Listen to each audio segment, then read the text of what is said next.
too good at this. Nowhere to hide. Double-edged sword. I never miss. I am too good at this.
Hey rivals, Cake here. We just finished Stage 1 Pacific Playoffs and Gen.G came out as the winner. Let's talk to Gen.G right now. How's it going, guys?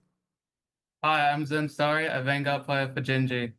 Hi, I'm FMCL, a duelist for Gen.G, and we're feeling good. Into the mid-season finals. And if you didn't know who they were, if you forgot who they were after DreamHack Atlanta, they are Chopper Mag, they are Gen.G, they are your Pacific champions, your kings of the Pacific. The best in this part of the world, this neck of the woods belongs to them, and they'll claim that cash prize and that first seed going into mid-season finals. You heard J-Mac in that previous interview. Reject, they're happy that they get to go to mid-season finals alongside Gen.G. He's glad they get to go together, but they wanted that first seed, but Gen.G said no, that belongs to us, and there is not a thing in the world you could do to take it from us.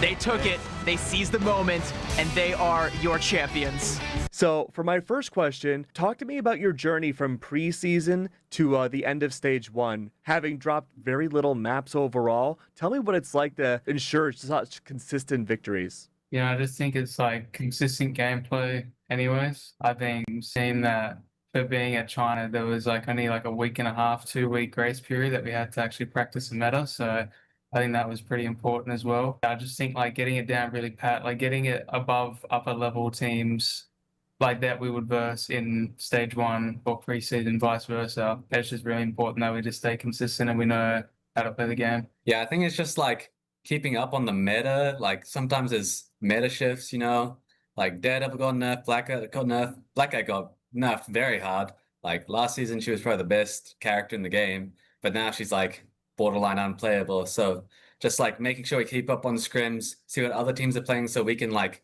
sometimes copy that or sometimes improve on it. So we're just always at the top level, just ready to Always win. You guys have been a team that has shown very little weakness all throughout preseason and stage one, but there was one area that we did notice maybe there was some faltering, and that was Heart of Heaven in the last 2 days. You lost it up against the Reject before, but then you ended up winning it today. Talk to me about Heart of Heaven and what was going on yesterday and what was different today. Look, I mean, we've never needed to practice that map because no teams except them, even in scrims before, would take us to that map. So I just think it was like we just had to like recognize how to play that map again and what to do. I personally think that map was still very close, even though that we lost and it was our worst map. But today, you know, we just played better than what we did on the map yesterday. We just played against them better. Like we just didn't let them do anything against us on defense or attack. So I think that was a very good improvement from yesterday's map. Yeah, I just think we don't really practice the map. Myself, I don't like that map at all. So we don't pick it really ever in scrims, and no other team really picks it. It's not the most liked map. And then coming in this morning, we actually did some practice on it. We figured out what comps we'd like to play into what they were playing. I think they did a little bit of that as well against what we were playing. But yeah, I think we just came in stronger today on that map just because we practiced in the morning and just knew what we were going to play. Hey, speaking of knowing what you want to play, Gen G's team coordination has proven to be some of the best in the world. Your team fights have almost always ended in aces with everyone on the enemy team completely gone. Talk to me about your executes and your team coordination that sets Gen G apart from everybody else in the region. I think it's just like pre-fight planning. You know, if we lose a fight before and we just pre-fight plan and we say what they have and we say what we're going to do, it's very easy to execute a good team wipe after that, or it's very good to execute a kill and then to go on to a team wipe. I just think ult cycles is a very big thing as well. You know, you see like most of the time we always have like very close to an ult, or we have an ult on standby that we can use when we go to attack or defense. I just think that it's like important to like we comm a lot what to do and where they are and how to use our ults in the ult economy. I think the main thing that leads to us winning most team fights is just having better ult tracking. You know, like pretty much every team fight we win, it's because we're up an ult, or we just manage to like counter an ult, like eating a Groot ult with mag ult per se. But it's like always up on ults, which just allows us to just walk over the enemy team most of the time. Like mainly with Gambit ult, we'll always be up like a Gambit ult, and we just go in the next fight. Like we'll lose the fight, like not on purpose, but like they use more ults than us, so we're just gonna lose that fight. Next fight we come with a Gambit ult and immediately clean up, get ace. So what's interesting about the Pacific region is that for the preseason and for the group stage, we had two smaller regions duking it out in their respective teams. You, of course, are from Oceania, but for Asia's playoffs, there was 6 teams from Asia that got to make it into playoffs, and then only 2 representatives from OCE. That makes you one of the smallest, I guess, sub-regions in the entire world. How does it feel to be one of 2 teams to make it to playoffs and beat every other team that qualified? I think it's pretty rewarding. You know, even in the past, we've shown that we can still win our region and still beat Asia, even on like stage games or, you know, when we like just at lands. I think it's like a very dominant thing for people to see that like we can win our own region and then go to win Asia as well. It's just like a very powerful thing to convey to like even teams in different regions. I think it's just like a very dominant thing, you know, like coming from a smaller region, which means there's like a smaller player pool. So there will be less good players overall, obviously. But then coming into a bigger region and then pretty much blowing out the water, it's just like, I don't know, it's like different. If you know what I mean? I bet it does. Well, let's talk about a bigger region, right? Do you feel going into midseason finals, you are an underestimated team? I don't think currently we're underestimated that much, especially by EU teams. I think we're well liked by most EU teams. I'm not sure about NA because we haven't been keeping up with NA as much. But in EU, I think we're well respected, and they think like we'll obviously place it among the top teams. That's what my opinion is. Yeah, I kind of agree with him as well.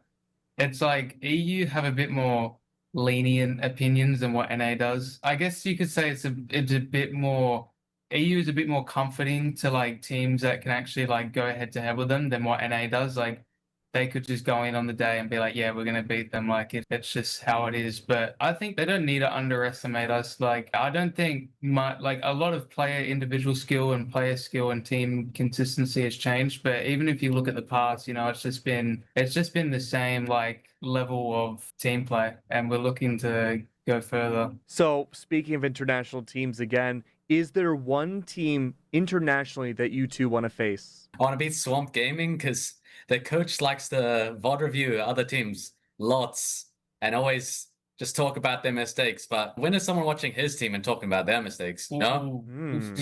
Ooh. It would have to be Swamp or maybe Navi. Only Swamp because they're a very well-developed team from their coach, but their coach, like what FMCL said, is a very brutally honest type of person. And I would really only say Navi because like they've been in the talk for the most like consistent team to place. Technically, they were basically the same roster almost as Rad when they won mid-season, and they're almost the same roster again when they came second in grand finals, and we did lose 3-0 to them, which was saddening. But I do think that now we could definitely go like head to head more confidently with Navi than, or just in general, than what we could. Sounds like you guys have a lot of bold words for Swamp Gaming. Is there anything you want to say specifically to them? Watch out. Oh. I'm ready to have that in-person conversation with you that you said when you were VOD reviewing my game. I'm ready to talk IRL at LAN. Oh, I hope it happens, man. Mid-season finals will be taking place in Los Angeles. Is there any kind of food that you want to try when you're in LA? Everything. You know, LA is known for like its food half the time. Just the amount of like food vendors that are on like every single street. I can tell that it may be a bit better than Atlanta from when we went. That was a bit more drier, but we're in LA, you know. I just want to try a lot of fried chicken. True. I like fried chicken a lot. Yeah. It's really good. Sweet. Well, that's all I had for you guys. Thank you so much, guys. I really appreciate it. Thank you. Thank you.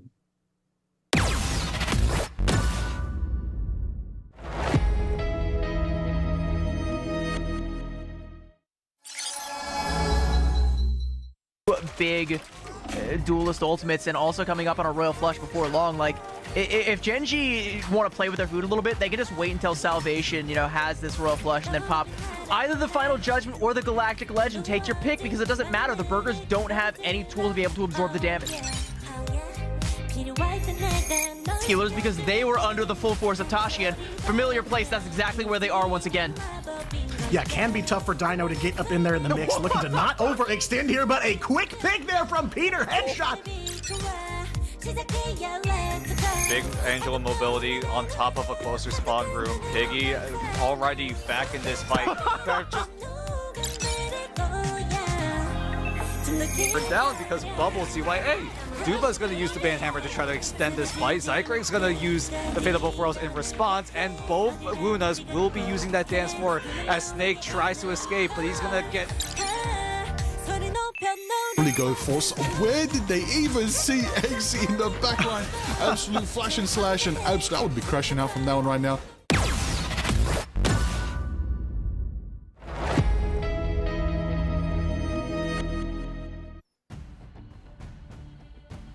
Hello, rivals, and welcome. It is so good to see you all after what feels like it's been such a long time. Season 9 has ushered in a new era for Marvel Rivals, and for those of us here at Ignite, it has done the very same.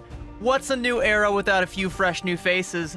Unfortunately, though, I think in order to welcome some of those new faces, we may have to say goodbye to a few old ones. My name is CB, and I'm joined by that one Dan, and we are here for promotion and relegation season, my friend.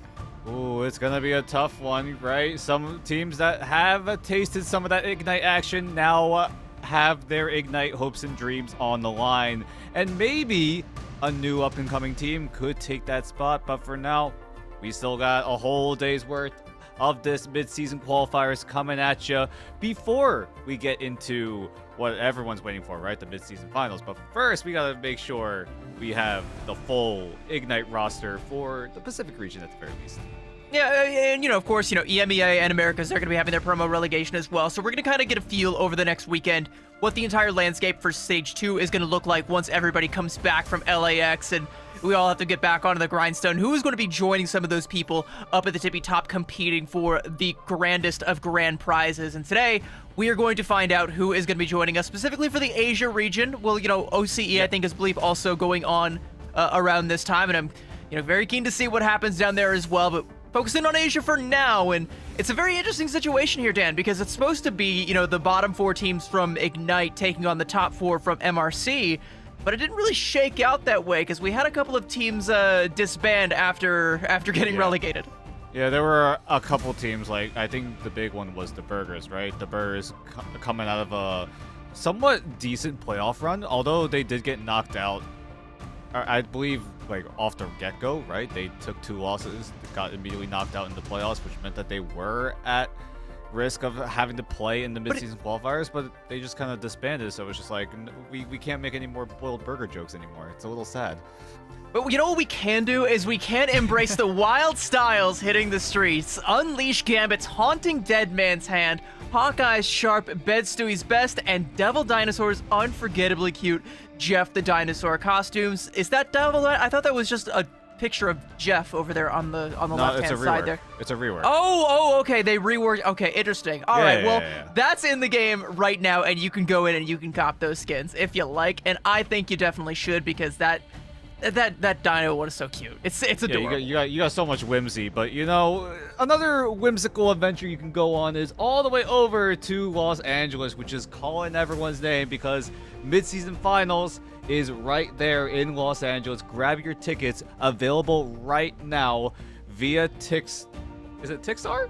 I think it's Tixar. Sure it's Tixar. not That's what it is. Tixar. But Tixar, like the But Disney either way, property, right? Yeah. If you do go to the mid-season finals, you get 3 special pins exclusive to people that do end up attending the mid-season finals. So if you want to get your hands on those, make sure you grab a ticket to the mid-season finals because again, we've only got 2 LAN events the entire year of 2026, and this is the first one. You don't want to miss it. And the second one might not have an emerald pin, so you might not be able to get it if you go to the second one. You got to go to this one in order to get the pins, because who knows? We don't know what the future holds. We don't know. I've also heard word that Cozy's giving out Guang Guang shirts. So. Oh well, if you in want that one case. Of those. I think that's the huge selling point. I mean, Cozy I don't think we can promote that in official capacity. I don't think we can talk about this like bootleg operation Cozy's running over here on a live broadcast. You guys can ask Cozy about it later.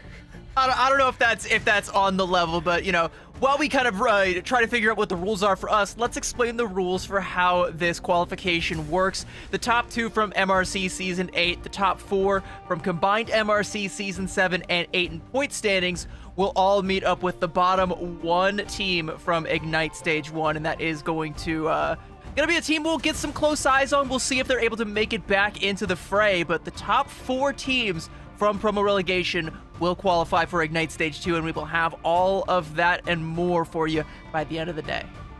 Yeah, that one team from Ignite Stage 1 is in fact Loyalty, so we will get to see them go at it here in the mid-season qualifiers. And taking a look at the schedule, yesterday for July 17th, we had the Ignition round as well as round 2, and today we'll be watching rounds 3 to 5, and then on the 19th, by that time, we will know which teams have qualified for Ignite. So at that point, I believe it's all just for seeding. If my information isn't too wrong. I believe so as well. And here's how the bracket is going to shake out today. What we've got right now. These are our top 7 teams. Loyalty able to get a bye coming into the show today, so a little bit of an easier day for them. But it's not going to get any easier going on forward. It's going to be a treacherous trek back to the promised land because, again, only the top 4 will be advancing. 3 of these 7 teams will not be making the cut, so get your eyes on them while you can because they might not be here tomorrow. We're gonna have to see because right now there are some big MRC teams that have been putting up consistent top level results, and now we're looking to break through into Ignite, and with 4 spots already out in the open for anyone to grab. can they do it? That's going to be the biggest question mark that we will answer by the time we end our broadcast here in the Pacific region.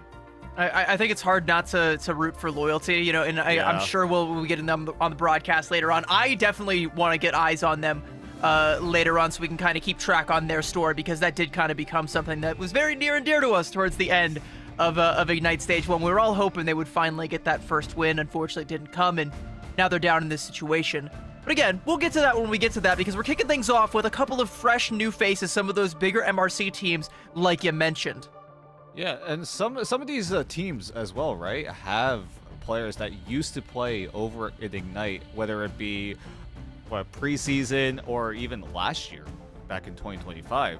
And now they're looking to get themselves back in. We will touch up on those players when we do get into those matches eventually. But yeah, there are teams that have players that used to be at Ignite and are hungry to get right back into that action. Yeah, specifically, so we're going to kick things off today. The two teams that we're going to be looking at to kick off the show is going to be Shawarmas versus One Pixel FC. And if you're a keen viewer, if you've been keeping an eye on the Ignite scene for a while, specifically down in OCE, you may recognize the likes of Axeleo and Proxies as well from Rival Esports over here in Asia. So everybody's road back to that promised land is taking a different turn here. And keep in mind as well, we are using the Ignite level ban draft, right? One-sided bans for one team, and then you can find ways to get yourself an advantageous move here, because so far, One Pixel have gotten that one-sided gambit through. Yeah, and I mean, we'll talk a little bit about that, because we do have, the one-sided Gambit, and then on the other side, a one-sided Mantis, and we are still kind of back in that situation in Season 9 where those two are kind of competing for that first ban slot, and whether you pick one or the other is going to determine the rest of your compositions. But I gotta be honest, from what I've seen, what I've observed, I think I'm feeling the Mantis a little bit more. She's been unshackled thanks to that Star-Lord team-up, giving her a little bit of extra healing. Now she's viable in 2-2-2, so you're not just afraid of her enabling triple strategist. Now you got to be afraid of her and what she can do in a 2-2-2 situation alongside a Luna, an Invis, or even a Loki. Yeah, you touched upon it a little bit, right? Mantis, now that she's able to be facilitated in the two strategist backline, means that you have so many different options on how you want to customize your team around this Mantis. Damage boost, healing, maybe even a little bit of rushdown potential with the Soul Resurgence as well. Shawarmas right now have a load of different choices that they could go for. And with the second save onto the Elsa, Shawarmas could easily go front to back. Or if they really want to, try to go for a more dive-oriented comp. I do also want to talk about that Elsa Protect, because, that's another key character that we're seeing up at the top once again. Back on top of the hit scan meta is Elsa Bloodstone, and you're going to see a one-sided one secured for Shawarmas, and that right there is a steal. But Elsa, far and away, best duelist in the game right now, and I think in terms of hit scans, you might be surprised to find out that the one right behind her is Black Widow. But the thing about Elsa and what makes her and Black Widow, for that matter, so strong is that they're able to burst down some of these dive vanguards like Venom that are super strong right now, and not really hard counter them, but pretty dang close. And with the trap team up as well from the Elsa, I believe that's one of the more popular options for Elsa Bloodstone. You can run the Deadpool team up as well, but because of how strong the trap becomes with the team up with the Devil Dinosaur, it means that even if you do go for a dive, you got to be extra careful to make sure you don't get locked up in that, and then that damage zone. I prefer the Deadpool one, because I like feeling like I just installed Bonzi Buddy on someone else's PC when I hit him with those those ads, those overlays over the screen. I'm like, yeah, you downloaded the wrong file, buddy. I mean, I feel like it's very interchangeable. Some of these team ups definitely have their own use case. It's just a matter of which one is better in any given scenario, right? Maybe one team up you're able to facilitate in your composition, and you get the upgraded version. So maybe you want to go for that over another team up where you might not have that enhanced version, but it's still strong enough to justify running that over something like the other enhanced team up. Well, let's see if those team-ups come into the fray, but one thing we are going to see is that we've seen time and time again is a strange TP in Toji getting sent to the skies and back there briefly, but hey, he comes back down and finds out that the job has been done. Shawarma is able to get a couple of quick KOs. Squarebread will use the Self-Cocoon, courtesy of that Adam Warlock team-up, but not quite sure if that's going to be enough to get you back on even footing, as Shawarmas have already infested this point and taken it for themselves. I mean, we've seen this kidnap tech time and time again. I think it was Loyalty that used it the most over in Ignite. Get the Strange Portal. Have Penny Mines, Penny Nests to try to explode anyone that accidentally jumps through the portal that gets pinned down. So Shawarmas are able to execute it perfectly. They get themselves in a 2-man advantage off the rip and are able to get the first fight win. Now it's a matter of can they retain this space. But with the Vanguard Deadpool on Exilio, they're going to do just that, because all of that tempo with the Banhammer means that Onapix are going to be in so much pressure. Yeah, they're just continuing to apply all the pressure. Swarmas, no fear, like going in with that Cloak of Levitation straight up to the backline there, and you've got the Elsa here just pumping in the damage. You've got the Mantis damage boosting all of it, getting active. 1, 2, 3 hybrid getting in there as well, and I like Shawarma's just picking them off one by one. Yeah, Onan Pixel just need to find a way to quickly reset. I mean, the biggest win condition for Onan Pixel right now is the Gambit, already at 83%. Try to synergize it with Square Bread on the Star Ward, but with how desynced they are, it's going to be really difficult for Onan Pixel to try to execute this win condition.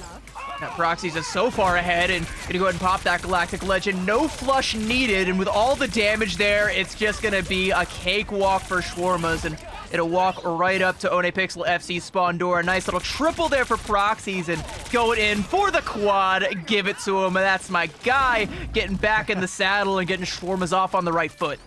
Yep, this guy was on Ignite, now in the mid-season qualifiers, looking to get right back into it, and with a quick quad allows Shawarmas to get so much of that advantage. Connie's going to try to use the Raging Royal Flush, but he gets insanely blown up. Nope, didn't actually press the left click just yet, so Onapixel will still hold on to that Raging Royal Flush, but with 95 and counting for Shawarmas, I don't think Onapixel have a response. Yeah, MV swings out. You got to be there before, or after 97 rather, swung out at 95 and wasn't going to have another swing to be able to get back in time, so Onapixel, I think they know that, and I think they decide to concede the Grove. They realized, all right, we have a wealth of ultimates. We'll carry them on over to the next one.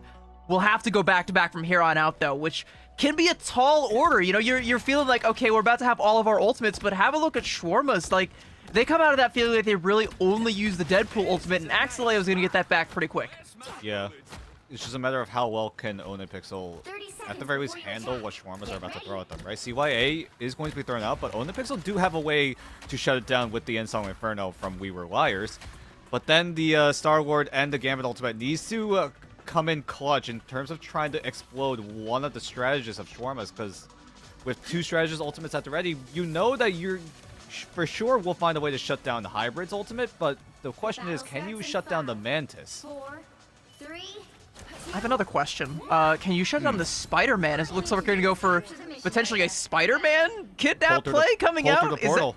Yeah, but maybe a pull through the portal. We'll see where this portal lands. As Onapix are looking pretty split up here, and I think Toji may have found exactly what he is looking for. 2 lonely members and going right in. Yeah, just like you say, shutting down the Phoenix would be huge. Oh my god, they did it. On a sliver of HP, and Mickey India is going to take that sliver away, pry it out with tweezers, and now with the Eye of Agamotto coming in from Toji, and Proxy's there for all of the damage, just lining him up and knocking him down. And We Were Liars coming back out of the spawn to find his team is now gone the same way he did. All right. Eye of Agamotto to half the team. Yeah, that's a very economical way to win. Onapixel will still hold on to all their ultimates, so at the very least, they will have a somewhat reliable different sources of opportunities to try to get a retake going, but Shawarma's getting that close hold down means that Onapixel, if they want to try to make space, they're going to have to use some of those abilities outside that mission area, and they're going to do just that. Well, one of them got canceled. The Feast of the Abyss got canceled from MV, so no ultimate there. I think they tried to damage amp it as well with the CYA, so that's effectively 2 ultimates down the drain, and Shawarma's able to stand their ground. MV getting bursted down by all the damage right now from Toji, and now with the amplifier coming up from Hybrid, Proxies has the angle, and he has got the frags. It's gonna be a 1 and a 2. Galactic Legend now from Square Bread to try and turn the tide with the Banhammer. He's taking so much damage, he'll be able to find 1, and MV coming back into the fray to take down Vicky India. Does Proxies come back with a res? The man advantage is back in favor of Shawarmas, and despite it all, they'll hold strong. Yeah, Shawarmas are providing so much pressure onto Onapixel. It took them, what, a round and a half to get that Gambit Raging Royal Flush, combine it with the Galactic Legend down, and that's just so much time invested from Onapixel. And the fact that they weren't able to convert that combo into a win means that Shawarma's, it might just be a walk in the park here. It might be a full shutout. MV's going to try to use the Feast of the Abyss to stall. We Reliers is able to capitalize off of it. So Onapixel now finally up a man. So we'll see if they're able to convert this. They're going to have to try and find at least another KO here somewhere. Square Bread might be able to do just that. Does put down Axeleo.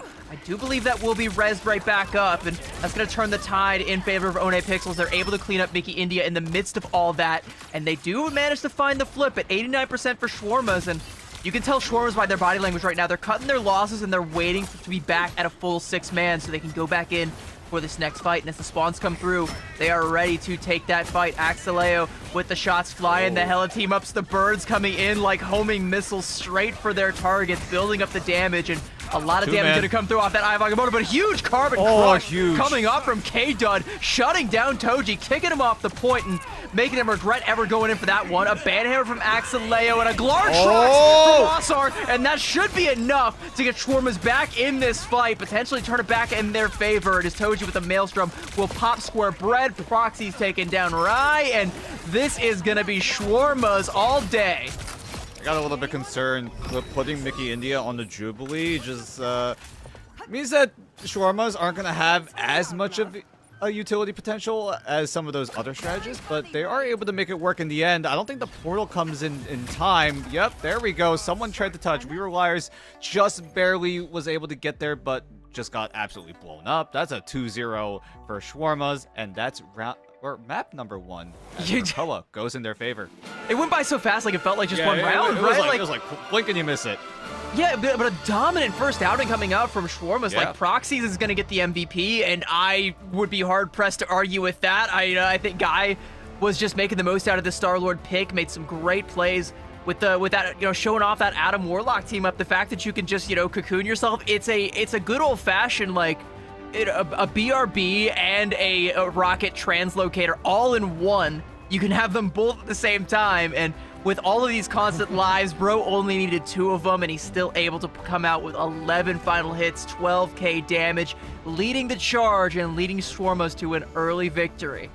I mean, you can see how fast Shawarmas are playing because of how fast they were able to get an advantage. If you go all the way back to that first round, right, with the portal trap, they got 2 picks off the rip, and they just never looked back because of how much momentum they had. It just got to a point where Onapixel just never found that footing to, at the very least, get a retake going. And when they finally did in the second round, it just fell flat because Shawarma's already built up so much of that ultimate economy to the point where if Onapixel threw everything into the kitchen sink, Shawarmas could easily do the same thing, and they can have so much, I guess, so much more of an influence of where they want to bring the fight because of how much map space they already had because they had control of the mission area. I do think, they might have been a little bit of a troll swapping off that Mantis over onto the Jubilee. I don't know if that was, the best play. I do think, keeping the Mantis would have been better, but, it goes unpunished because by that point, Onapixel are already so far behind in terms of tempo, in terms of pace, in terms of ult economy, that they just can't find a way to recover from that one. I think, being able to set the tempo with the Mantis and with the Elsa both getting through the ban phase, 2 of the strongest heroes in the entire game, both of which at Shawarma's disposal, it's hard, right? It's just so hard to be able to feel like you have any say in a fight when you're going into it down 1, 2, 3 members before it even kicks off. Yeah, we'll see if Onapixel are able to clap things back here in map number 2. We'll see what map they decide to go for. But right now, Shawarma is looking very, very much in the driver's seat in terms of that momentum, being able to control when these fights happen. And Shawarmas are able to win out every single time for the most part. Onapixel had like 1 or 2 moments where they had opportunities to come back. But again, Shawarmas utilizing that ultimate economy so well meant that Onapixel, when they finally did have a way to go in, Shawarmas had a response. And at that point, Onapixel kind of just was cooked from there. Yeah, it's it kind of just strikes me, to go back to the Mantis and the Elsa, it's like, it's just kind of like a bad meta read coming out from Onapixel, and I think that speaks to Shawarma's just kind of being ahead as a team. Sometimes these better teams are going to get the better read quicker, especially in a new meta. History has shown us so many times that, new patches drop off in this game. We get a new one every month, and the teams that pick up the meta the fastest are going to be one step ahead of their adversaries every single time. And Shawarmas, they got the memo. Mantis is busted. We got to leverage that. And One Pixel, we're still on that Gambit wave from behind. So, you know, Mantis ban's coming out this time around. Both teams going to have access to the Gambit. And now we get to kind of see the brave new worlds that the Gambit mirror can bring us in the Season 9 meta. And I got to be honest, like, I've seen a fair bit of Gambit. This can still go a lot of different ways. Yeah, I mean, Gambit essentially means that you have a general idea of what both teams want to go for in terms of team composition. Because you're going to want Loki, you're going to want Rogue, you're going to want Star-Lord, and so far, both teams have been addressing both those, but Shawarmas do get away with the one-sided Loki, so that means that's 2 decks of cards being thrown at One Pixel. I do think, the double flush, it ain't what it once was. It is definitely beatable if One Pixel are able to set the tempo, but this is going to be a test for them. Like, are they going to be able to outpace that double flush combo, or are they just going to get overrun by it? I think, it's going to come down to what else they pick and what they ban. A ban onto the Vanpool. I mean, Vanpool's strong, but that feels like not the biggest pain point.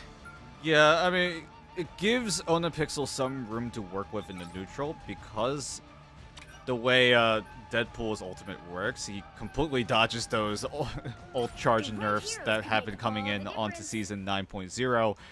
So at the very least, One Pixel will have a moment to breathe. They do secure the Star-Lord and the Gambit Wombo combo that has been so strong throughout the entirety of Ignite this year. But with how long it took One Pixel to execute on that combo, I'm a little concerned because right here on Midtown, you're going to have to nail things down. You're on the attacking side. You have to set the tempo. And if they're not able to get that momentum going, Shawarmas could easily just find themselves in a moment where they just have to walk across the street to win map 2. I think briefly we did also see one other key thing, though, for One Pixel that might give them a shot here is that they were able to get the Elsa snuck through the ban drop this time around, was banned against them last time. So, at the very least, they don't have to go for the Phoenix to try and force that full enhanced team up with the Venom like they did last time. Didn't really work out on Krakoa. They have access, again, to the strongest hit scan far and away in the game right now, and one of the best at bursting down beefy big boys at close range. That's probably going to help them because I'm looking at Shawarma's composition right now and I see some pretty beefy boys that are going to be showing up on your screen in just a few short seconds here, chat.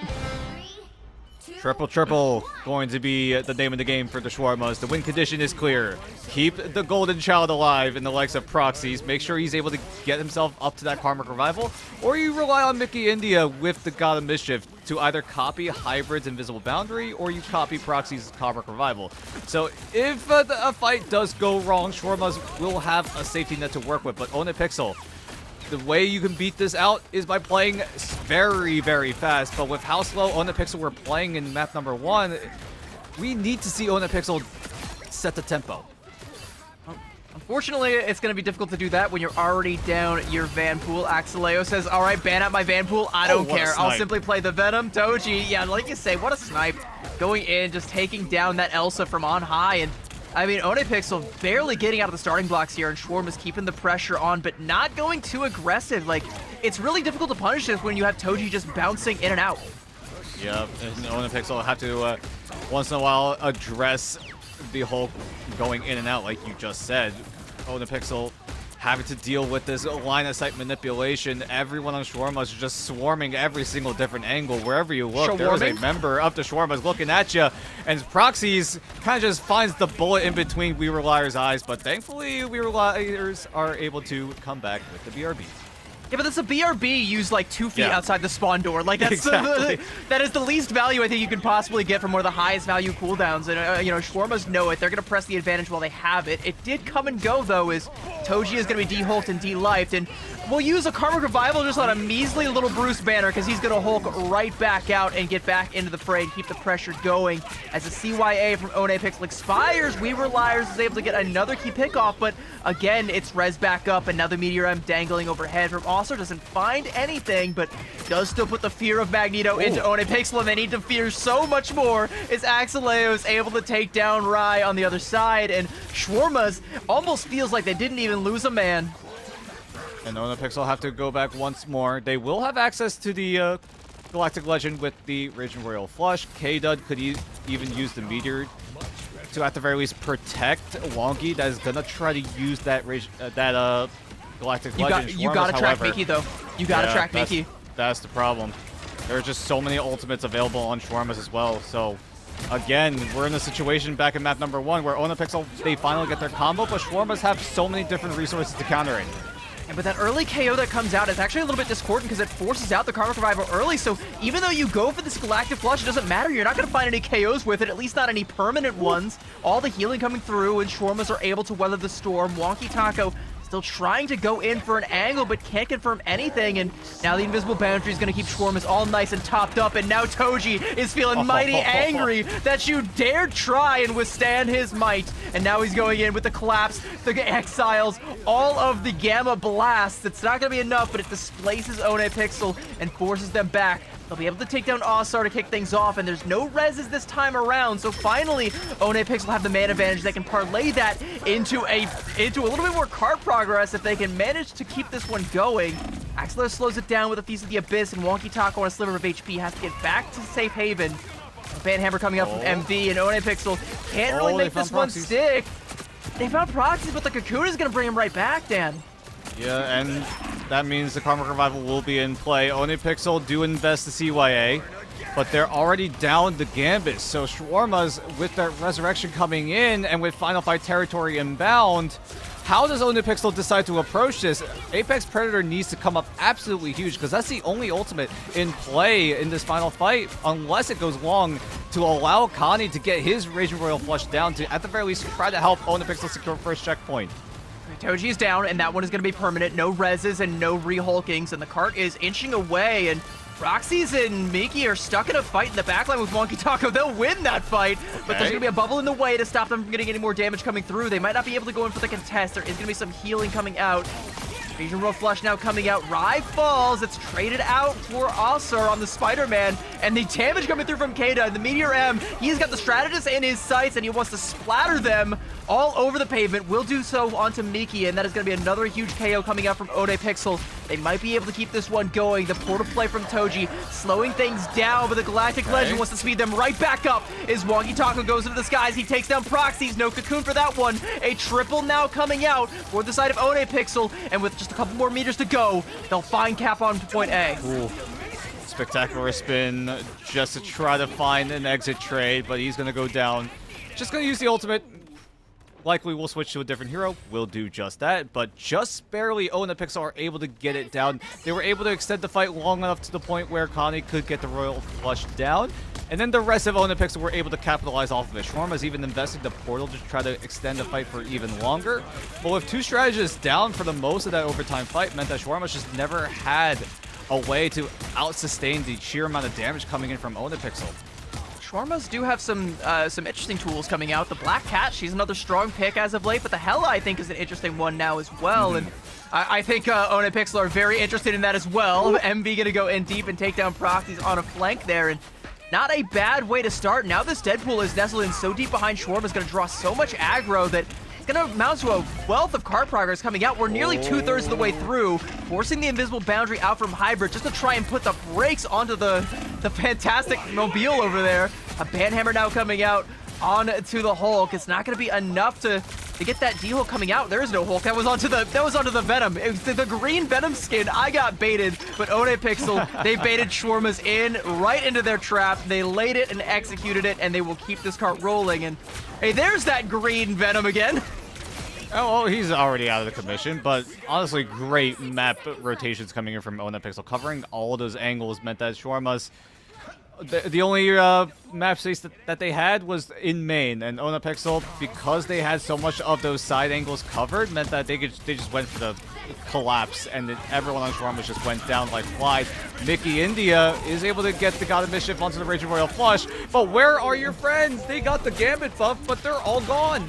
Well, there still are a couple of members alive. Mickey says, fine, I'll do it myself. Goes in deep, takes down one, but the CYA coming out from Rai is going to put a stop to that and get Onapixel that second point cap. And I got to say, I think for Mickey India, that duplicate out of the Raging Road Flush was ill-advised. There was just no room to be able to stall the cart out, even if you were able to find 1-2 KOs there. You're really relying on Ossar on the Hela to get like 2 or 3 on that flank, and even then, you got to get bodies on the cart. It just didn't come through, and now Shawarmas have to stand their ground onto point C, as Onepixel are amassing quite the ultimate advantage coming into it.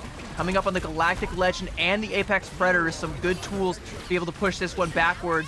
K-Dud is going to give them even more space to be able to use them. Yep, and we were liars. All eyes are on him to try to get a good Apex Predator down. 1-for-1 trade overall, duelist for duelist. So 5 versus 5 coming into this fight. And with the only ultimates being We Were Liars and MV being available on the side of Onepixel, while Shawarmas are still navigating towards their own ultimates, Proxies is going to be the one trying to get something down with the Dance of the Butterfly. But with all these trades coming down, and now with Onepixel up a man, the tempo is now in Onepixel's favor with this Galactic Legend. Can't find anything. Oh, through the window is able to snipe out Asar, and now Proxies, like you mentioned, holding on to that Dance of the Butterfly, but gonna go hang out down underground where things aren't quite so scary. Looking for an angle onto the back line here, but has lost Mickey India, so it's gotta be now or never. In the Dance of the Butterfly form, gonna find one, but can't contest in that form, so more members of Shawarma have to get on the cart. A nice dash to take down Rai, though, and that might have been the highest value KO you could have possibly found, but he'll top himself with another one onto MV. 3 for Proxies in the fight, and Shawarma's pump the brakes. Woo. Just barely, Shawarmas are able to hold on. Final fight territory coming in. MV switches over to the Doctor Strange, but at the very least, Connie will be able to be there with the Raging Royal Flush to allow this rush down for Onepixel. Shawarmas, however, are able to get a Raging Royal Flush of their own, and Shawarmas should have an advantage coming into this fight with the Feast of the Abyss being there to stall things out. K-Dud with the Meteor is able to flatten Proxies down, and then the Bubble saving his fellow teammate Onepixel. You gotta get this thing going. You gotta get one more fight down. Shawarmas are dropping though. 1 by 1, there's only a couple of members left. Toji holding on with the bubbles, making the most out of it. The healing, I think, coming back out. CYA coming out from Rai, but Asar is going to snipe him down. Proxies finds Envy, and somehow, some way, Shawarmas are able to tear this one back from the brink of disaster. And with one final blow, surely, okay, Proxy's not going to find that one, but with a second Raging Royal Flush, it'll still be enough, and Shawarmas will deny the full cap. As soon as the CYA came up, Shawarmas went defensive with the Meteor M because you can't really use the damage amp because it's going to get sucked up by the Meteor, and that charges up the Meteor to get another elimination in favor of Shawarmas, and Shawarmas are able to hold on just barely, prevent Onepixel from getting that full push down, which means that Shawarmas do have a way to take away this map here. Yeah, they have managed to set the bar, and if they continue to play the same pace that they have in the past, with that spawn hold that we saw on point A, and with how they played on Krakoa, it's definitely achievable. But I do gotta say, for how well that spawn hold was going for them to nearly give up all 3 points does show that Onepixel did manage to get that snowball rolling, and Shawarmas, either they gave them a little bit too much ground to play with, or they kind of got snowballed, and that's the kind of thing that you can't let happen if you've got your Ignite hopes and dreams on the line like we do in this tournament. Still upper bracket, I believe, at this stage, but still, you only got 2 lives. Let's not burn one so soon. Yeah, that's definitely the mindset coming in here. But at the very least, you do have a chance to get yourself into Ignite through the lower bracket. But right now, both teams really don't want to take that chance. Onepixel, I mean, you talked about it for a little bit. Because they had so much momentum, it just felt like they just blitzed through the first and second checkpoints. But then the third checkpoint got a little tough for them. But at the very least, very, very good push overall. Now it's the Shawarma's turn to get some sort of push going. Onepixel not deciding to go for the triple that we saw Shawarmas do on their defensive side. Gonna pump in a little bit more of that damage as Proxies kind of just wipes out one, and then Asar takes the other. Yeah, and there's going to be a Cocoon for Wonky, but no such thing for Rai, which means there's not going to be any BRB for anybody who finds now. And Asar is going to show you why Black Widow is one of the best in the biz right now. The rework has done her a wealth of favors in the neutral, and when she builds up that ultimate, she is lethal. But Proxies doesn't need an ultimate to be lethal. He just needs an angle, and they have been gifted to him on a satin pillow over and over again by Onepixel. And Shawarma's just come out, guns blazing, throwing everything at Onepixel in the neutral area. And it might just be a first checkpoint, just quick as you like it for Shawarma's. Onepixel, because we're still in that neutral fight, means that they're going to have to try to navigate through this space, maybe try to find an opportunity, but with how well Shawarma's are holding things down, I don't think Onepixel have a chance here. Yeah, I mean, they've got 3.3 meters in order to try and put their foot down and stop something from coming through, but the Assassin's Focus coming out, some headshot damage coming through, but I think it's only onto Vanguard, so it's not enough to amount to a KO, but Proxy's be able to find one in the back, and the shot still ringing out. Axeleo cleaning up on all the damage to the backline with the Dark Predation, stalking his prey. He'll manage to find two. Proxy is good for another, and a triple now coming out in that fight for Proxy's. Another one where he's able to pull it out for Shawarmas and get them the cap. Yeah, there's just too much going on the side of Onapixel. You had to deal with Oster with the Assassin's Focus, and then Axelio just peppering the backline with the tendrils. So Onapixel, wherever you look, you're gonna have to deal with some sort of threat, and Oster is gonna be you're looking at the lights right now at this rate. I mean, this is the power of Black Widow, right? You could run the Elsa, you could run the Phoenix, but the Black Widow now becomes another great hit scan option because of that rework. And the problem is, like, you're either going to be looking at Axeleo or Proxies, who have been a pest in the backline. Yep. Two very different pests approaching at different times, but it's forcing you to turn your head around, and if you're not careful, you'll lose that head. Oster will take it out. Right now, Dance the Butterfly and the Feast of the Abyss, the CYA is going to do a good job of keeping them alive through all of that, but Toji is going to be able to snipe down Envy in the midst of all of that. Meteor M to absorb the damage, but it pops. There's just too much to absorb, and Toji can't bear the load all by himself. K-Dud with a Meteor M of his own. Both Magnetos not able to find much of anything, but there's the Assassin's Focus coming out, able to take down K-Dud, and with a second shot onto Rai, a nice little two-piece there for Oster, and this should be the cap coming through for Shawarmas. A little bit of time left for Onapixel to try and stop it, but they have decided, nope, it ain't worth it. We just gotta get out of dodge before we get caught out with another shot. Yeah, it's just a matter of exit trades. Proxies wins out a slight Psylocke 1v1. Did get a little bit of assistance, but Shawarmas are just speed running right now. They've already gotten closer and closer to that push that Onapixel did in the first round. And with Onapixel not having any of those aggressive options anymore means that Shawarmas could set the tempo here, because it's going to be a one-sided Raging Royal Flush coming into this fight. I mean, look at the body language of these two teams. Like, Shawarmas are playing with confidence despite not having the ultimates. They're going in and they're making plays happen, where Onapixel, if they lose a man, they just feel scared, and Proxies is going to find another frag in the neutral. They're able to trade out Axeleo for it, so it's going to be able to slow things down just a little bit for Onapixel, but Shawarmas still have the tools, they still have the confidence, and as soon as Axeleo comes back, you know they're going to pop this Royal Flush and run right over Onapixel. I think they know that too, so Envy tries to make a play, pops that Banhammer. Are they able to capitalize off it? Wonky Taco finally gets his pound of flesh from Proxies, winning the 1v1 handily with that one. Dance the Butterflies to try and catch Shawarmas off as they go in for the engage, and will be able to burst down Hybrid. Wow. And with Kano there as well, that is a lot of burst damage coming through all at once, and Onapixel, seemingly for the first time on this defense, will mount a defense. Very well played. Coming from Onapixel. Was able to stall enough time to the point where they're able to match Shawarmas' Raging Royal Flush, as Connie was able to get it just in time and was able to, at the very least, neutralize the battlefield for a little bit. And now Onapixel, they start to get their defensive options back online and ready to go. Kata getting closer to that Meteor, and Rai already having the invisible boundary, while Shawarmas still navigating towards those aggressive options. Proxy's very close to that Dance of the Butterfly, but with Apex Predators zoning away all of Shawarmas means that they're going to have to reset one more time because they lost Axeleo. This is good for Onapixel. You can kind of tell, right? They're not playing scared anymore. They've managed to find their mojo. They got their confidence off of that one fight win.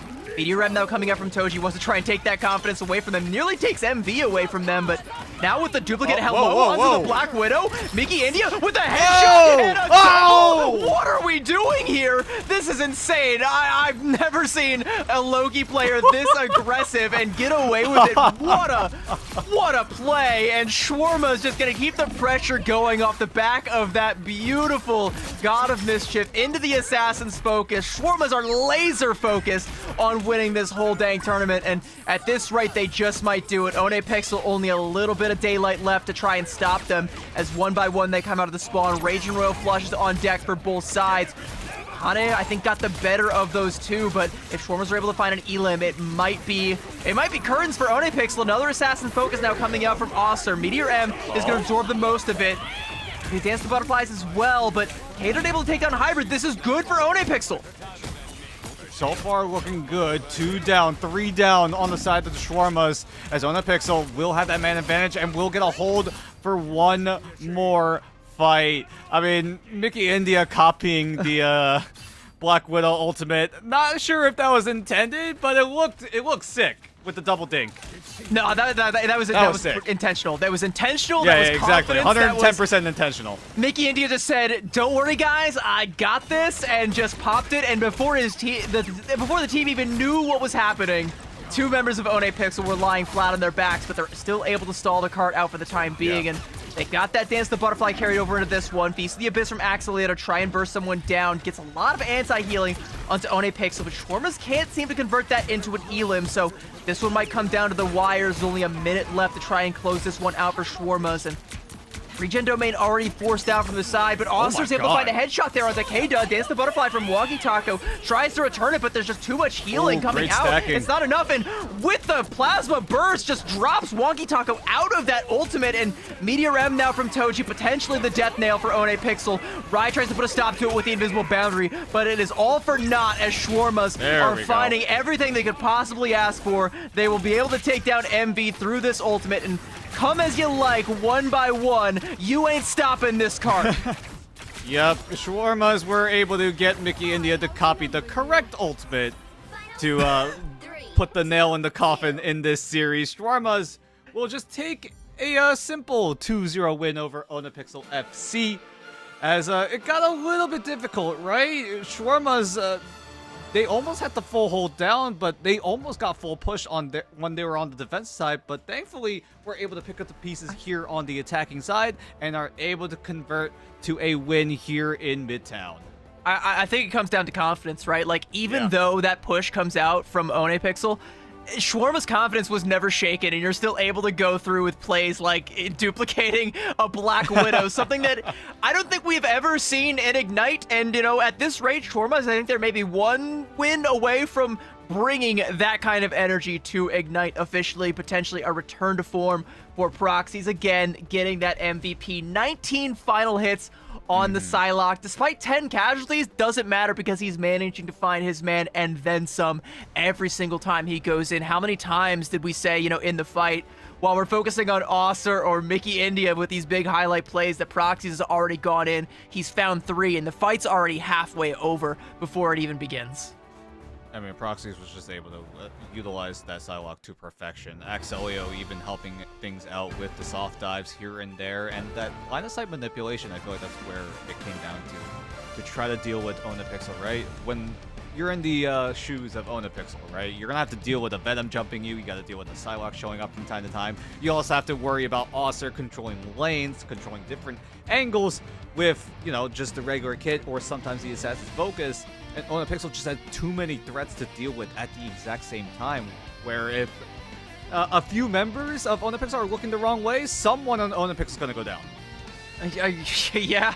That's kind of just what it feels like, right? Like somebody on Onapixel is going to go down. I mean, you've got 2 elite hit scans on this team, and one of them is in Loki jail. Get Mickey India out of this strat prison and put this guy on to another duelist. Can we do like a triple hit scan look for Shawarmas? Because I think that might suit this team a little bit better. But nevertheless, they're able to find a decisive 2-0 victory here over Onapixel, taking Midtown as well. And I mean, they just look so good. Like, they just look so good. So much more confident than Onapixel. It just looked like whatever Shawarmas did, they could do no wrong. Although Onapixel did have some moments where they had to hold down, but you were literally summarizing it perfectly, right? Shawarmas have all of that confidence, where Onapixel kind of were just playing more reactively rather than aggressively. Shawarmas, every time we see these fights go down, it was usually Shawarmas initiating fights, right? Sometimes it was Onapixel trying to get something going, whether it be through the Rocket, CYA, or maybe Connie on the Gambit to try to get some sort of initiating a Royal Flush down, but Shawarmas able to get defensive as well, being able to handle that and then going even more aggressive. Yeah, and like I think a lot of those fights where Onapixel were able to win were ones where they were able to find a little bit of that confidence. But we will get a little bit of our confidence back after a quick little break, and we can carry that confidence into our next matchup. Don't go anywhere, chat. We will be right back after this.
good at this.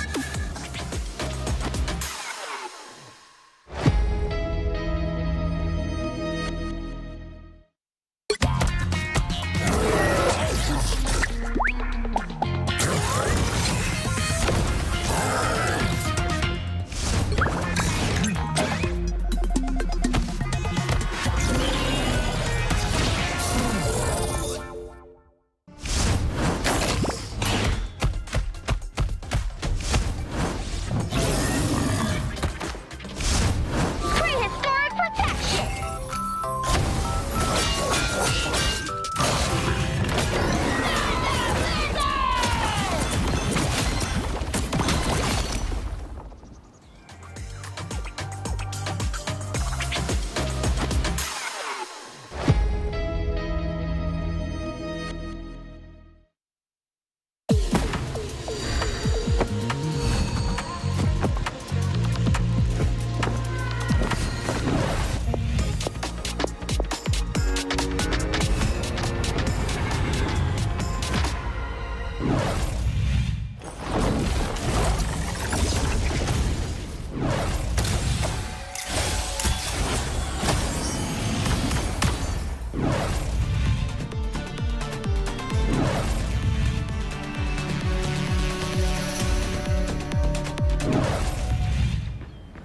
Let's heat it up! Clear the way! Disappear!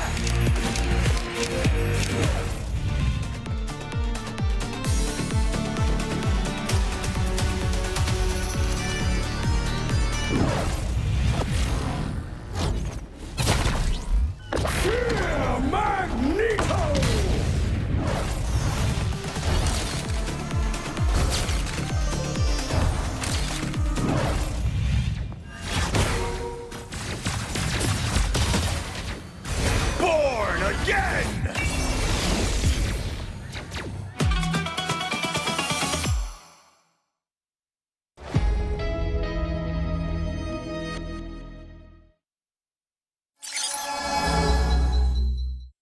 Big duelist ultimates, and also coming up on a royal flush before long. Like, if Genji want to play with their food a little bit, they can just wait until Salvation, has this royal flush, and then pop either the Final Judgment or the Galactic Legend. Take your pick, because it doesn't matter. The Burgers don't have any tool to be able to absorb the damage.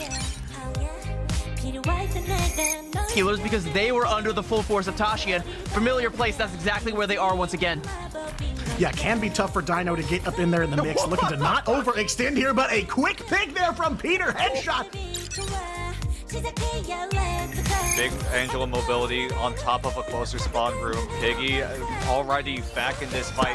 They're just down because Bubble CYA. Duba's going to use the Banhammer to try to extend this fight. Zycrank's going to use the Fatal Both Worlds in response, and both Lunas will be using that dance floor as Snake tries to escape, but he's going to get... Really go force. Where did they even see Eggsy in the backline? Absolute flash and slash and absolute. I would be crashing out from that one right now.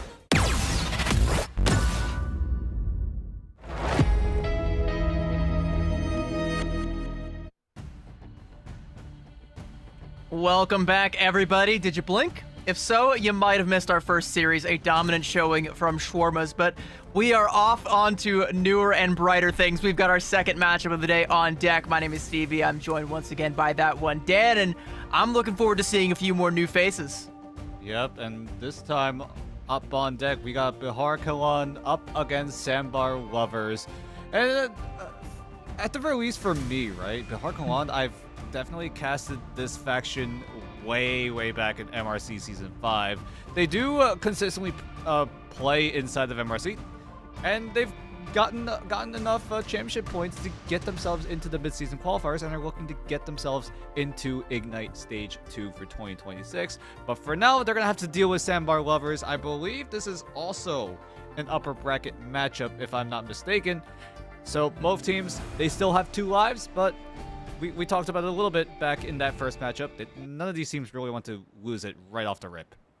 Yeah, I think especially because, you're going into kind of like a top 6 sort of situation after this round, and you want to make sure, you're not already, like, you want to make sure everybody in front of you isn't people that can beat you, so you can make sure that you can make it into that top 4 situation. But one of these two is going to be finding themselves a step behind. And, you know, if I had to judge based entirely off of ban drafts, I would say I'm not loving what Sambar lovers are coming out with, because we've seen the potential of a one-sided Mantis, and by Harkelande, they've managed to score just that.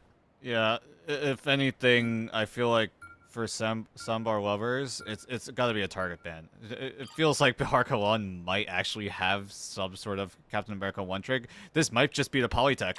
It might just be.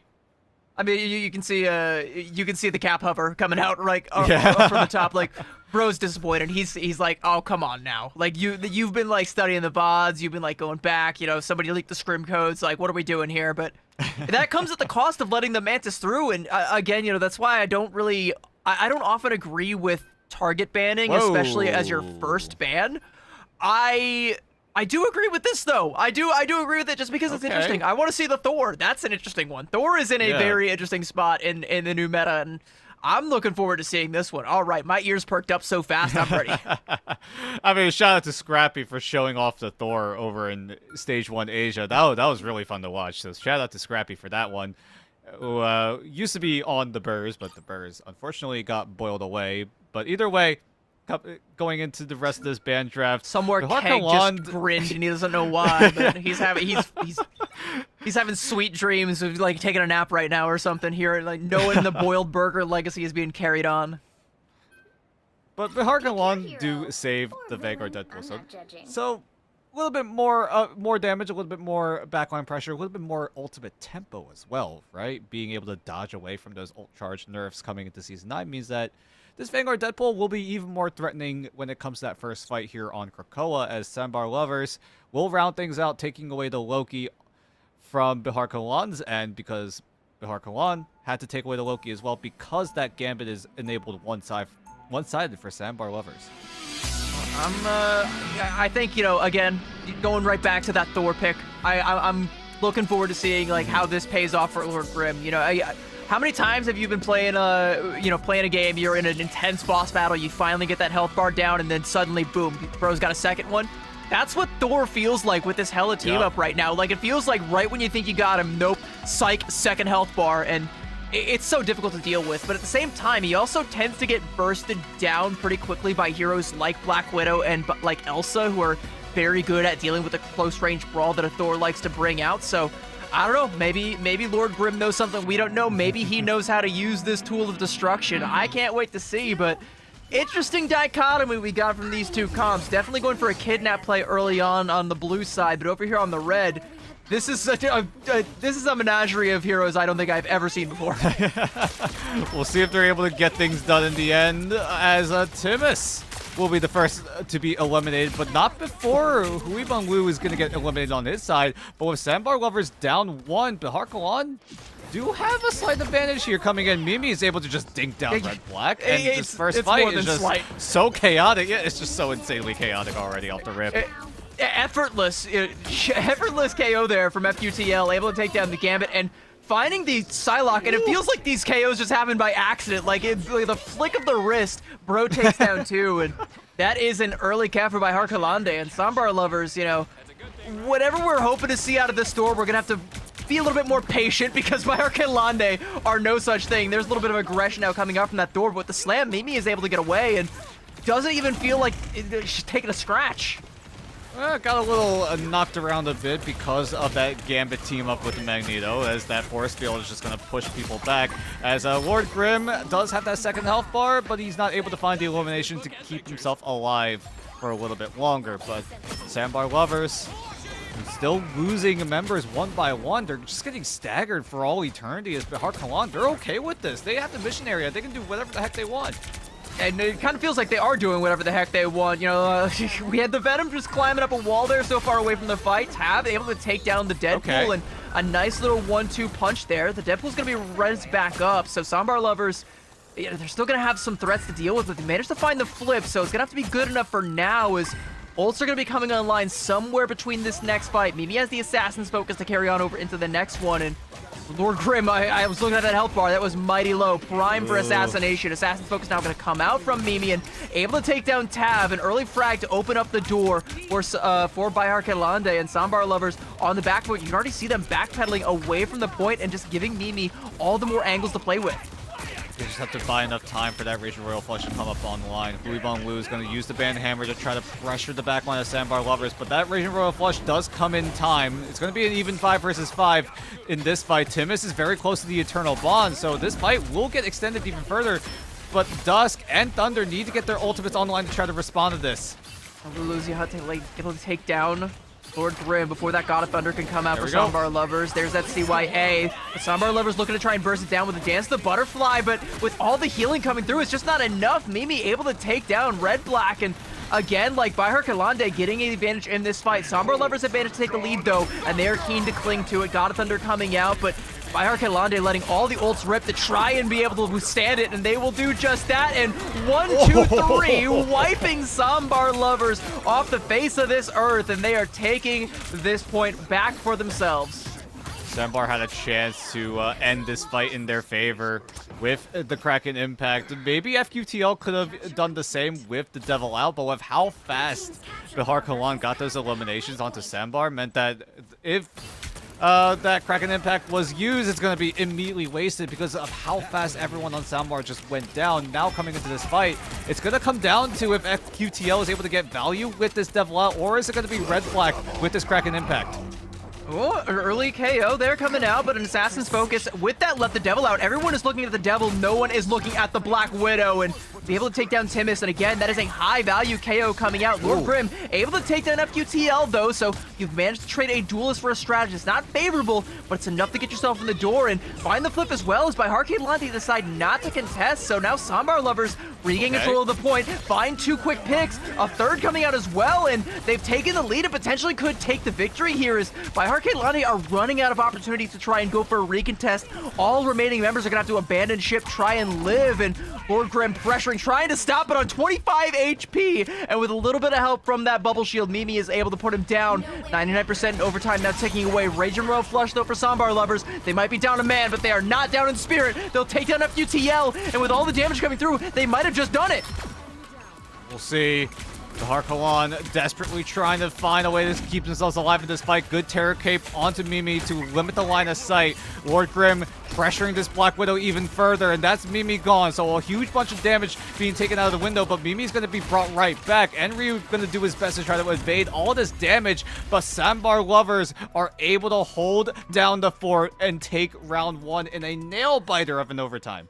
A critical misstep from by Harkelande, literally stepping off the point and not going into cap, not trying to contest Lord Grim as he goes in and just back caps it. And you know, when the score is so close and so close to that 100%, you can't afford a mistake like that because there's just no chance to go in for a recovery. You lose even one member trying to go in for that retake, and it's cooked. It's chalk. You don't get another opportunity to recontest.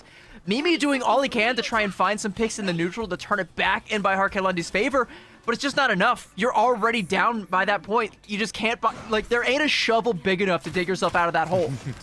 Yeah, and Wu Uzi had tried his best to try to keep the mission area in Bahar Kalan's favor, but it flipped as soon as he went for the dive. So Sambar Lovers were able to use that momentum and just catapult themselves into a round 1 win. Now coming into Cradle. How does Bahar Kalan decide to handle this? Ultimates are going to be at the ready in a few short moments. Not going to be used right as soon as the first fight begins, as Thunder might just be the main guy to look at to try to get that CYA down, because for sure that CYA will be used aggressively rather than defensively.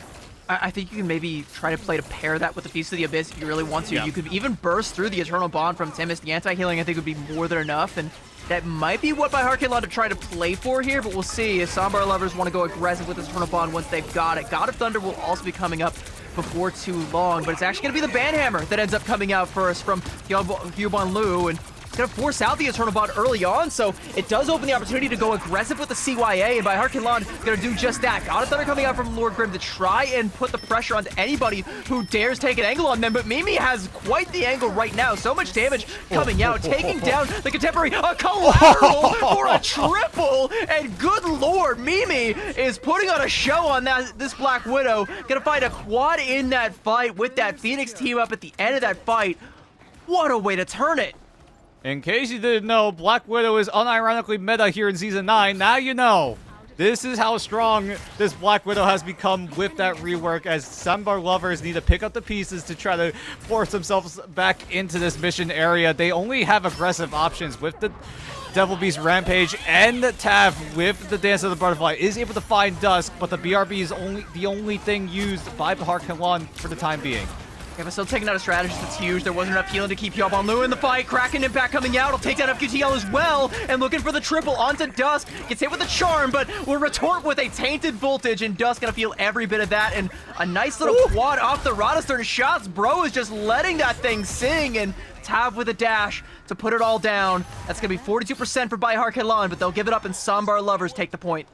All right. Good looks coming from Sambar lovers, utilizing both duelist ultimates to, at the very least, out-damage what the Harkonnen wanted to do, and out-sustain all of that healing coming in. Now Naughty's going to use that Double Beast Rampage, but not until Lord Grim gets taken down off the get-go. Huiban Liu does have the Deadpool ultimate to try to get himself back in, but the force field is going to knock him away for the time being. Sambar lovers have a lot of that momentum, but with the little portals on the map, Sambar lovers are getting caught a little bit off guard. That's so wild to see a Black Widow flanking with a Deadpool, but it's working because, I mean, the Deadpool is just playing the bodyguard for Mimi, who's able to get so much damage in. FUTL now wants to let the devil out, and all of Bahar Kalan are putting in the pressure on the back of that ultimate. The katanas ripping Sambar lovers to shreds, and a nice little deagle shot to close that one out, and not quite able to find the quad, but we do find a nice one for the Graham. Yeah, it's a nice push and pull coming in from both sides. Both sides executing their game plan perfectly. Coming into these fights, they have the plan. Like, hey, we need to eliminate these targets. We have these ultimates to work with, and we're going to use it to the best of our ability. And both teams have been converting these game plans into fight wins. So it's going to result in this push and pull kind of game as both sides get their second cycle of ultimates online. Thunder with the CYA. Timus is going to respond with the Eternal Bond for sure. Lu Uzi hit got canceled out of the Feast of the Abyss. Oh, that's pretty huge, and now it's going to be Sambar lovers going in with the Eternal Bond and the God of Thunder. Mimi able to take down the Gambit through the midst of all that, and the Uzi is going to be res right back up and throw the Eternal Bond, finding the headshot damage. Mimi again with a nice little two-piece, and just when you thought Bahar Kalan were out of it, they come back with a vengeance, and they're able to put Sambar lovers down 87%, and there's going to be time for a teleport play, but it's going to be desperation mode for Sambar lovers. It's all up to this Kraken Impact from Red-Black. Harkonnen are handling this well. They know the portal's coming in. They're just spreading themselves out. They're going to let overtime go up as the rest of Sambar lovers. They have all of the map advantage, but Mimi just takes out Red-Black from the sky. That's a second ultimate denied. And that might just be it. Sambar lovers don't have any tools left, and they're not close to any of them, and Mimi is just letting the red room rifle rip right on through. And Timus, my friend, you're going to want to get on a dodge, or you're going down the hard way. The hard way it is, and that's going to be by Harkonnen. Even in the score, Ryan Krakow righting the wrongs of Grove, taking the cradle, and now we will go to Carousel to settle the score. Oh, Mimi might just be him. Not only is he getting so many eliminations, he's getting eliminations through certain ultimates. Denies the Eternal Bond, denies the Kraken Impact, and Sambar lovers, finally their game plan fizzles out because, quite literally, from a singular Black Widow on the side of Bahar Kalan. And the thing, like, Mimi is showing you why Black Widow is so strong right now. Like, this is for these are the people playing Black Widow in promotion relegation. Just imagine what this is going to be like at midseason finals, or if this meta carries over into Ignite Stage 2, the plays we're going to see from some of the top Black Widow players. Heck, we might be seeing the rise of some of the top Black Widow players right now. Mimi is definitely making a decent case for himself in this matchup here, getting so much value, finding angles that you really can't afford to divert any of your attention to contest. Like, the Black Widow is able to play on the angles that you would expect, like, a Psylocke to try and play with, but Mimi's winning out the duels against Tav on the Psylocke and owning those angles.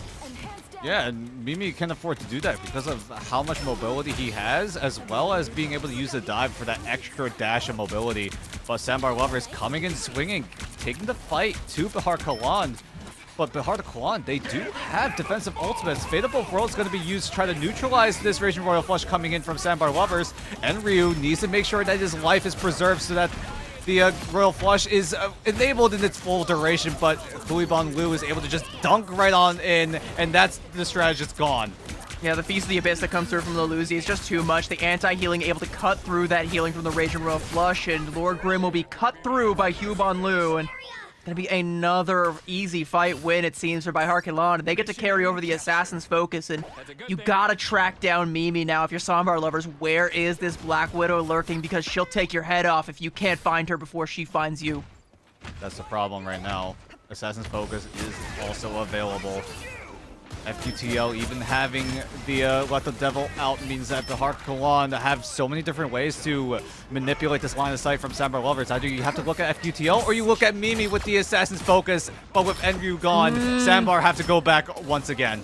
Yeah, you weren't looking in the right place, so now you're going to be looking at the spawn door, and I mean, you're probably going to be looking on your past failures and wondering what went wrong, and I'll tell you what went wrong, is that you simply didn't track down Mimi in time, and if you did, I mean, he's able to get off to another angle there, and as the fight breaks out, just uncontested, pops the Assassin's Focus, takes down 2, and Sambar Lovers get bursted down before they even know what hit them. They know it now, but it might be too little too late, as Behar Kalan are halfway to a full cap here on Krakoa, and they're looking to keep this one going in their favor. The CYA, I mean, even with all the tools Sambar Lover has, that could be more than enough to keep this pain train rolling. Saw an early, oh my goodness, we had an early all right, push goodbye. there coming out. Goes punished, going in with that, with just the Righteous Cross coming through. God of Thunder and Devil Beast Rampage both coming out from Sambar Lovers, but it just ain't enough to find a whole lot. They'll be able to take down FQTL, and with some more shots coming out from Huiban Liu, it's traded right back out. That KO though onto Thunder as Taz switches over onto the Elsa. Maybe enough to get Sambar Lovers back into the fray. The Glartrox goes out, but Mimi is still the Apex Predator. At the top of the food chain lies a Black Widow, and Lord Grim taking the God of Thunder straight to that Black Widow to try and finally bring her to justice. Will do just that, but is it going to be enough now? Sambar Lovers in desperation mode as it's 96%. Kraken Impact is online, but as the KOs come back out, they are going to need it and then some. I don't know if it found exactly what it was looking for though. Red Black is in so much trouble in the washing machine, got put on the spin cycle, and Huiban Liu is gonna put him down. It's gonna be by Kalan with an easy, I don't want to say easy because I mean Carousel, yeah, I mean the Grove didn't look all that easy, but Carousel and Cradle easily going by Kalan's favor. I mean, too much momentum for Behar Kalan. Although there was that fight where Sambar Lovers had 3 ultimates at the ready compared to 1 ultimate on the side. It just felt like all of those ultimates were just neutralized immediately because of that singular CYA coming in from Behar Kalan. Behar Kalan were just able to get the tempo down. They were the ones initiating the fights to try to force out those ultimates that Sambar Lovers are stacking up in the bank, but it's just that's like 24 final hits, Dad. That's 24 final hits off of 44 and 4 KD. This? What can you do against this? 44 eliminations, only going down 4 times, 24 final hits, and 30k damage to boot. I mean, yeah, Mimi was getting a lot of final hits, but there were a few of those final hits that were insanely valuable. And let me tell you something here as well. Neither team banned out the Elsa, and Tav finally brought that out towards the end, but Black Widow still falls below Elsa in the pecking order. This was a confidence pick from Mimi. Said, I could go the strongest hero in the game right now, but I'll go the second strongest and still beat you. And you can even come out with the Elsa. By the time you do, it'll be too late. You'll already be looking at the lights, and Mimi just lights out 30k damage. And yeah, like what do you do against this? Low-key, like, it's just hit scan gap. It's just hit scan gap at that point. When you're putting on a show like this, what else can you say? I mean, Sambar Lovers tried to remedy this by teaming up with the Bucky and the Elsa to allow the Bucky a little more ways to deal with the dive coming in from Behar Kalan, right? Lil Uzi with the Venom trying to jump right on in, FQTL trying to follow things up. But with Red Black on the Winter Soldier doing his best to try to stall out the dive coming in from Behar Kalan, it got too much to handle to a certain point because of Bihar Kalan on this Black Widow. And keep in mind as well, Daredevil also has a team up with the Black Widow, and because that Black Widow is in play, that Daredevil team up that he has is going to be enhanced as well. Yeah, I think with Sambar lovers, like, their composition, like, they just want to brawl. They want to be up close. They want to get this, you know, they want to maximize the value of that Elsa team up with this Bucky, but it's just not enough because Mimi doesn't have to play close range like the Bucky and the Thor really wants to. Mimi can play back or can play at close range, has that flexibility, has that versatility now on the Black Widow that while you're trying to focus on what's happening to you on the front line, your front line is being knocked down like dominoes one by one. They're literally being lined up and just shot one by one from ranges you couldn't have even contested. And I think it comes up to Red Black in that composition to be able to take the one, you know, take that 1v1. You saw sometimes where you had Tab on the Psylocke trying to take some of those angles, take a 1v1 and just try and pressure Mimi back, but it just didn't matter. It wasn't enough. Mimi won those 1v1s.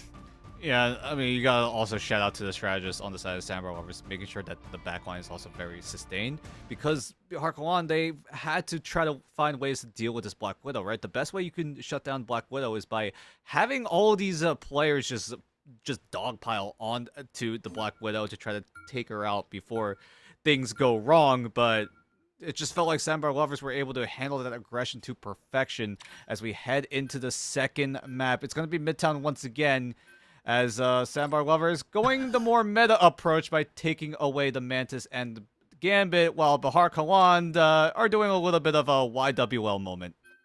Yeah, did you protect onto the Thor? I think something might be swapped up here.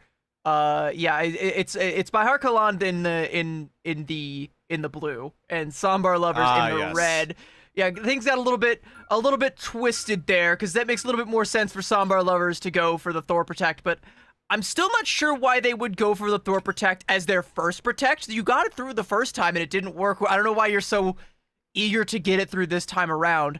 Manta's going to be banned out in a one-sided Gambit for Sambar Lovers, or for Bihar Kalan. Sorry, UI bug tripped me up a little bit there. The time stream entanglement. We'll put it at that. As oh wait, is Sambar Lovers just banning every single Vanguard in the game? It just feels like that. That's already 3 Vanguards banned and 1 Vanguard saved. So is Sambar okay? We're gonna get rid of that trend immediately as they take away the Loki. No. they have to, because they don't want to deal with a double Raging Royal Flush. Yeah, Loki famously not a Vanguard, and we're gonna see a Protect onto the Deadpool. If you copy a Venom or any other Vanguard, that could work. But why would you do that when the meta is clearly to copy the Black Widow? Like, come on. True, exactly. We did see that. You wanna know what's scary? Like, I'm not gonna disclose, but like some of the things that I've seen in some of these matches. Like, I don't want to name names, but I've seen some disgusting things happening in some of these promo relegation matches. I've seen teams play Mantis, Invis, and Black Widow and use the Flame Shield and the Mantis to just double damage boost the Black Widow. And I don't know if it like stacks or if you get all of the damage through, but all I know is that scares me, and if I'm on the other team and I see that, I'm not poking my head out from behind cover. I mean, as far as I know, damage amplification does in fact stack, so I'm sure the Mantis damage boost with the Invisible Woman Guardian Shield with the Torch team up definitely did stack on top of each other, which does guarantee one-tap headshots if you're using the Assassin's Focus. So, yeah, you don't want to pop your head out in that line of sight. So, we'll see if that combo does end up showing up in the later stages of this broadcast here tonight. But for now, Sambar Lovers on the defensive side, Bihar Kaland looking to attack first, as Sambar Lovers are opting for a triple, but without the Adam Warlock. So we'll see how this variation of a triple decides to turn out. So it's, yeah, again, it's Bihar Kaland. The name's a little bit true. Flipped. My mind is dizzy. That's okay. I'm going to try and mentally keep track of it. It's Tab from Sambar Lovers with a nice little angle here on the Deadpool, pressuring out Bihar Kaland and trying to keep the shots ringing out. In fact, pressuring down the Doctor Strange on the other side. FUTL has to get himself back into cover where the healing is. A nice little safe haven. Only the Thing now from Lil Uzi to try and contest this, but this card is going to start moving once these 2 Vanguards are displaced, and the Banhammer coming out from Tav 6-7 might be enough to do just that if he chooses to let that one rip, but instead it's just going to be Bihar Kaland backing up. There's the Banhammer now coming out a little bit later on into the fight, but this is looking pretty good for Sambar Lovers as Red Black is going to find an early KO onto FUTL. It'll be res back up, but they're able to parlay that into all the more damage coming through, and Harkalon can only hope to try and weather the storm. And so far, they're doing a good job at handling the aggression coming in. Ultimates are starting to come online on the side of Bahar Kalan. Clobbering time is available, but with all of these ultimates being so close at the ready and with Lord Grim down, Bahar Kalan have the advantage here. Oh my god, Mimi, he's just so aggressive. Like, this is how he was playing on the Black Widow on the last map, this time with the Soul Resurgence on the Mantis. Goes in deep, and even through all of the healing that Sambar Lovers had, like, was able to just burst them all down. It's so easy. And now by Harkalon coming up on a CYA, coming up on a Raging Royal Flush, and a Turtle Bond from Sambar Lovers to try and kick the fight off. And by Harkalon are going to be more than happy to receive that as that clobber in time comes on through. Lord Grim, though, swapping out, and Red Black with a Kraken impact, able to find everything Bucky could ever dream of. Beautiful stuff, just deleting by Harkalon, and now Sambar Lovers again gonna get this cart rolling, and they've even managed to catch their own little pet Deadpool in the back line, and a picture to commemorate. Yeah, but Harkalon had a chance to come back to this fight. Shutting down Timus's Eternal Bond did a wonder of stuff. Both a great stun coming in, but a counter stun from FQTL, so both sides gonna have to deal with some sort of crowd control. Ultimates are gonna be used to try to stabilize, but right now all eyes are on Dusk with this Raging Royal Flush. Yeah, and Sambar Lover's gonna be on the back foot, trying to deal with all the damage coming through, but the right clicks, the haymakers from Lil Uzi. A haymaker is underselling it. I don't know what you would call that stronger than that. Maybe, okay, maybe a little bit of free damage coming through from Mimi, and just styling on him. Just a nice little walk of confidence. On him. Or maybe we're disconnecting. I'm not sure at this point. He aura walked for a little bit, and then his router was like, yeah, this is too much aura. They felt too much of it. We're going to see Mimi walk into a wall, but it looks like he might be back. I'm not entirely sure, but the fight still goes on. The show must go on as Lord Grim is able to find that haymaker onto FQTL. Does burn the BRB. But with full neutral for the time being, it's all up to Uzi if he's able to get a banger of a clobbering time. But with him going down, that might not happen. Yeah, he ain't. He got caught out there, and Tav is happy to put in the damage. Soul Resurge now coming out, though, from Mimi, and we know he likes to go aggressive with those, but there's just too much aggression coming out from the side of Sambar Lovers to be able to withstand. But there's another Ivamoto, and it's absolutely massive. Yuvon Lu is going to be able to take down Timus, so no healing now is going to be able to come out from the side of Sambar Lovers. They're only going to have the Luna Snow to bear the brunt of it. It's gonna have to be good enough for now. They're making the most of what they got. Another Kraken impact from Red Black, but it's onto a big beefy thing and will deny the clobbering time from coming out. Said, nah, check your watch again. It ain't clobbering time, it's my time. Ooh, looks like just barely. Yeah, looks like Sambar Lovers will be able to secure that first checkpoint as so many of these ultimates also available. Clobbering time still held on. Naughty having that strangling prison means that they have a lot of that influence in how this fight turns out. If Sambar Lovers are able to get the aggressive move, that just means that Bahar Kalan are gonna have to wait to find a different opportunity. But all eyes are onto Sambar Lovers. They're able to get an aggressive move down as soon as possible. They're trying so hard to, but you can see by Harkalon trying to come out of the spawn and make it difficult for Sambar Lovers to get the ground that they really want to have right now. But Red Black on this Bucky with full instinct, by the way, has infinite uptime on every single cooldown. A CYA from Thunder to try and keep Harkalon in the fight, but it's going to be met with an Eternal Bond. It's, oh no, from Sambar Lovers, they stack their Stratus ultimates. Oh no, that's a golden opportunity now for Harkalon, especially with all these ultimates coming online. FQTL with a Kraken impact of his own, ready to go. Might not even need it, as Sambar Lovers are going to have to cut their losses. He's going to be a Galactic Legend, but Harkalon don't have to engage with it at all. They'll be able to take him down and just pepper in the damage on the front line, and that is about as disastrous as it could possibly be for Sambar Lovers. All right, well, Sambar Lovers had a chance to run away with this push, but with that double stack ultimates coming in, things are gonna be a little bit more problematic. This is a very, very advantageous spot for the defensive side here on Midtown. It's just so hard to get through this choke area without some of those key ultimates. And if Sambar Lovers are able to handle it, we may get to a point where they just get held right here. Yeah, that final judgment coming up from Mimi is more than enough to keep Bihar in control here. With only 30 seconds left, Sambar Lovers have to try and make a play. They can have some ultimates, and Red Black has been not crutch, but clutch with these Kraken impacts over and over again. And I think is going to need to come up huge again. Tao with a nice little flank and big caught root. Thunder sleeping. That is a huge root there, and able to take him down, deny the BRB as well. Dusk is going to find Lord Grim, Nice traded hook. out, but the hook coming up from Red Black, just like you said. Sonic Seduction to try and lock down, and Red Black gets knocked out before he can pop that Kraken impact. So the biggest tool for Sambar Lovers now offline, and so too is this attack, as it will burn out short of point B. Yeah, great ultimates coming in overall. It was just to a point where that Silent Seduction, there was just no response. There were no counterplay, no countermeasure to deal with it. And everyone just gets charmed up, gets sent to the spawn room, and there was just not enough time to trigger overtime at the very least. So no portal play, no nothing, as they're going to have to settle with, I believe it was like around 1.5.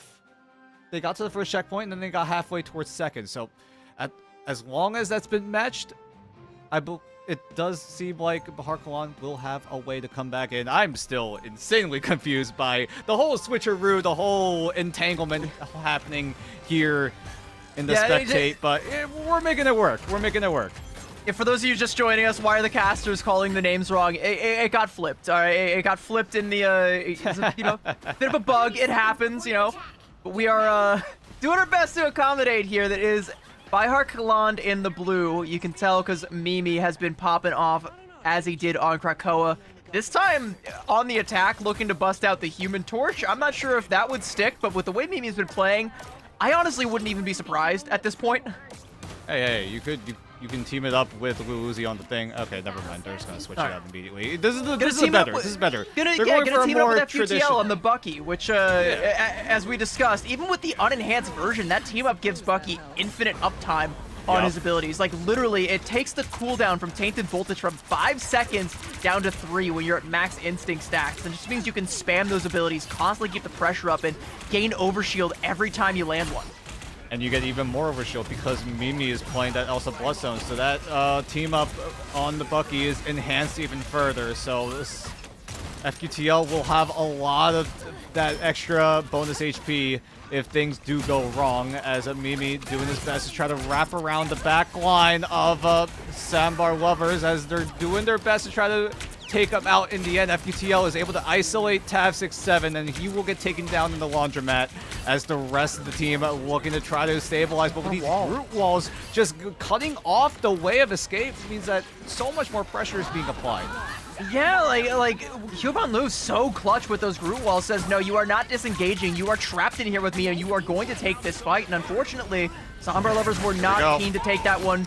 Raging Royal Flush coming out, and that's just going to be 1, 2, 3. Easy as pie for Mimi. And okay, can you go back onto the Black Widow? I am afraid of what Mimi can do on this Elsa, and I think Sambar Lovers are going to learn to fear it just the same.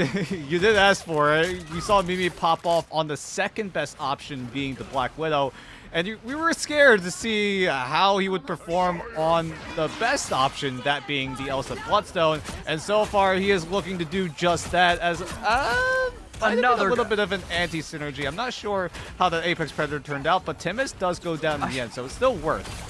It's still worth. I think every member of Bihar Kavan has their foot on the gas right now, or I mean, it's either on the gas or it's on the necks of Sambar Lovers. And 1, 2, 3, another quick little team wipe coming out here as Mimi cleans up Tab, a triple in that fight. And Timus, my friend, get out of there. There is a beast lurking, and you do not want to be around it to be caught in its clutches. And okay, they'll be able to catch Mimi out. Okay. More than worth it is the rest of Bihar Kalan. Just keep the Blitzkrieg going.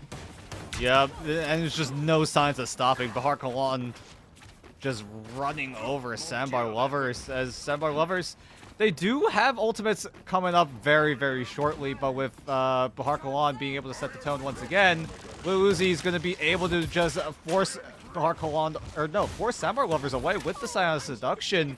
see how he decides to utilize it either before or after these strategist ultimates come online.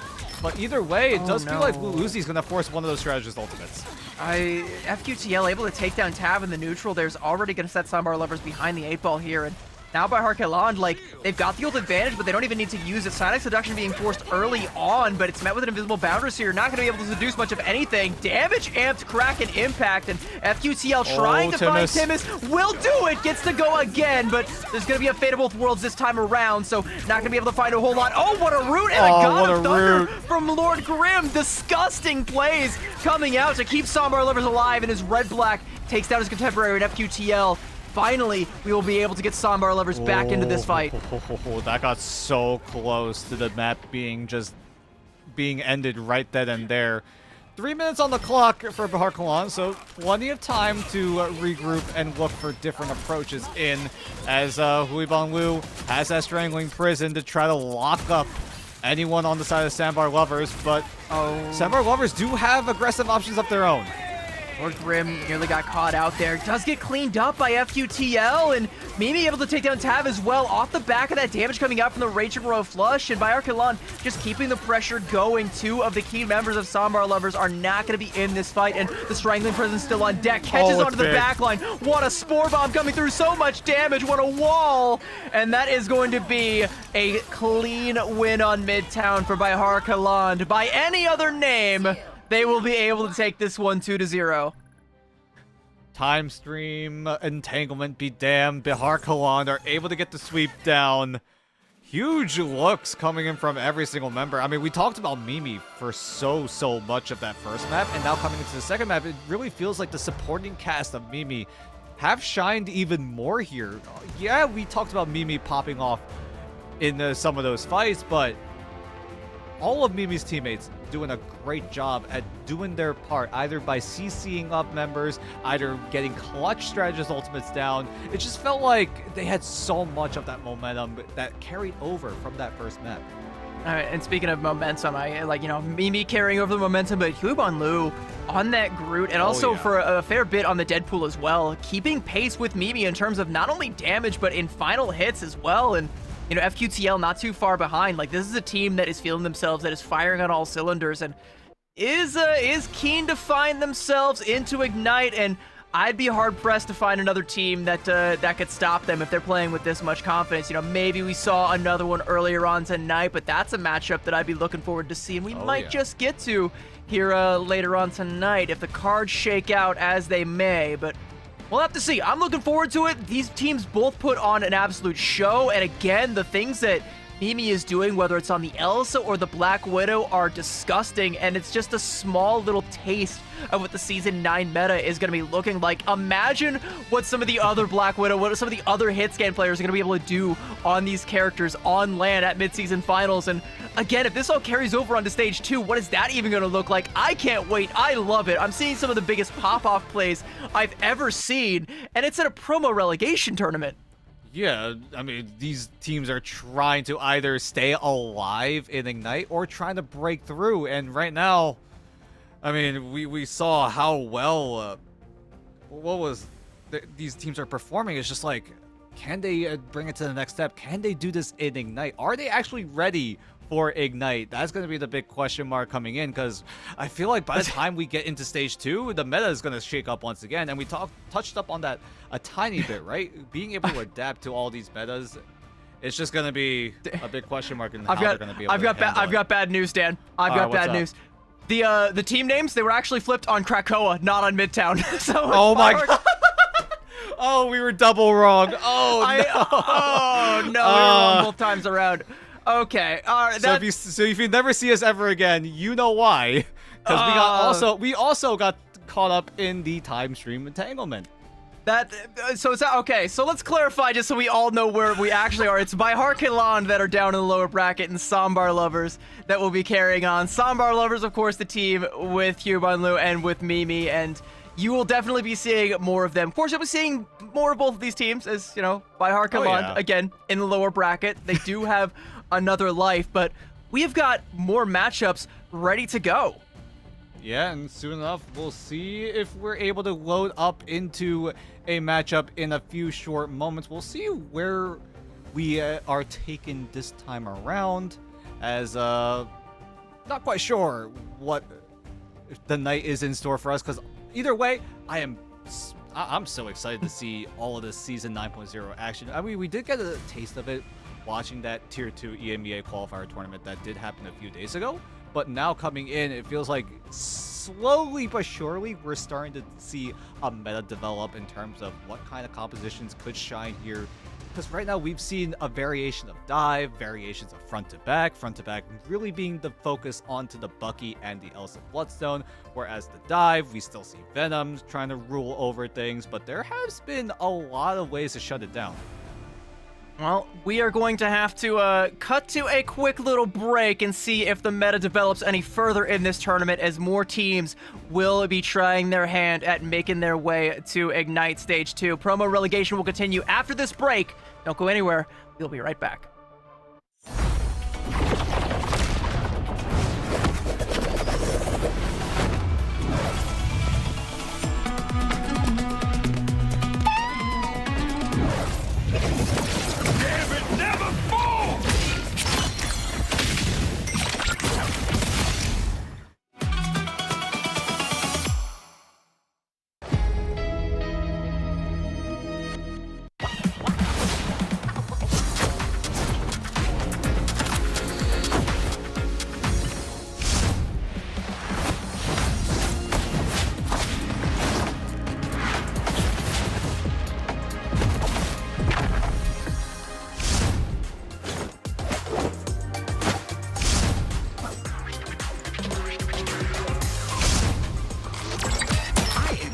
Good at this. Nowhere to hide. Double-edged sword. I never miss. I am too good at this.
Hey rivals, Keg here. We just finished Stage 1 Pacific Playoffs and Gen.G came out as the winner. Let's talk to Gen.G right now. How's it going, guys?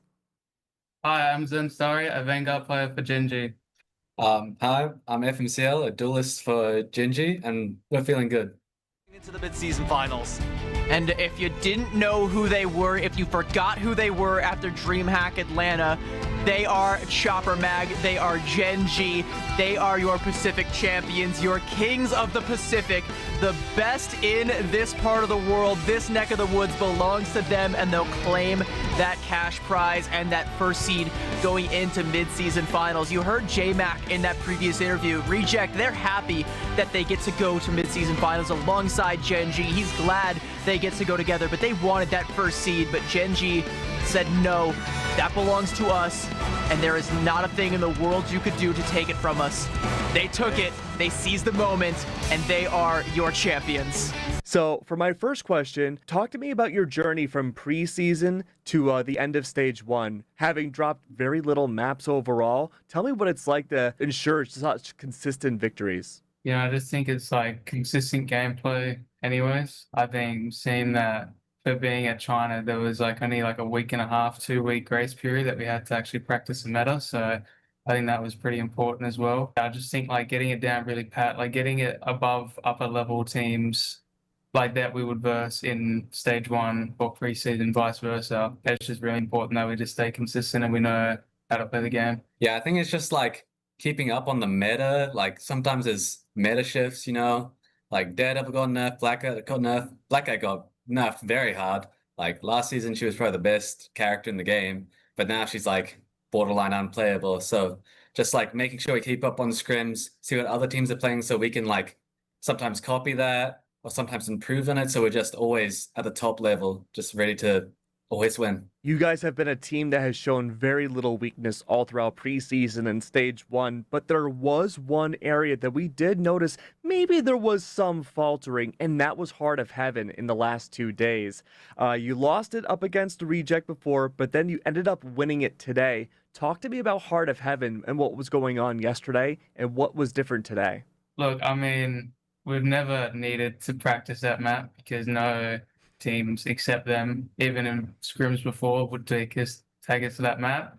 So I just think it was like we just had to like recognize how to play that map again and what to do. I personally think that map was still very close, even though that we lost and it was our worst map. But today, you know, we just played better than what we did on the map yesterday. We just played against them better.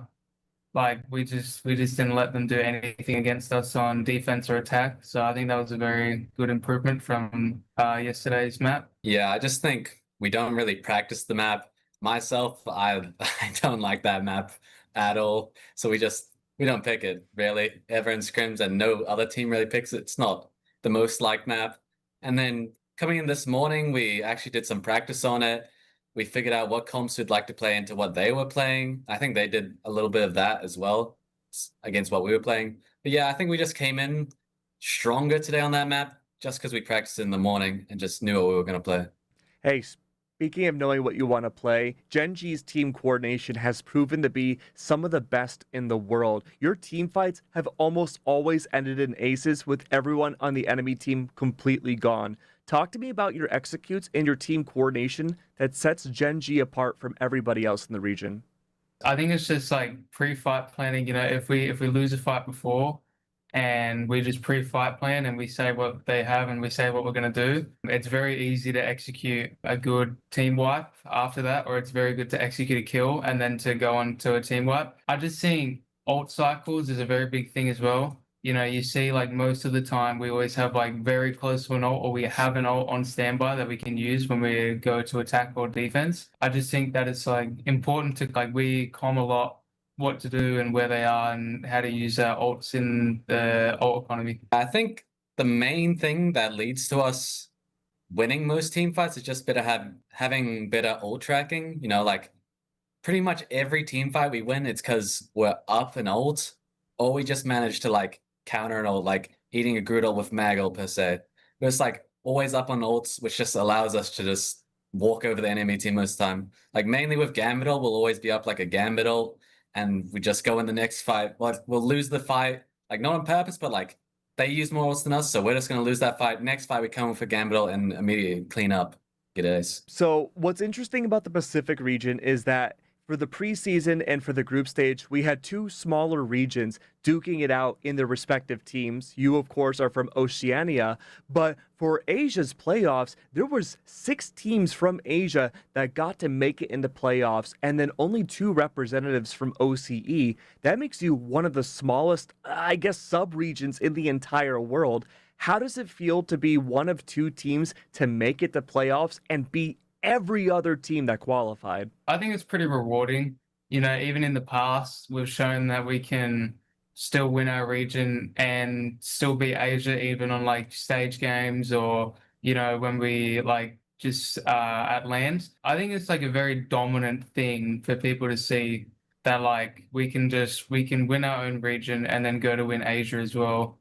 It's just like a very powerful thing to convey to like even teams in different regions. I think it's just like a very dominant thing, you know, like coming from a smaller region, which means there's like a smaller player pool. So there will be less good players overall, obviously.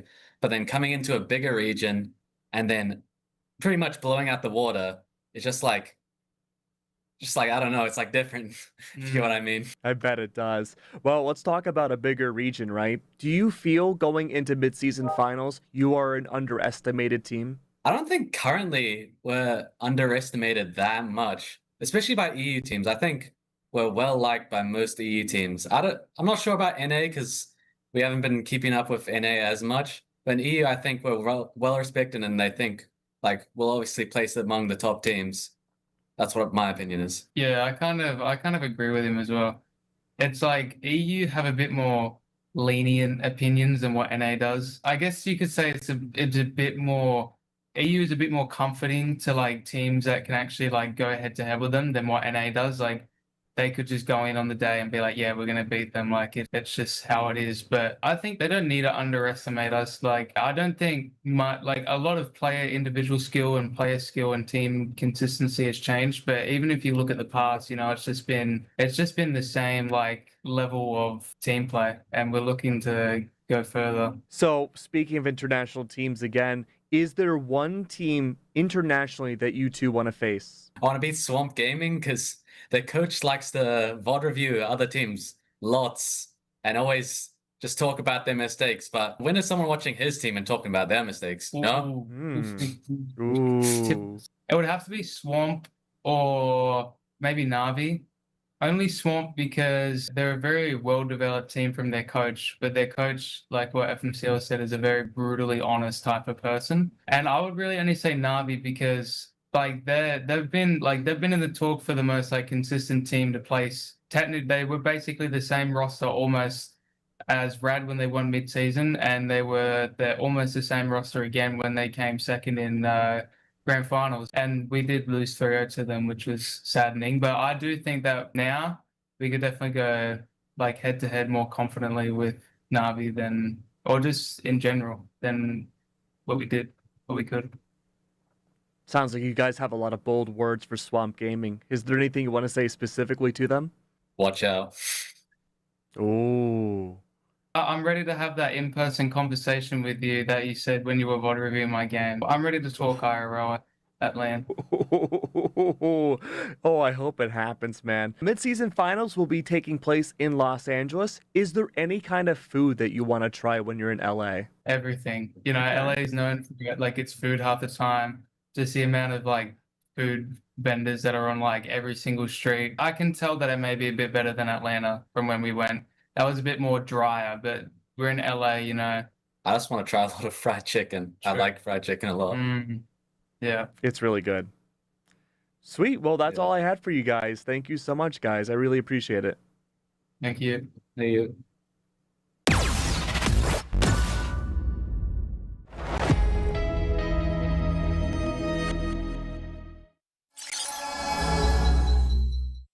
Big duelist ultimates, and also coming up on a royal flush before long. Like if Gen G want to play with their food a little bit, they can just wait until Salvation, you know, has this royal flush and then pop either the Final Judgment or the Galactic Legend. Take your pick, because it doesn't matter. The burgers don't have any tool to be able to absorb the damage.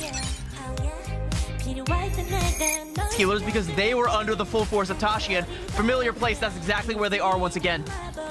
Yeah, can be tough for Dino to get up in there in the mix. Looking to not overextend here, but a quick pick there from Peter. Headshot. Big Angela mobility on top of a closer spawn room. Piggy already back in this fight. Just down because of Bubble CYA. Duba's going to use the Band Hammer to try to extend this fight. Zykrig's going to use the Fatal Both Worlds in response, and both Lunas will be using that dance floor as Snake tries to escape, but he's going to get... Really go force. Where did they even see Eggsy in the backline? Absolute flash and slash, and absolute. I would be crashing out from that one right now.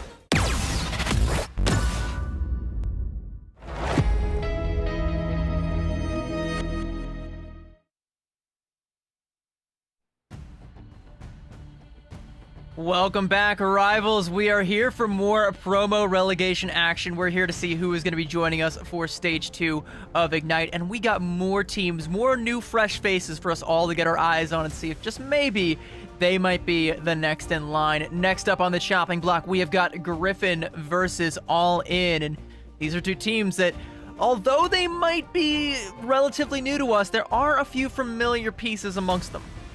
Yep, I mean, the big one is Griffin, right? They've got Yugen. The last time we talked about Yugen was when he was on loyalty all the way back in preseason of Ignite, and now is looking to get himself back into that spot.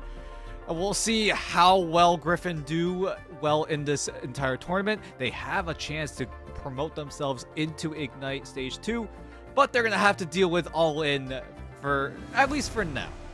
I will say, you know, again, I remember very distinctly saying that even in some of the losing outings from Yugen's time on loyalty, it felt like he really wanted to win. And, you know, I'm not sure what happened to cause him to kind of to leave that squad, but he does still kind of have that desire to win, desire to be amongst the best. And I do think that getting back to Ignite would be a great way to get a little bit of that confidence back, because he plays like he deserves to be there. And if he really deserves to be there, then he'll get right back there. But this is the first step right now, and it's going to be All In his way, as we'll hope to get back into this matchup here very shortly. Kicking things off again on Krakoa.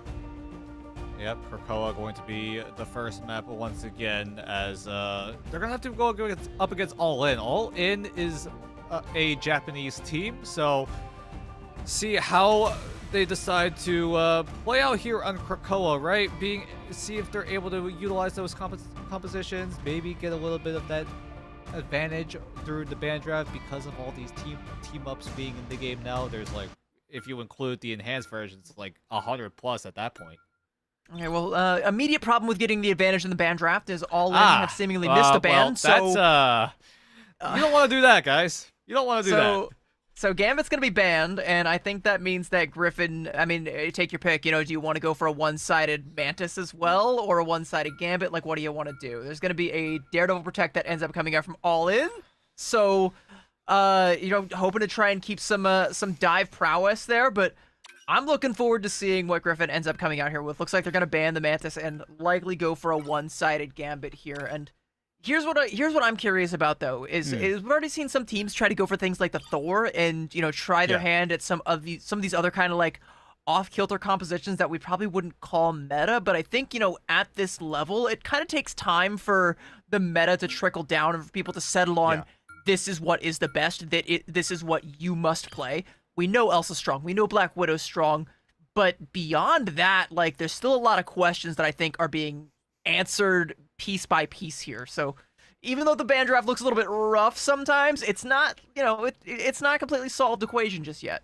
Yeah, it's not. Sometimes you do want to follow the meta, right? But there are times where some teams, like we saw in that past series, right, banning for their own team identity, picking things and banning options that will enable the playstyle that they know best. And so far, that's been working out a few times, but right now, it's just a matter of, do you want to go aggressive in taking away options from the other team, or do you want to just play the more passive, the more popular option of just, you know, saving things that you know are strong and you know will be available to you, as both sides just trading back and forth in terms of what kind of one-sided picks they go for. Griffin will get themselves the one-sided Gambit and the Venom, but that means that All In are going to have to find ways to shut down this a gambit because so far they have taken away the Star-Lord, they've taken away the Loki, so all in, we're able to remedy off of a missed first ban. It's still not great, but it's about as good as it can be when you've missed a ban there. A ban onto the Hela, and call me crazy, but seeing Lexia on that Hela hover right there, that might be targeted. That might be targeted. That's a champion Hela if I've seen one. Yeah, but here's the thing though, is like, going for that particular target ban does still leave both the Black Widow and the Elsa open, and the Star-Lord also does end up being one-sided for all in, and that looks like that's what Lexia is going to hover for now. So, going for a target ban like that leaves a lot of much stronger options on the table. So we'll have to see what ends up coming out. I do want to call back, though, to that one-sided Venom that Griffin managed to secure, though, because when you see that Daredevil Protect come out, there's going to be some sort of dive, so you're taking out one of the best dive vanguards in the game right now, making sure that if that Daredevil's going in, he's going in alone. Yeah, we'll see if this Hela ban does actually work out in the end. It did seem like it was a target onto Lexia, but overall, it could have been other options. Things like maybe the Invisible Woman, maybe the Rocket Raccoon. I feel like the Rocket Raccoon would have been one of the better options in terms of that final ban. But then again, it does really seem more aggressive trying to shut down some of those options coming in onto all-in. But taking away the Hela just means that Star-Lord is enabled, like you said, Bucky as well. You could even throw in Elsa, which arguably is the strongest hit scan character in the game at the current moment, but there's also Black Widow as well. So we'll see if that ban does prove to be worth it in the end. And I will say, even though we call out the strength of like Elsa and Black Widow, Hela isn't weak by any stretch. I have seen, in some situations like Elsa and Black Widow both getting banned, and in some cases, depending on the map, Hela might be the next best thing. And if you've got hands when it comes to the Goddess of Death, you can dish out your namesake quite handily. Yugen, though, got some hands. In fact, those hands got claws, and I mean, we're finding that out the hard way, as he'll be able to take down Just Deki, and an early KO coming out, and now making the most of this one-sided Venom. J-Mez goes in, takes an Invis Woman, and is still hungry for more. Yep, and this Venom is also running the Blade team up, so every time J-Mez uses an ability, he gets a little percentage health recovered just instantly, and you could run the Phoenix team up as well for some extra damage, but J-Mez is going for the more survivability option so that he's able to go in, stick around for a little bit longer, and then reliably get himself out to safety. Yugen's also there at any given moment with these adamantium claws and just slashes down Deki, as all in are just going to get slashed down, poked out to the spawn room as oh wait, hold on, there's some response coming in from all in. They're going to go all in onto this engagement, try to get some exit trades, but Griffin are able to hold on.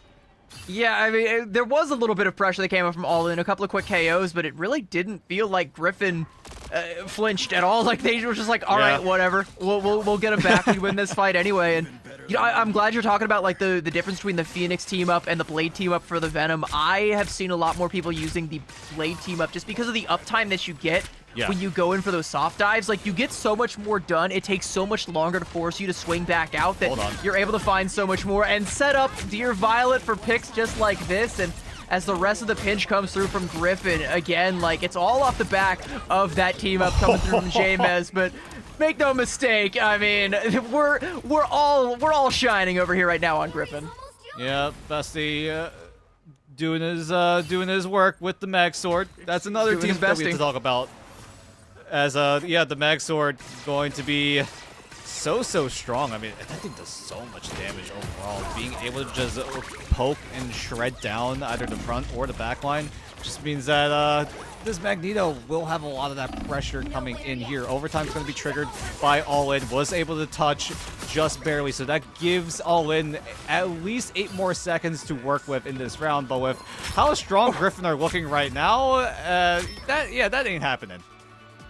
Dan, Griffin didn't ult at all. I did notice that. Yes, they didn't. There were a lot of check marks on their end. Yeah, they didn't need to. A quick 100-0 just off of raw damage. It's the Hela shots coming through. It's so much distraction coming through again from the uptime with that Venom. He's able to stay in the back for so long, and Tuna Second and the Invis Woman from All In, like, they can't really get anything done. They can't help push the front line forward. So just Decky and the Deadpool, like, they end up just having to fall back. They can't play aggressive. And by the time they go in to make a play, it's like, okay, well, we just don't have the healing to do anything with this. I mean, it did feel like Griffin were just playing so fast to the point where they...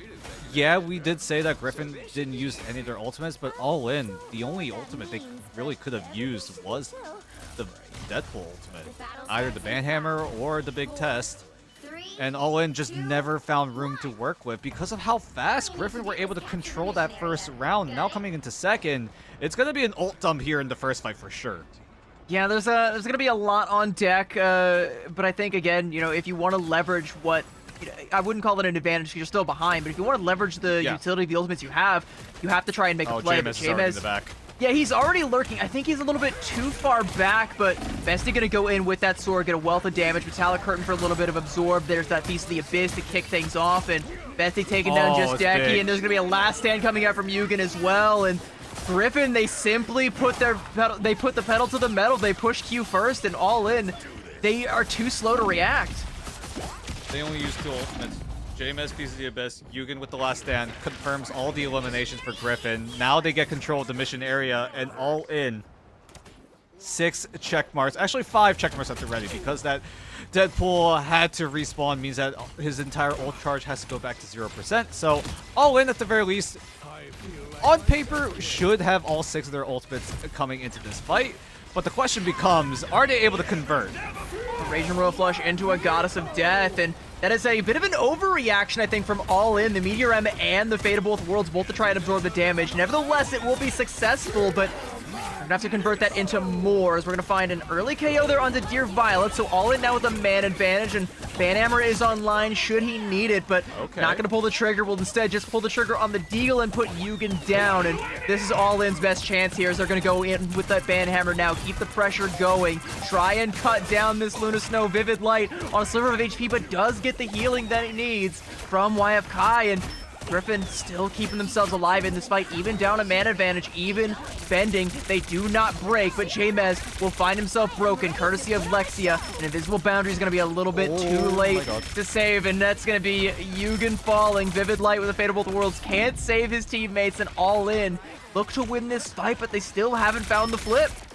Yeah, this fight's going way too long. All in need to finish this fight cleanly, but they're just not able to follow through. Griffin are doing a great job at stalling out so that the rest of the team can regroup, but also at the same time maintaining control of the mission area, as all in are just struggling to find these eliminations cleanly, as Griffin still holding on, 83 and climbing for them, as all in are still struggling. And all Griffin need is just one body to keep the contestant going. There we go. Finally, they can't keep it up any longer, but they get all the way up to 88% from what, like 50, 60%? Like, they gain an extra 20% that they really didn't deserve, and a lot of it comes off the back of Jameis coming in. And again, it's that uptime you get from the team up. It takes them so long to put him down, even when he's the only one contesting, that Griffin just keep taking it on up, and now they're ready to take a fight. Raging Royal Flush, Feast of the Abyss. Jameis is feasting. Gonna take down Strategist? No, the health bar is gonna be there, but still all the KOs come through just the same. 4 quick ones. There's a 5th, and the 6th not too far behind. A team wipe, and Griffin reclaim control. Quick as you like it, they are able to win out in that retake. Portal's going to be channeled. It should come in time unless there's a body block coming in from Griffin. But there's the touch. Overtime will be up. 8 seconds of a chance for All In to come back into this fight. Good Meteor to try to deny the Galactic Legend, and he does so successfully. Not sure where that Meteor ended up, but a 2-man from Yugen just shuts them down. All In lose half of their members, and they're going to have to keep it going with this overtime coming in. Tuna Second is able to get that Fate of both worlds in time, but it's just a momentary abatement before All In try to respawn and regroup. They got to get Just Eki back or their Invis Woman. They have the ults that can save this one, but the Invis Woman's not going to get it in time. And Jameis with a nice little 2-piece again, feasting on this back line. And he will have the whole buffet as Krakoa goes the way of Griffin, and All In, they fall 2-0. If you want to see how much of an effect these ult charge nerfs have done, this map might have been the perfect example. Round 1, we didn't see a single ultimate go off, period. Maybe it was a Deadpool ultimate, but that was about it. Deadpool is really the only hero that really dodged the ult charge nerfs coming into Season 9.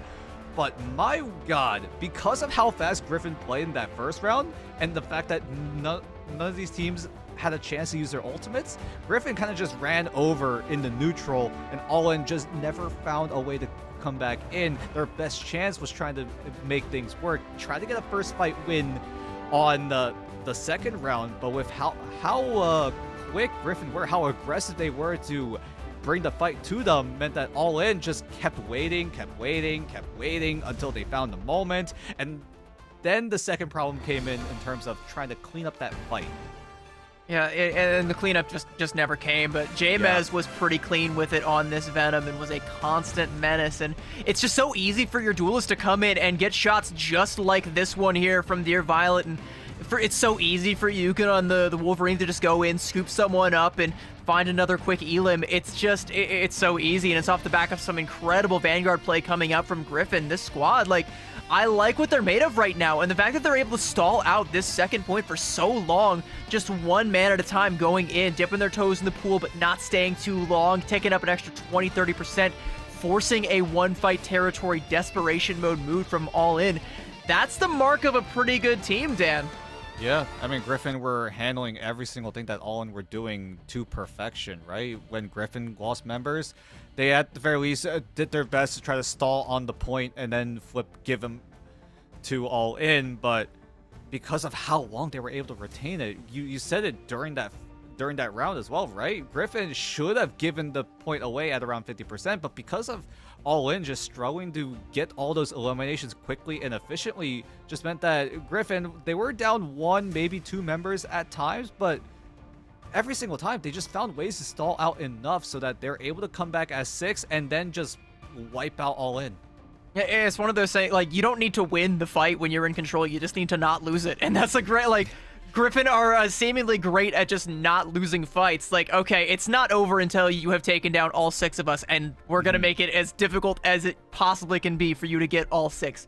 Have 1, have 2, have 3 even, have 4, but 5 and 6 don't come too easily, and we're gonna make that one tough for you. And yeah, that's again the mark of a good team, because it takes crystal clear communication to be able to, like, just kind of patty cake it like that, one person at a time, you know, going in one, not overstaying your welcome, coming back for the healing, have another one go in, or having the next man know when it's time to go in, because someone's like, I'm 1 HP, I got maybe 3 seconds left before they finally get me, it's your turn, my guy, and then you go in, get the next one on.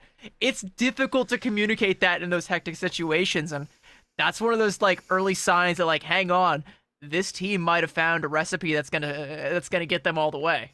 No, Griffin are looking to be one of the stronger teams here in the midseason qualifiers. I mean, you talk about being able to handle these stressful situations, but it's also the confidence coming in from Griffin, right?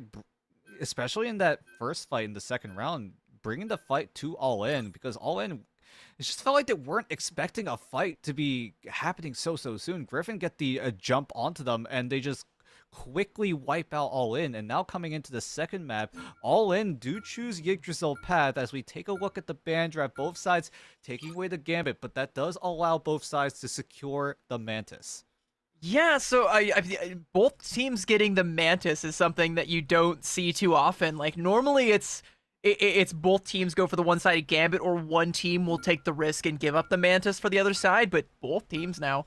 So, again, like, we talked a little bit about it at the top of the show, but it's relevant again because it's one of the first times Mantis has gotten through since, I think, our first map of the day, but the changes that have come through for Mantis, specifically the team up with Star-Lord, which won't be enhanced because both teams get to ban that out, it gives her, like, so much extra healing in the neutral that she's no longer shackled in triple strategist jail. She can now work in a 2-2-2, even with the unenhanced team up there, alongside a Luna, an Invis, or in this case, a Loki, which has also been protected. Triple strat, still on the menu, but we have so many more options.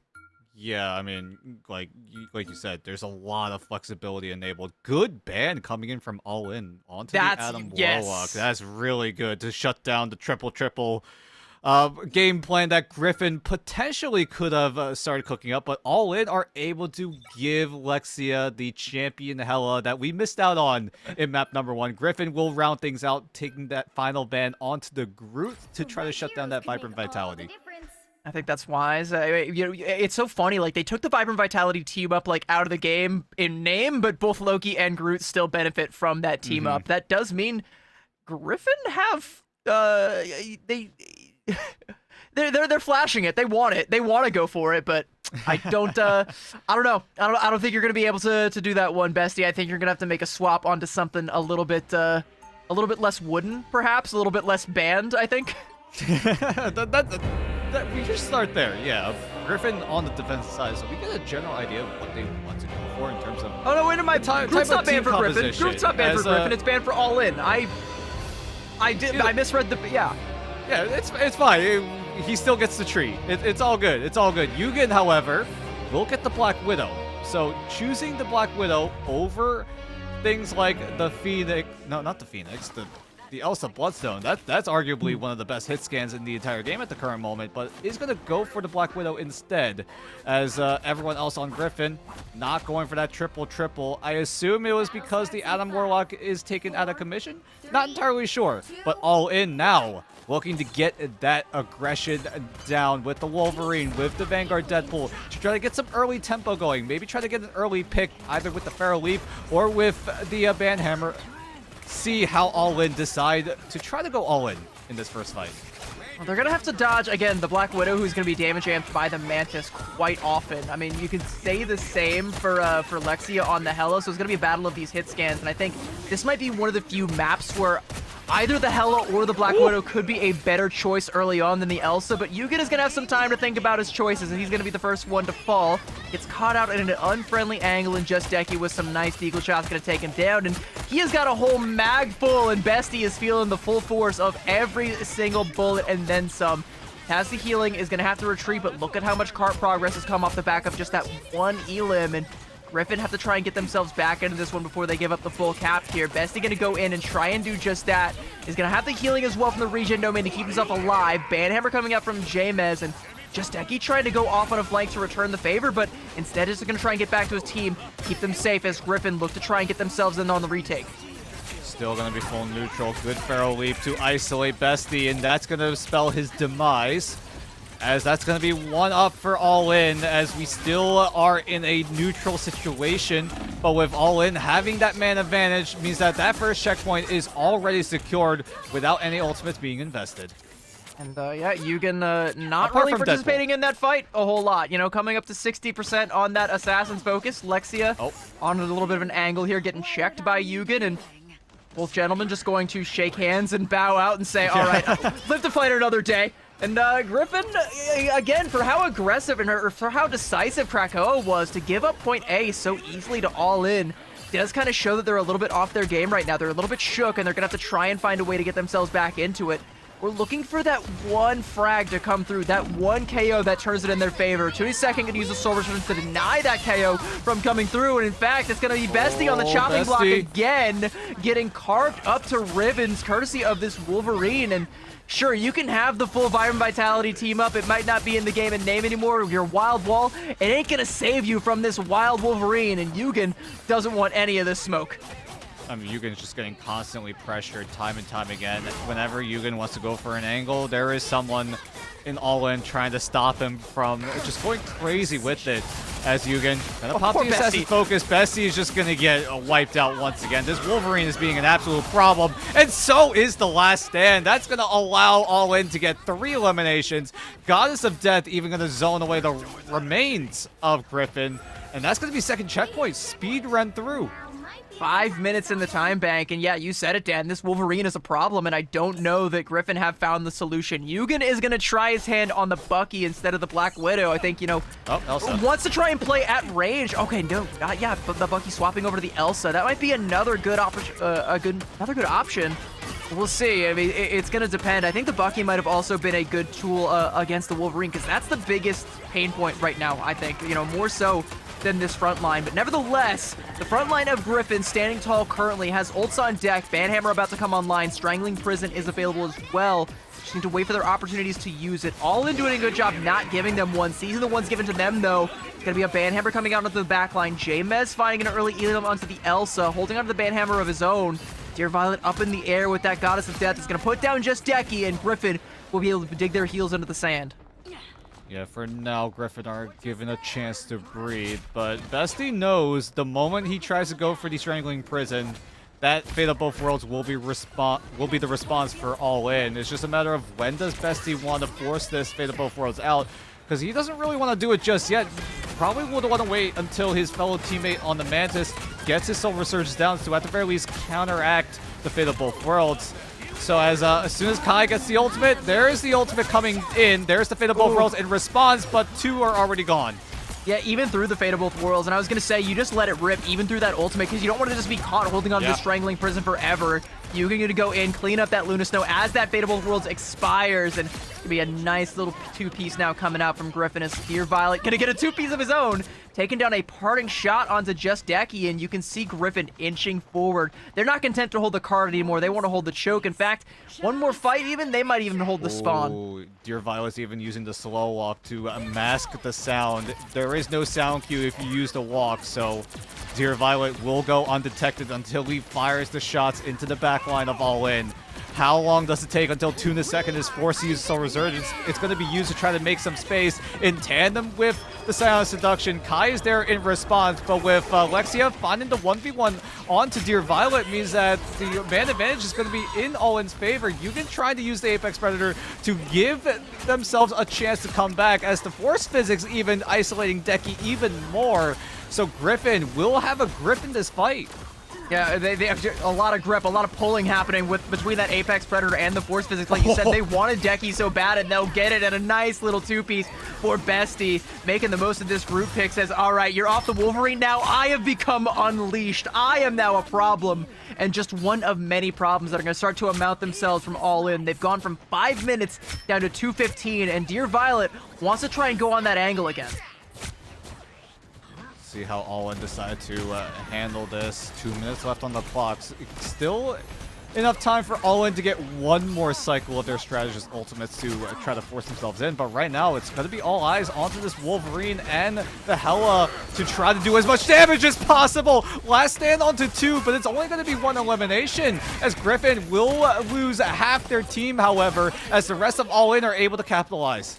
Finally able to get that Wolverine in and again get on top of Bestie, as he has so many times before.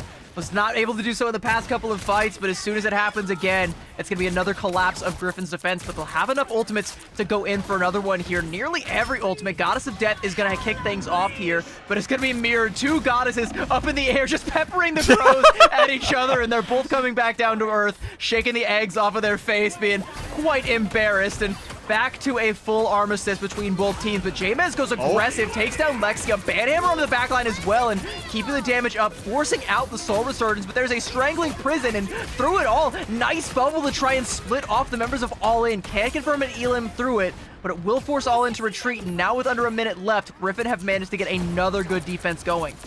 1 minute left on the clock. Fate of Both Worlds available on the side of All In. So will be the Silent Seduction, but that's only if the fight does go long. Kai getting closer and closer to that Soul Resurgence will finally pop it, and he gets the second cast down, so it's going to be the fight in favor of Griffin. Apex Predator even going to be invested, as Tuna Second going down right off the get-go. It's only on to the Luna Snow for heals, and All In notice they can't win this fight anymore. They're going to have to retreat one more time as we head into Final Fight territory. When does All In decide to use the portal is going to be the big question now.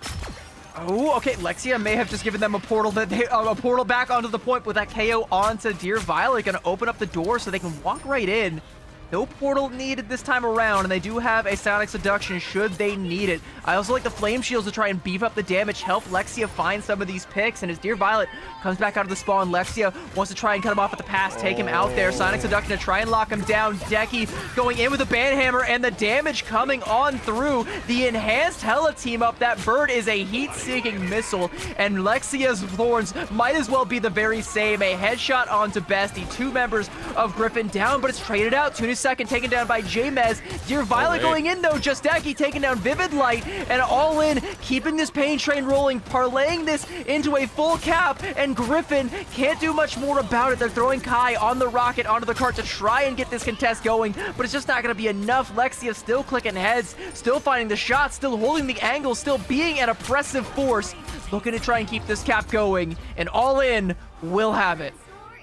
Oh, Griffin just couldn't get any response down. They didn't have ultimates on their end. They were completely gassed in terms of their ultimate economy. All in, take full advantage, are able to capitalize, get that momentum that they need to get that final push to make sure that they get the full push. And now Griffin are going to have to do the exact same thing if we want extra innings here. I mean, I gotta give a shout out to Lexi. Like, a lot of these key pickoffs were showing why, you know, that target ban came out, why the protect came out onto the Hella.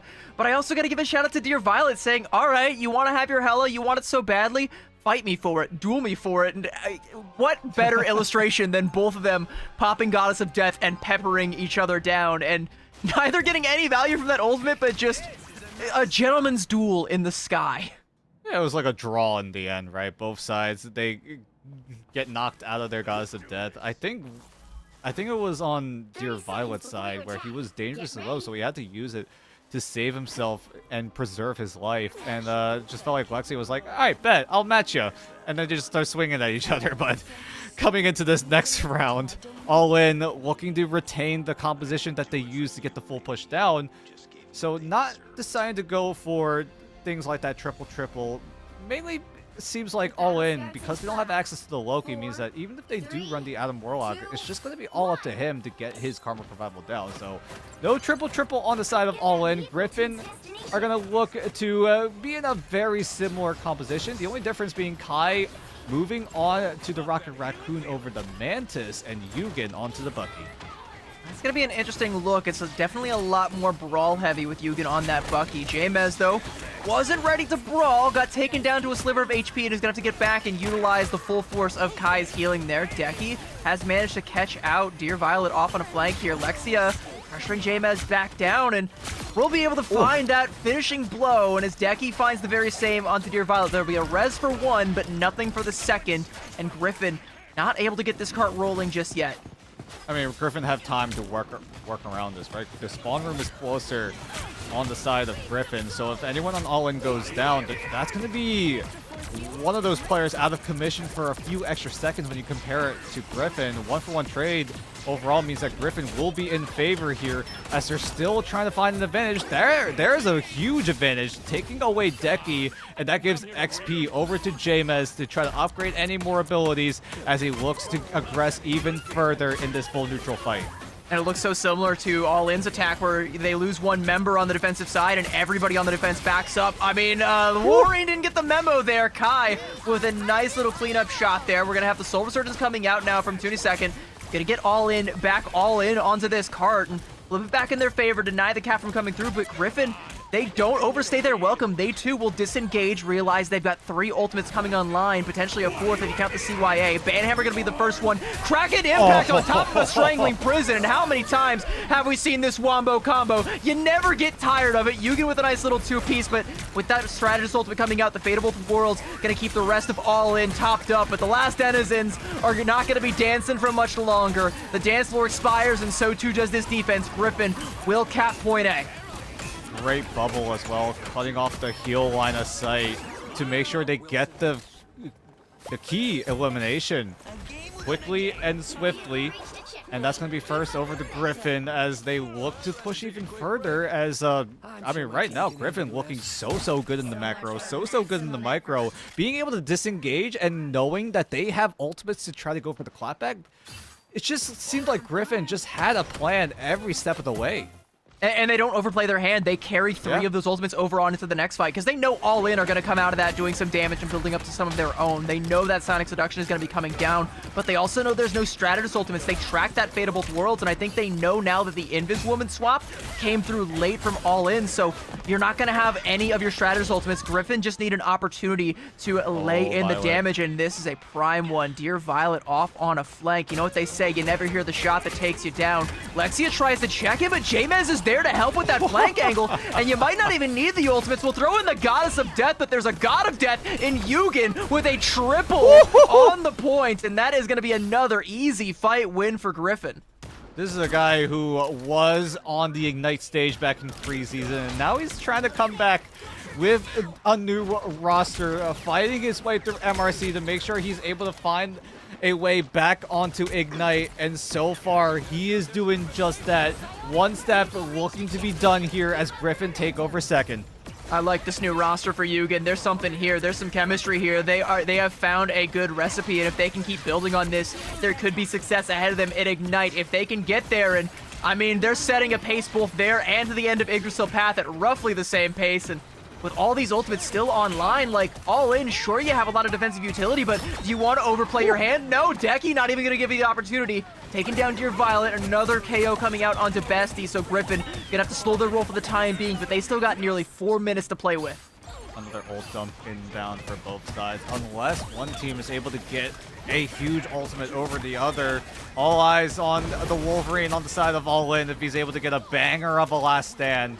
But Griffin, they have wombo combos that they could do, but Yugen is just able to shoot down Lexia as Griffin tried to use the Strangling Prison, but it got canceled. But either way, Griffin are up 2. It's gonna be an invisible boundary to try and keep All In alive, but they're, again, like you say, Griffin up 2. As the spawn's gonna come out from All In, they're gonna be back to a full 6 stack, and they're still gonna have a wealth of ultimates, but they're gonna have to give up so much cart progress, and we're getting into territory where a strange TP could turn the fight if Griffin need to use it. Invisible Boundary gonna keep them in this fight through the Psionic Seduction coming through from All In, so a nice little ult trade there that ends up again bloodless, but Lexia looking to try and spill some blood. Goddess of Death takes to the skies, finds one before getting brought back down to earth, traded out, but as they take down Yugen, Just Decky again bailing All In out of a disastrous situation. All right, All In looking to stabilize for a little bit, but they have had problems of finishing these fights cleanly as they're able to stabilize for the time being, as All In still have ultimates to work with at the very least. Griffin, however, there is that wombo combo once again. Bestie on the Groot, Yugen with the Bucky ultimate. That wombo combo could be devastating for All In, but so far they were able to handle it once, but can they handle it twice? We'll see. I mean, it's so much damage, right? Just even able to burst through some of these Stratos ultimates. Strangling Prison comes out, forces it, and there is so much debuffs coming through, and Yugen with a double. It's traded out 2-piece, but as Yugen goes in for the triple, it's going to be Griffin winning this fight. With only 3 members of Griffin left alive, they're not going to be able to get a whole lot of card progress off of this one. They have to try and play safe, get a couple of these cleanup limbs, and yeah, there's no one to heal up, my boy.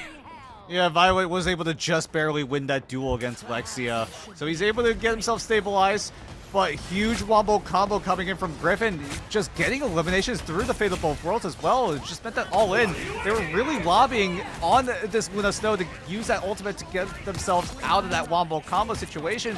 But with Dear Violet able to find to the second before he's able to find refuge inside the invisible boundary, means that Griffin have a slight advantage, but not until the BRB gives Griffin one more opportunity to go for a push, as All In are just being good at trading these fights left and right.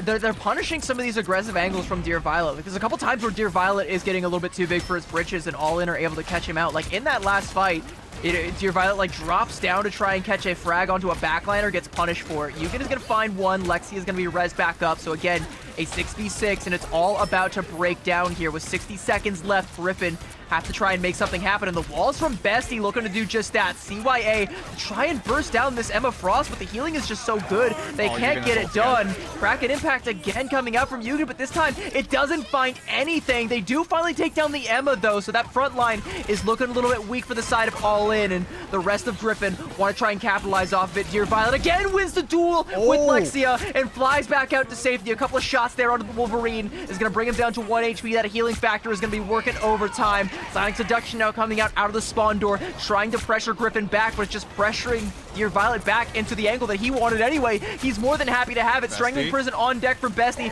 looking for a place to heat it in. Finds it, catches 3 inside of it. Line him up, knock him down. Dear Violet just finds all he could possibly want. What a play from Bestie. And as Decky goes in with that big test, Bestie is going to pass it with flying colors, and with 1 second to spare, Griffin will full cap.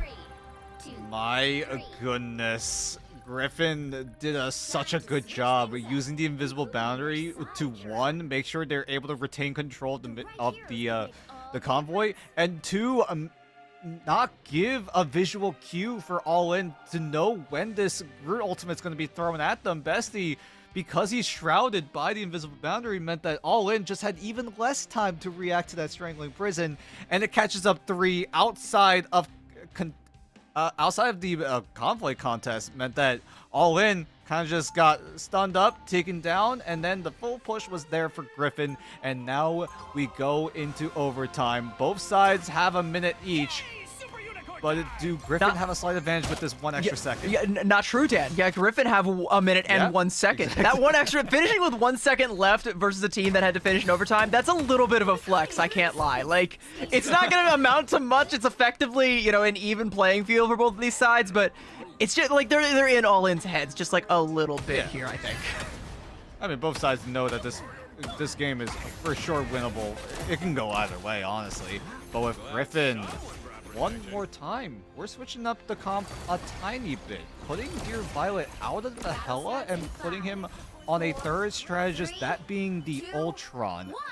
Because of how strong these hitscan characters are, Ultron hasn't been the most popular pick, but we'll see if All In are able to handle this with Lexia on the Hela.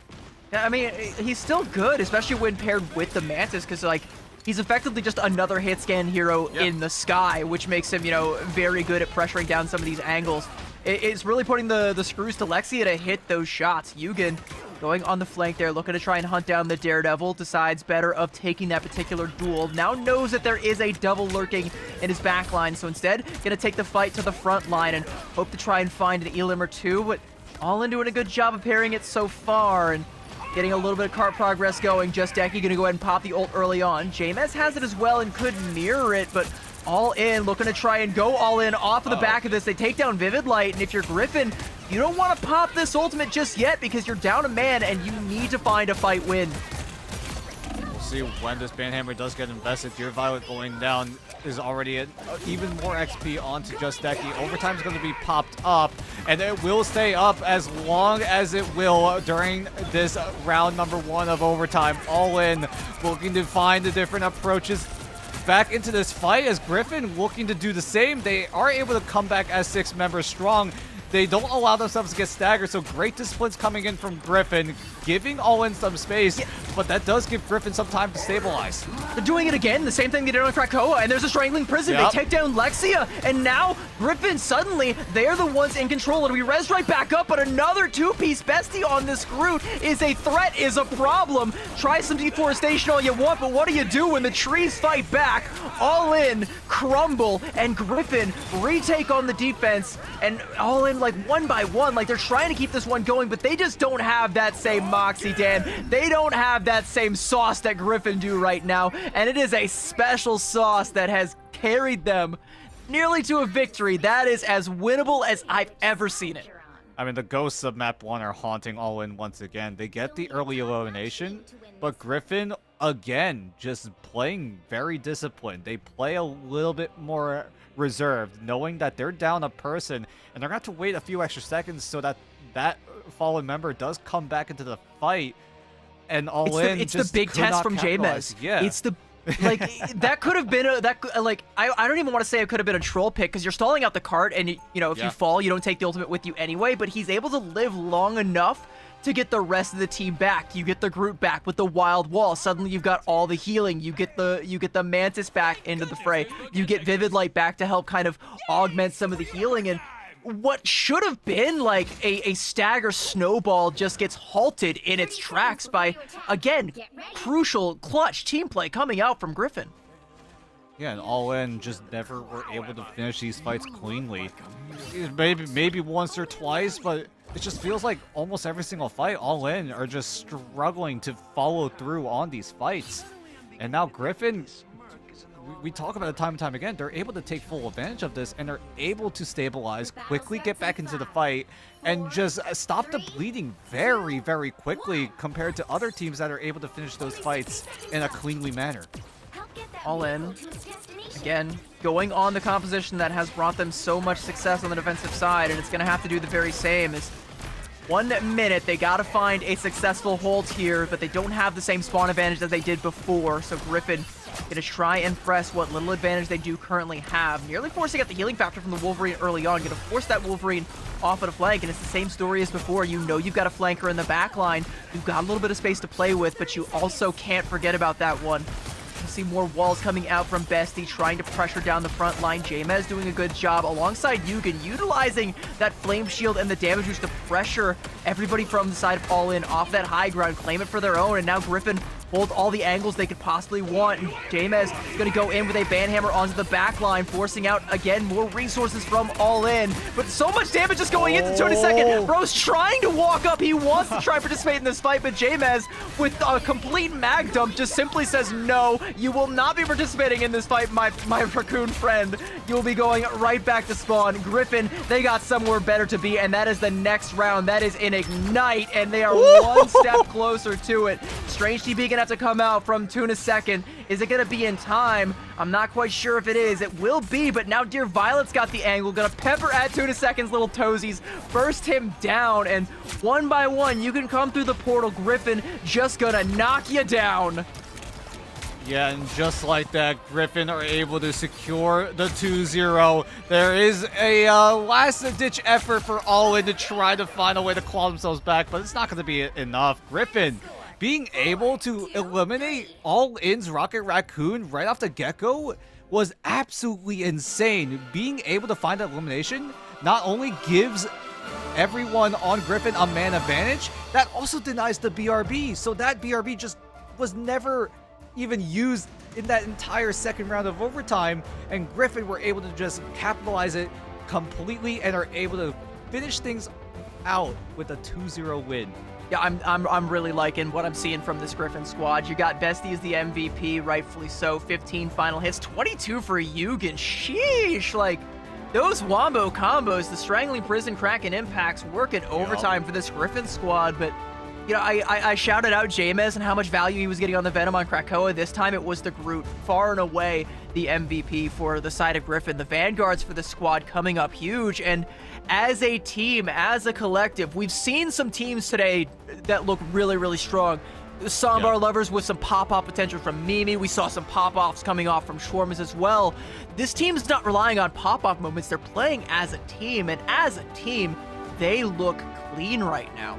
Yeah, I mean, it all comes down to the combos, right? Whether it be the Strangling Prison into the Kraken Impact, whether it be things like the Hella, maybe even Jamez on the Vanguard Deadpool to pressure the backline of All In. All In were trying to do the exact same thing, but it just feels like there is a stark difference between Griffin and All In terms of these executions, right? When Griffin had ultimates at the ready, they were able to use it to wipe out All In, but when All In did the exact same thing, when they had all those ultimates at the ready in their bank, they didn't find any eliminations. Griffin were able to find it. All In just could not find anything, and that's like the difference between a team that is performing at a high level, but then Griffin, who are just like, yeah, nah, we really want this promotion. We really want to play in Ignite.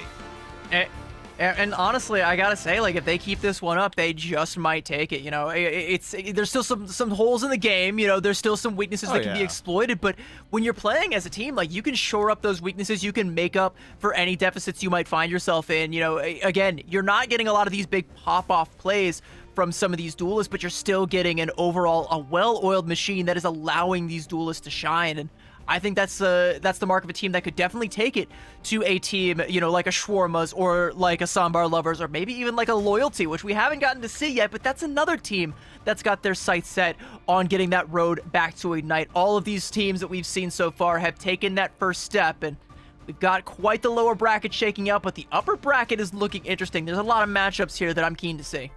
And that's the thing, right? We're going into the upper bracket, means that whoever wins this next upper bracket matchup, they make it to Ignite, Stage 2.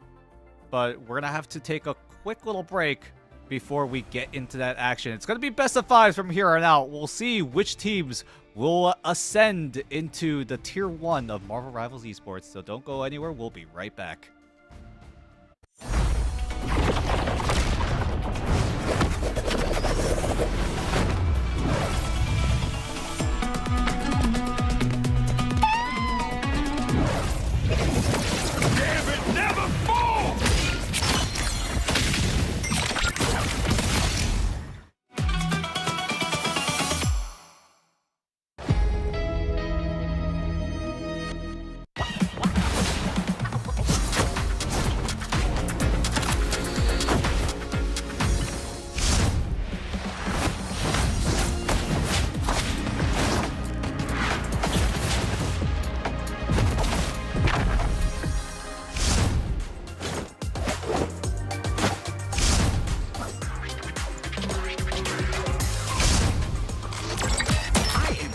good at this. Nowhere to hide. Double-edged sword! I never miss. I am too good at this.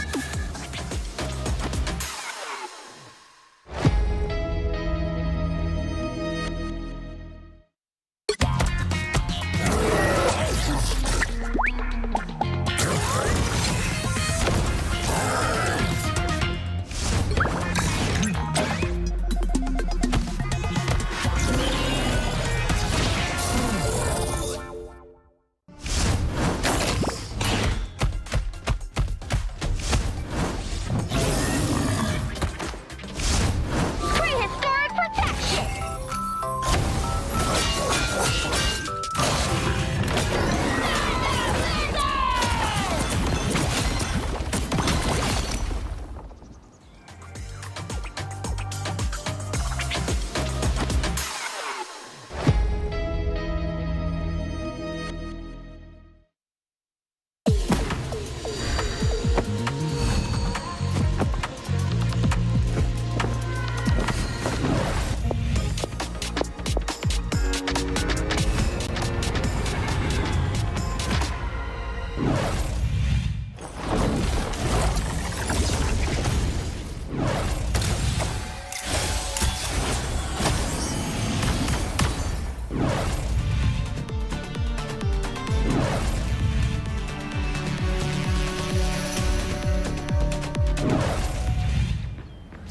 Let's heat it up.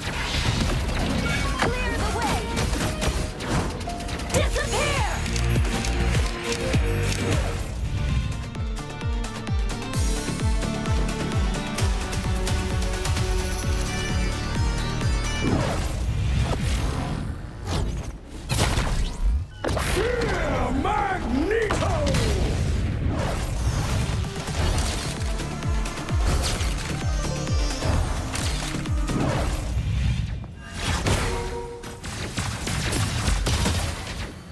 Born again!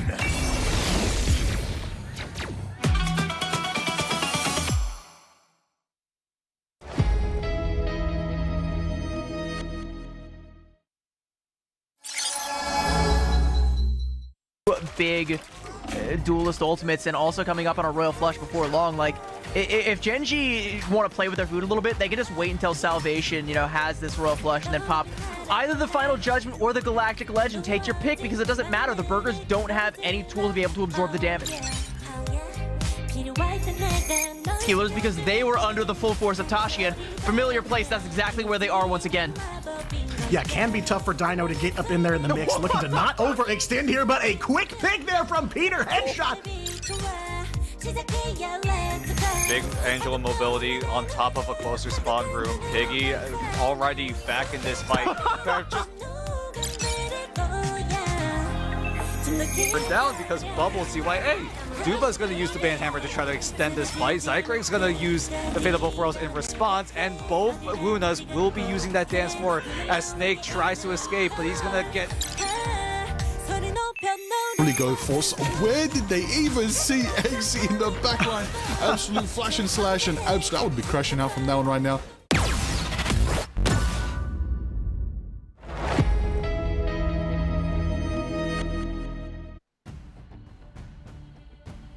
Welcome back to promo relegation for Marvel Rivals Ignite Asia. It is the Ignite qualifiers, and I think this next matchup that we got for you today, Dan, it is going to embody these promo relegation spirit, as we just might be promoting one team at the cost of another.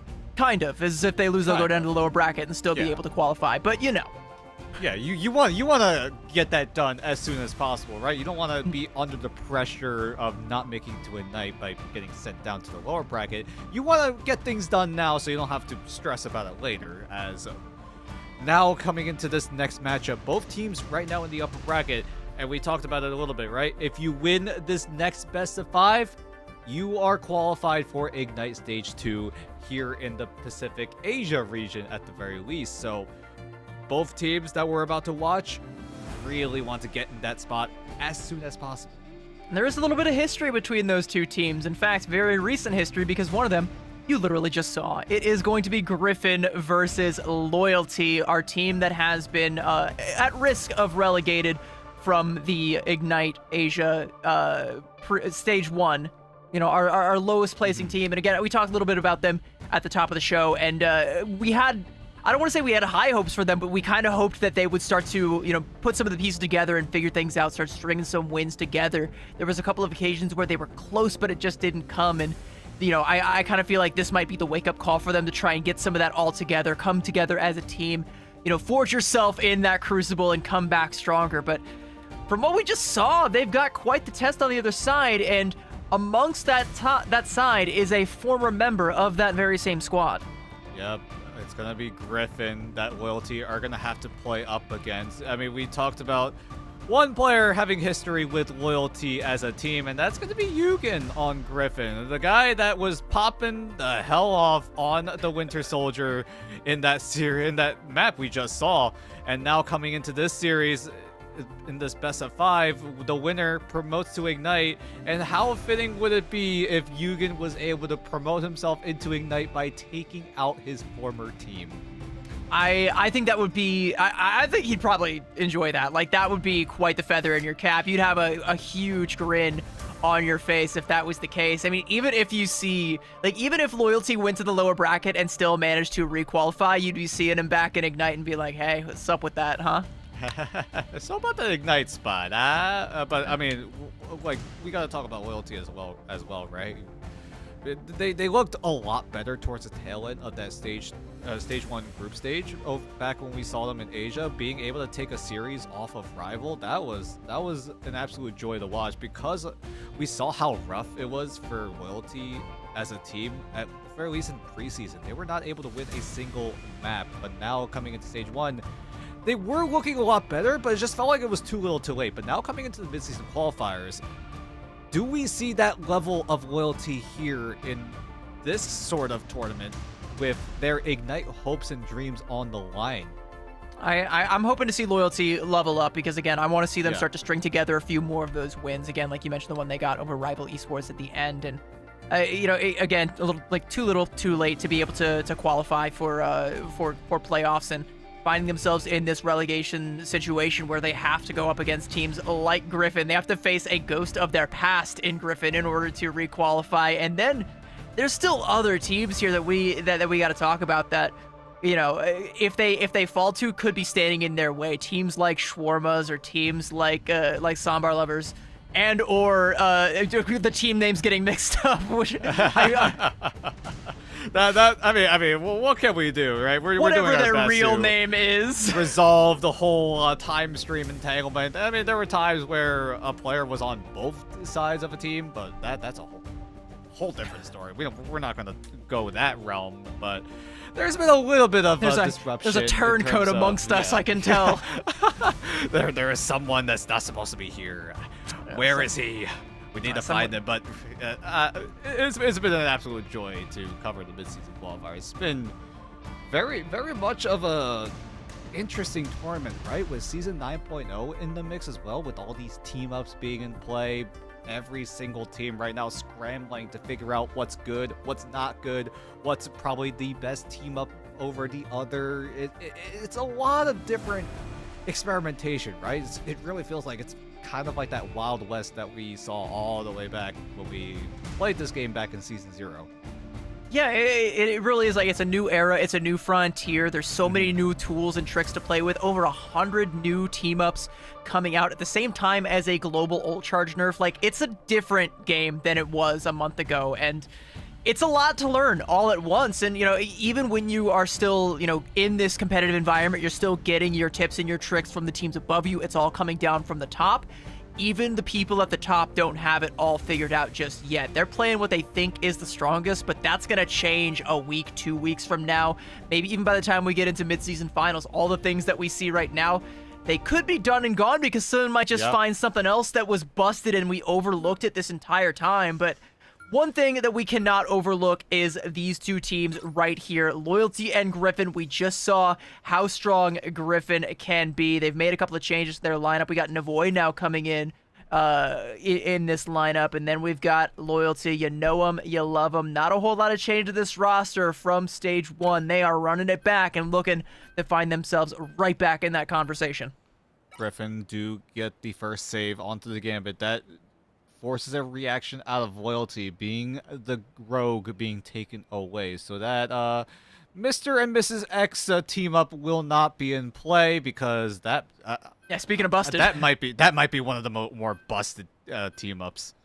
It's crazy that like Rogue just gets like the old team up just all the time now, but if you get it's if you get the Gambit through, it becomes permanent. Like, yeah, she's still a must ban if the Gambit gets through. Interestingly, we're gonna have the Gambit Protect coming out from Loyalty as well, and so no Mantis for either side. Gambit mirror, no Rogue. It literally is like a perfect mirror ban situation. We'll see what changes in the back half here, and if either of these teams want to deviate. Because this Gambit is being in play means that there's other heroes that are going to be more prioritized in the ban phase, right? Things like Loki, things like the Rogue that's already taken away, even the Star-Lord, which Loyalty put a heavy emphasis on, being willing to invest a one-sided Star-Lord for their end, as Griffin are looking to just take away other options to try to help enable the Star-Lord. Things like the Magneto that will be secured one-sided for Griffin, and the Elsa Bloodstone being taken away from Loyalty, so that the Vanguard shredding potential is not going to be there for Loyalty. Yeah, I was gonna say, like, I don't know if the Loki is as high of a priority as it was before, because again, I think the double flush ain't what it was, but the Galactic flush still is, and that's gonna be a problem. And I think, you know, for Griffin, the one side of Magneto is the best possible tool to be able to deal with that. Magneto is another hero that I think a lot of people are sleeping on right now. He's pretty strong, and I think we've gotten a little too used to him just kind of being around and not really being oppressive, but he is legit, like, if not for Venom, kind of contending for like best in slot when it comes to Vanguards right now. Gets the most done, has the most versatility with that ultimate, and it is all going to be for Bestie to utilize, not afforded to Loyalty. The Punisher ban, I think, is an interesting look, though. Yeah, not entirely sure, but it's just more hit scan options being taken away from a Griffin. I mean, there's still other options, right? Like things like, I mean, the big one would be Black Widow that really could fill the shoes of any sort of hit scan that Griffin wants to go for. But right now, Griffin looking to go a more aggressive, more dive-oriented approach. Yugen looking to be the man to operate the hit scan character by putting himself on the Elsa Bloodstone, James on Venom, Devoy on the Black Cat. So it's going to be up to how well Loyalty are able to hold out on this. JCC7 might just be the main person to try to keep alive, but JCC7, if he does choose to use the team up with the Magneto, will give himself a force field to, at the very least, give himself some self-peel.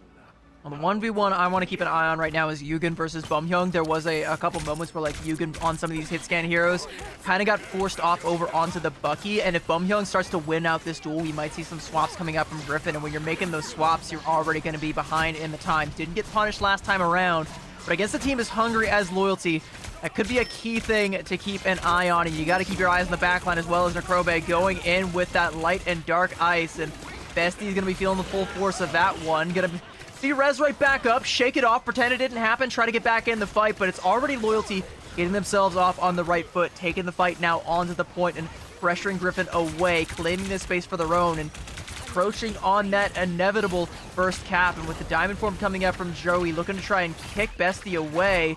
Not going to be quite enough as the dive now coming out from James. Navoy able to claim up JZ. Bumhyung taking James down. Beautiful shot. Yugen goes in though. Trades that out. Love the aggression. Griffin seemingly able to turn this, but Loyalty still lingering. Still not out of the fight just yet. And no cap coming through for either side. Yeah, both sides are doing a great job at holding off, waiting for their teammates to come back into this fight. Everyone doing whatever they can. No one has gotten control of the point, by the way, as Bestie goes down. Does get brought back thanks to the BRB, but with so much disruption coming in from both sides, and both sides doing so well at locking horns, finally Griffin let up. Loyalty are able to get controlled by the skin of their teeth. It's Joey coming back on that. Angelo just literally pushing them off the point, saying, no, you get off of the point. We are taking it. But Griffin, they want it back with that CYA and the damage coming out from the Daredevil.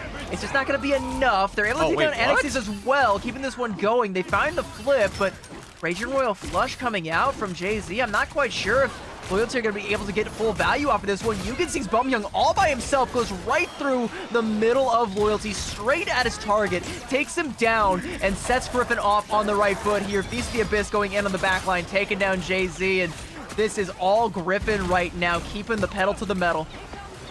That had to have been a mistake on Loyalty. It felt like Loyalty, maybe if they used the Raging Royal Flush, they would have been able to control the mission area, but Griffin were able to flip it over, so that Raging Royal Flush gets wasted away. Now Griffin gives themselves an opportunity to keep the pressure on, because now they have a one-sided Raging Royal Flush coming into this next fight. Yeah, the Crove is there with the Fatal Flush to try to stabilize, but how much can Loyalty do in order to handle this aggression coming in from Griffin? Loyalty are going to do just about everything. Fatal Worlds, Heaven's Retribution, everything being thrown in to try and turn this one. Feast of the Abyss as well, but it's a little bit after the Fatal World, so you don't really get the damage yet, but you do get the follow-up damage from Bumyoung, and even Gamebo going to use that Banhammer. Every tool at Loyalty's disposal is being utilized. Bumyoung gets traded out, though. It's a one-for-one trade, but as the backline now from Griffin has been dealt with, it's all but inevitable that Loyalty will be able to turn this fight, but they got to do it quickly before anybody from Griffin comes back online. Joey does just that, and taking down Jamez as well with some help from Gamebo before he can crash back down to Earth, and that's going to be Loyalty. And luckily finding the flip there. All right.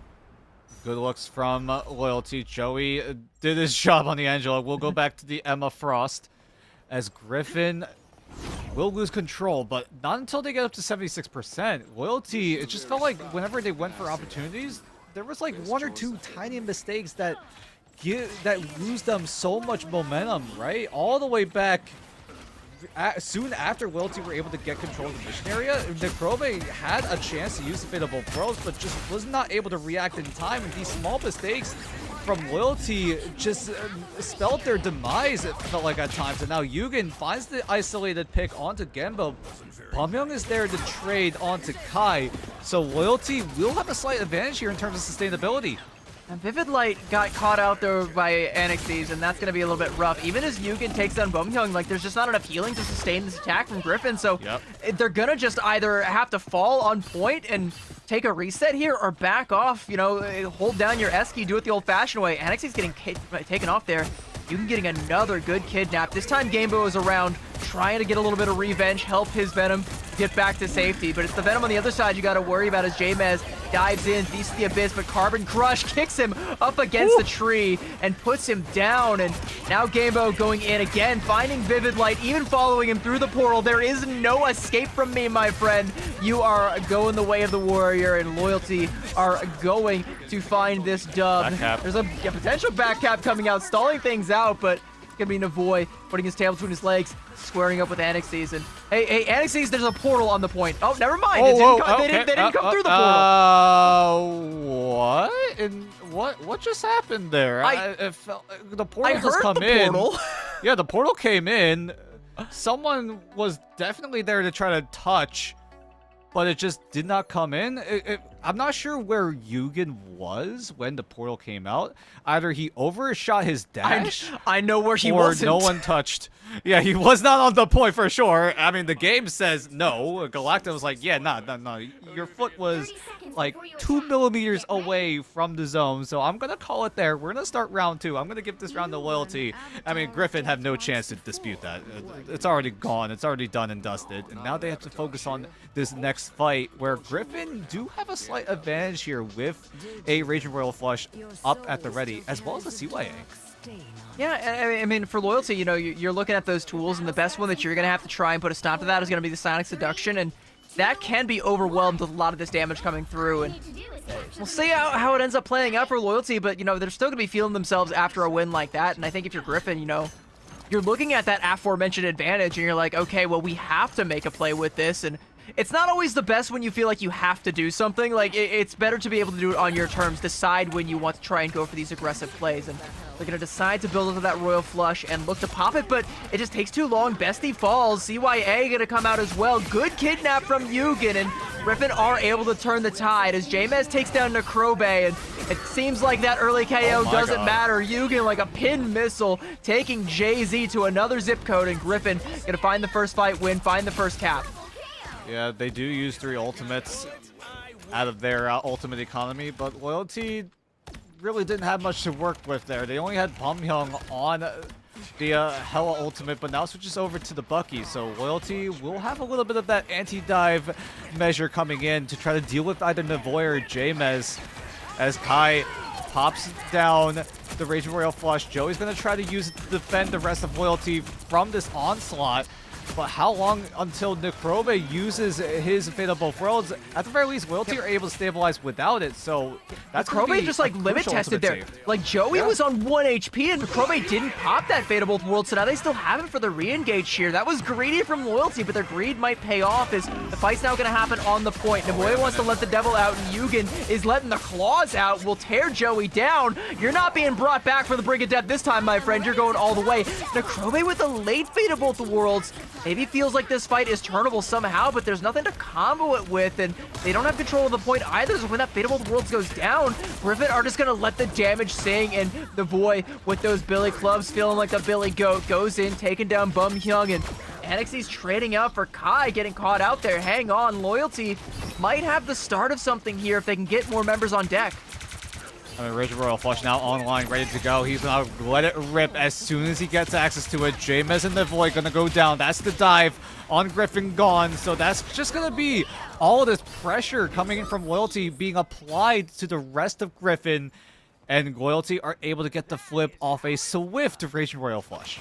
But a smart reset from Vivid Light, realizes it's chalked, just jumps off the edge, goes for a quick little reset, and also knowing that you're coming up on the CYA, the Last Stand, and the Feast of the Abyss, and Loyalty got zilch in their ult bank.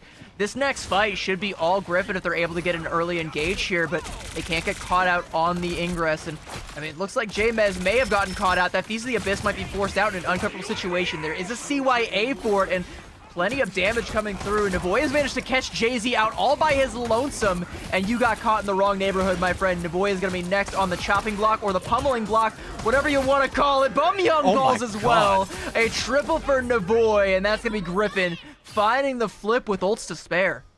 Yeah, Final Fight territory inbound. Loyalty, do they want to invest the portal now? 90% now for Griffin. So Loyalty don't have much time to go for a touch. We'll see if they're able to make it in time. Joey's able to step foot. Is he able to stay here onto 97%? I'm not sure if he was able to get there, but just barely is able to trigger that overtime before he pays it with his life. Bumhyung thankfully is there to trade, but with Kai with the Raging Royal Flush one-sided, Loyalty, they're gonna have to find something to shut it down. Bestie is there with the Meteor to try to soak up the bullets from Bumhyung, as Griffin still holding on, staying strong, as Loyalty looking to get a portal down, but it's gonna be up to the rest of Loyalty if they're able to stall for it in time. A lot of low health bars on Griffin, though. You just got to try and find one, but it's not going to come. The portal play isn't in time, and Griffin even up the score here on Krakoa, and we have got a map, my friend. It is all tied up here, and Cradle is where we're going to decide map number 1, and it's just a good response from Griffin. Loyalty, they have, they try to make a play with that Galactic Legend. Joey luckily able to touch, but at the last second that Diamond Form expires, Yugen takes him for a ride, confirms the Elim. I thought maybe with the BRB there was a chance for something. While Joey was being rezzed, the rest of his team was going the opposite direction. Yeah, I mean, they had to play their life while at the same time trying to just, at the very least, contest the mission area. It's very hard to do, especially when you're down so many members. It just felt like Loyalty, although it did look like a desperate attempt to try to retain that site, it just meant that the portal doesn't come in time and it just falls flat, that game plan. As now they look to go into this next round and they're rolling out on 3 Vanguards. Very interesting move. Yeah, it's a lot of beef from this Loyalty frontline right now, but I think that's interesting because out of all the Krakoa maps, like, this one is the one that I think favors, like, range and dive the most. Loyalty not leaning in that. They want to take the fight on the point, bait them in, and have Bumhyung be their only real source of ranged damage coming out. You got Gamebo with the Deagles as well, but That's not going to do quite as much as the Duelist would. J-Mez going in, trying to pressure down the backline, has the Feast of the Abyss to keep the pressure up, and he'll jump down on a Gambit, and with that Sonic Seduction coming out with the CYA, I'm sorry, I don't think that one was in the cards, my friend. That is going to be Griffin just blitzkrieg, or sorry, that's going to be Loyalty blitzkrieging right over this one, and Griffin forced to take their lead. Very important first fight win for Loyalty. There is a little bit of resistance actually, so they don't actually secure the point. Now they do, and how Loyalty, because of how strong this composition is when it comes to bunkering down and retaining control, feels like Loyalty have a huge advantage coming into this next engagement, as Griffin gonna have to reset one more time. The voice sticking onto the Spider-Man does have access to the spectacular spin. We'll see if he's able to team it up with Yugen to try to find any sort of burst eliminations. But right now, Loyalty, with this control of the mission area, they can do whatever they please around the map. I don't know if you can really burst anybody down with a spectacular spin though, because like, like maybe the Rocket or the Star-Lord if he's caught out somewhere, but like, I don't know, you're definitely not going to get anything huge with this one, at least I don't think. We'll have to see. Maybe somebody gets low. Yugen is going to try and help them along there with that last stand. Raging Royal Flush coming out though from Loyalty, and going to make Yugen pay for his hubris, put him back down, and another potential KO coming through. Navoy with the spectacular spin. J-Mez taken down to Krobe. A good trade there, but you're going to need so much more than trades if you want to come out with this point, as Gamebo with that fan hammer is going to put the hammer down onto Kai, and has got no such hammer but a katana for Vivid Light, and J-Mez only stalling out the inevitable. Takes down Jay-Z, but there'll be Rampage coming out. Griffin now going for a portal play. This is ill-advised. They don't have control of the point, and if they don't win this fight, they may never get it. At the very least, we're able to force Ancest to reposition. Joey is not able to find refuge with the BRB, so his knockout will be permanent. Bamyang is going to do his best to try to find some sort of elimination, and with the sliver of health, he's able to find a pick onto Yugen. CYA is going to be enabled for Griffin. Is that going to be the winning method here for Griffin to try to flip things over? Loyalty don't have any ultimates to work with, as Griffin do have a Raging Royal Flush at the ready, but with that point being flipped over, Kai can just save it. Yeah, and they get up to 91% before the flip comes through, so Loyalty, they don't care, you know? Kai, yeah, like you say, yeah, he can save that Raging Royal Flush, hold it on for the next fight, but it's the fight after that and the fight after that that you got to worry about. That's what Loyalty is aiming for right now with this composition, and with that win onto that one.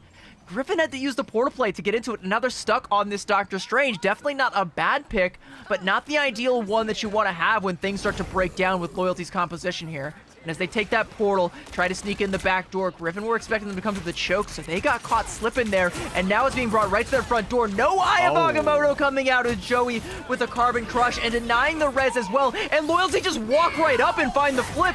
Griffin just completely evacuated, and Loyalty took it for their own, 97%. No one is touching, and the point, there is a touch. My God. At the last second, a touch does come through, but it might be the last touch that they ever get. Vivid Light falling, Gamebo with that big test. CYA from the Krobe. Loyalty just letting it all rip, and Griffin can't do a damn thing about it. And Bestie holding on to that Eye of Agamotto. And boy, if only there was a portal to take me back to help keep this stall going. Unfortunately, we used it just to try and get ourselves in the map to begin with. Yeah, the tough part was retaining that space. It almost got to a point where we had a bit of a Cloud9 moment, but just barely we were able to avoid disaster. As Griffin, they tried their best to retain it, but somewhere during that fight, Loyalty were able to flip the missionary over to their favor, and then we're just able to run them over with a quick little ult dump. As Griffin, like you said, if only a portal was there to save them from all that madness, but they decided to use it hastily to get control way earlier than they wanted to. But like looking at the scoreline, like, despite that slip up on Cradle, like, it was pretty even throughout. Like 16 final hits for Yugen and 9 for Navoy. Like, that's not too far behind. In fact, you know, for Yugen, it's ahead of his contemporaries on the other side. You know, you're looking at like 12 final hits for Bumhyung, the main source of damage that comes out from this squad. Is it felt like they were relying mostly on that beef, on that triple Vanguard look, and it does pay off in the end as they're able to just bully Griffin off of the point and stake their claim, hold their ground, and deny any potential recontest that could have come out. And like, they were so scared that they almost didn't recontest. Like you said, Yeah. we almost had a C9 moment. That was a real clencher for sure. But even after they come back in, like, they're coming back in desperate measures, and they're just not ready to do anything with that opportunity. I mean, we saw how confident Griffin were when they played against All In. It just felt like that version of Griffin, we like didn't really see a whole lot in that third round at the very least. Usually we see Griffin initiating fights, but I feel like towards the tail end of that third round, it just felt like Loyalty had all of the advantage. They had the ultimate economy in their favor, and when Griffin wanted to go for something, it just felt like they just never found that opportunity. They never found a way to claw their way back in, despite being down in that ultimate economy. But now coming into this map number 2, how does Griffin adjust coming in here? It's not domination anymore. We may go into Convoy or Convergence. Those are the only 2 game modes available here. So we'll see where Griffin take us. With it being no longer domination, I think the bans are going to change up regardless. What I do think needs to change up more crucially is the playstyle. And, you know, Griffin have found a team that can match their ability to stall things out for long periods of time. And I don't know if they really know what it felt like for the shoe to be on the other foot, but they know now. And, you know, going into our next map here, which again, you know, either Convoy or Converge is not going to be domination again, you kind of have an opportunity to right that particular wrong. You know, the chaos of domination, you can leave it in the past and go to something a little bit more controlled, something a little bit more, you know, a tempo you're a little bit more used to. Yeah, I mean, there was also just very few micro mistakes coming in from Griffin, right? All the way back in that first round, where that portal comes in, but no one was able to touch. And then the third point, right, where Loyalty were able to sneak away with a point flip over to themselves. It's just like those little micro mistakes from Griffin are definitely costing them. I don't even know if I would. I think those are bigger mistakes than micro ones, honestly, because like that portal is a major resource, and I kind of feel like, you know, maybe they feel like they're so close, they just got to win this one series and they're in Ignite, and maybe that pressure's getting to them and forcing them to try and go for these desperate plays way before they're needed, or, you know, the timing just isn't quite there because they're a little bit shaky, they're not as well practiced when it comes to these higher pressure situations, whereas, you know, Loyalty have been in some of these high-pressure situations. They fumbled a few of them. They know what the taste of defeat tastes like. They know they don't like it. And they also kind of know, they've learned how to deal with that, how to tango with it. But now we see Griffin have chosen Midtown for map number 2. They choose the attacking side as well as we go into this band rev. So far, it's been relatively the same from what we saw back in map number 1. In fact, it's already the exact same. First half, both sides taking away the Rogue and the Mantis and saving the Gambit here.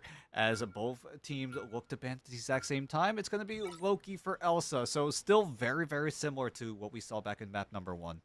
I do think the Elsa ban onto Griffin, like, I'm not quite sure what to make of it, because again, Yugen wasn't really doing his best work when it came to the Elsa or even the Black Widow, which is available if Elsa is banned.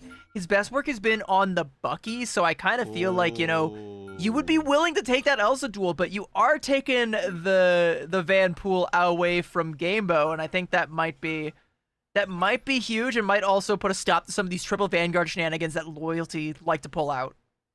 Yeah, I mean, the Vanpool, we talk about it time and time again, dodges the ult charge nurse because that's just how Deadpool works, right? The way he stacks up his ultimate is by just straight up doing damage and getting combos down. So he just I've got a hot take, Dan.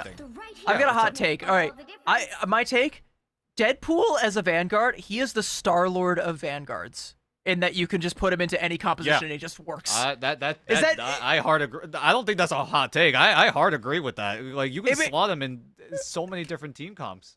I don't know. That might not be a hot take. It's just a weird way of phrasing it. It's like a lukewarm take, maybe. It's a take. If you think about it long enough, it makes a lot of sense, right? Because the Banhammer and sometimes the Big Test just providing so much pressure in these fights where no one else is going to have ultimates to try to match it unless you're mirroring this Vanguard Deadpool with a Deadpool of your own. It's just so much pressure on either side, and by taking that out and making it one-sided for Griffin means that if they want to go that route, they could easily find an opportunity to just run things over with a single banhammer.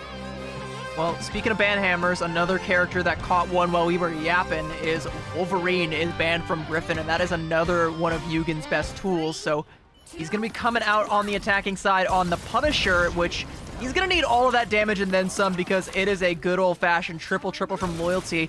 And Gamebo on that Loki has his pick of the litter when it comes to duplicating the Karmic Revival or the Rage and Royal Flush. There are no wrong answers when it comes to that one. And even if he's able to catch someone on the other side, there's another potential Royal Flush or a CYA. Even fewer wrong answers. Unfortunately, no Black Widows in play for Gamebo to duplicate and pop off with. So a little disappointed for that one, but I don't think there's going to be anything disappointing about this hold from Loyalty. I think this is going to stand the test of time.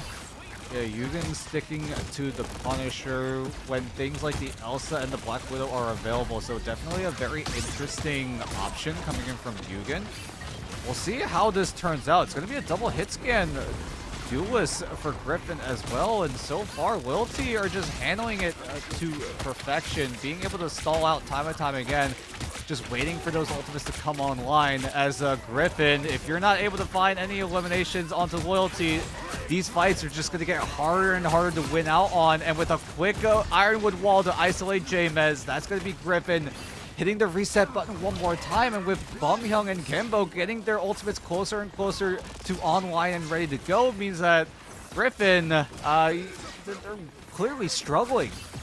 Yeah, let's talk a little bit about the ultimates. Can you talk about how hard a fight is going to be to win? You know, once upon a time, it was impossible to win a fight if you didn't have the Rage and Royal Flush mirrored. Jay-Z going to pop it right away, and Joey just letting the sword sing and cleaving right through Griffin, and they want none of that. No fencing today. Gonna back themselves right on into the spawn, and that's another, like, chunk of time off the time bank from Griffin, and now Loyalty. Again, Gamebo could just duplicate it. They could just do the exact same thing again. CYA with that final judgment, though, coming out to pressure Loyalty back. They'll take down Necrobe, but there's going to be that Karmic Revival now coming out. Navoy finds two, but they're all rezzed right back up. And now those ultimates from Griffin are going to expire. No more damage burst coming out. And Joey taking down Navoy, so you can't even pop the Galactic Legend. Loyalty are still in this fight, and they have got more on that deck to deal with. Both Vanguard ultimates coming out, but they just simply say, no, I don't feel like participating in this fight, actually. I'll just run and hide and give up a little bit of ground. And even this Galactic Legend from Navoy, it's finding nothing. Does find Bumhyung, but he'll be able to cocoon himself right back up, so no value as Griffin drain the ult bank. Yeah, and both, like, Loyalty are doing so good at handling every single thing that Griffin are throwing at them, and they're able to just quickly clean things up and stabilize, as a great meteor coming from Joey to shut down. Oh my god, okay, what was that? What was that, Necrobe? He just shot a 3-point shot and just nailed the Vivid Light in the face, who was trying to climb up a wall to try to escape.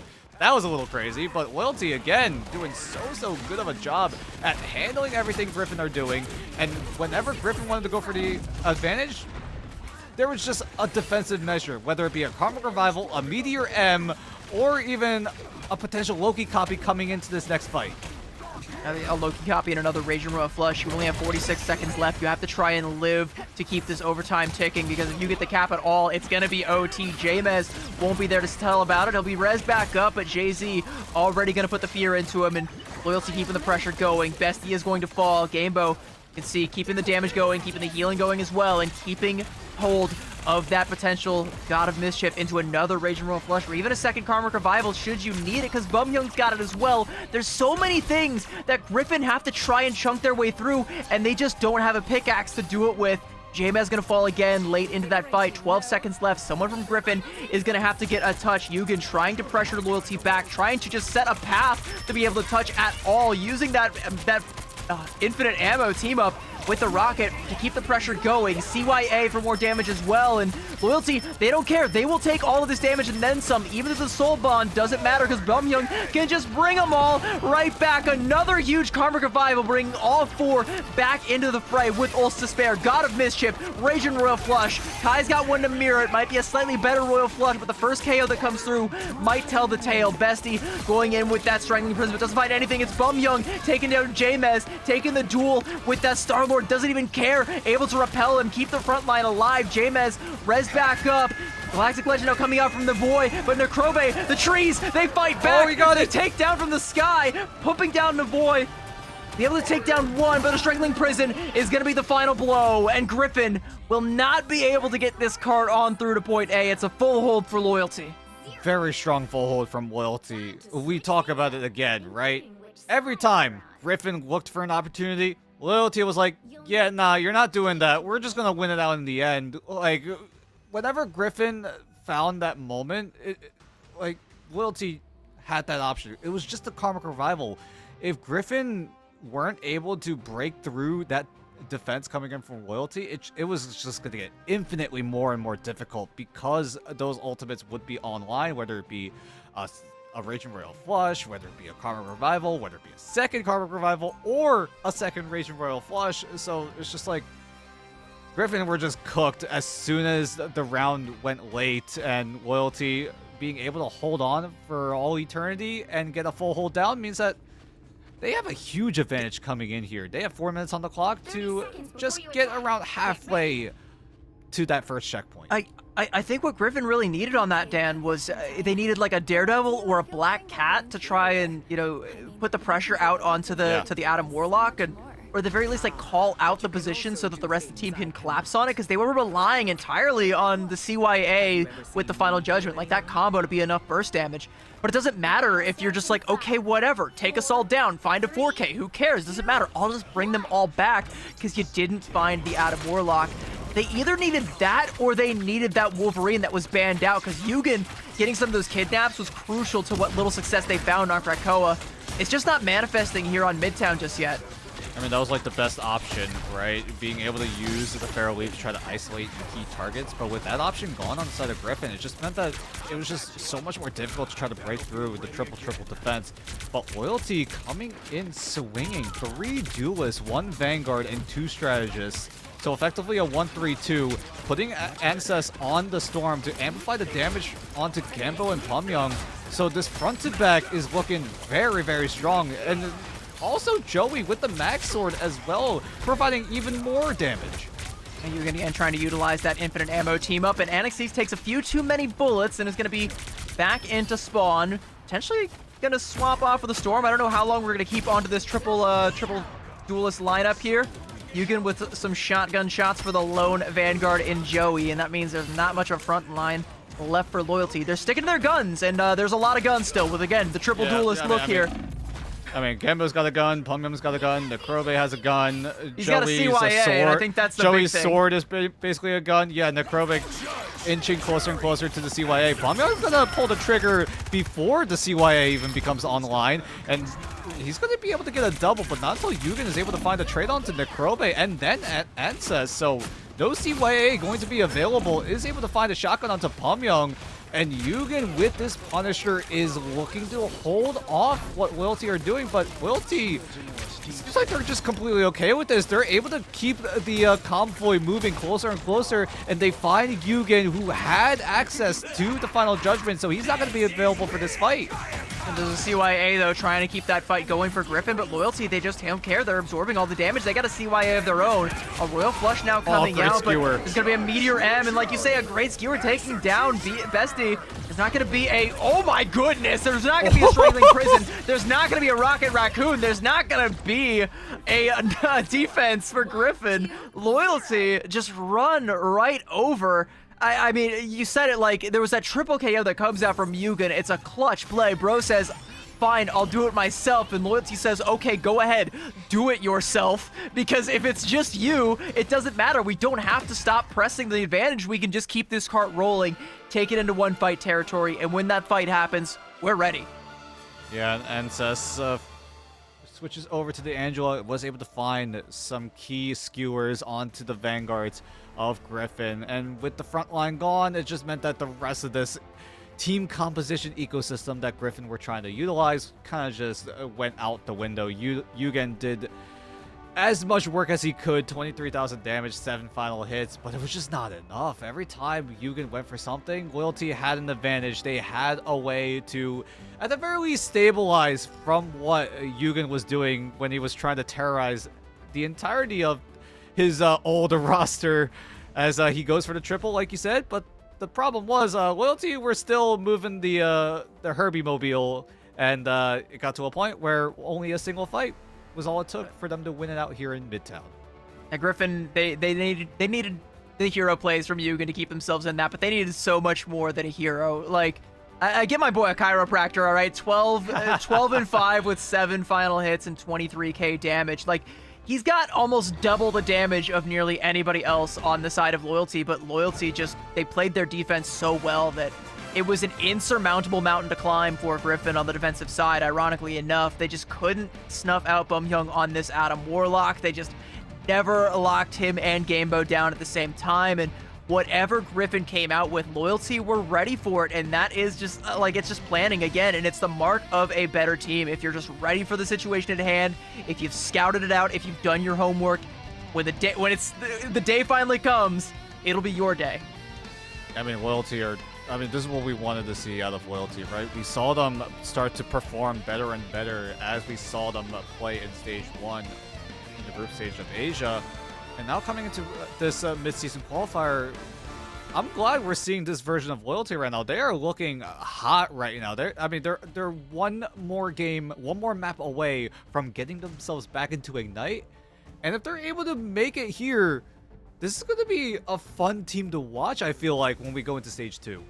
You know what? What's even more fun is that I think some of these other teams are also going to be them be in there alongside them. Griffin might be one of those teams, and it might be a situation where Loyalty, you know, they've already established dominance over some of these squads. They can climb themselves up the pecking order. We'll have to see, but we might also get to see some of these teams playing each other in Ignite. And there's been a lot of fun stuff that we've seen so far, and it's not over yet, and this series isn't over yet, guys. It is a best of 5, and we have got another map on deck. And Dan, I'm looking forward to seeing like this one go for a third map. It's the first time we actually get to see 3 maps in a row. It's been all stomps all day.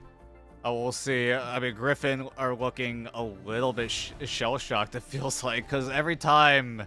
Because, like, we talked about how well Griffin are able to be more aggressive and make the first move, especially when they played against that series when they were up against All In. But now coming into Loyalty, you're going up against a team that has played Ignite since preseason, by the way.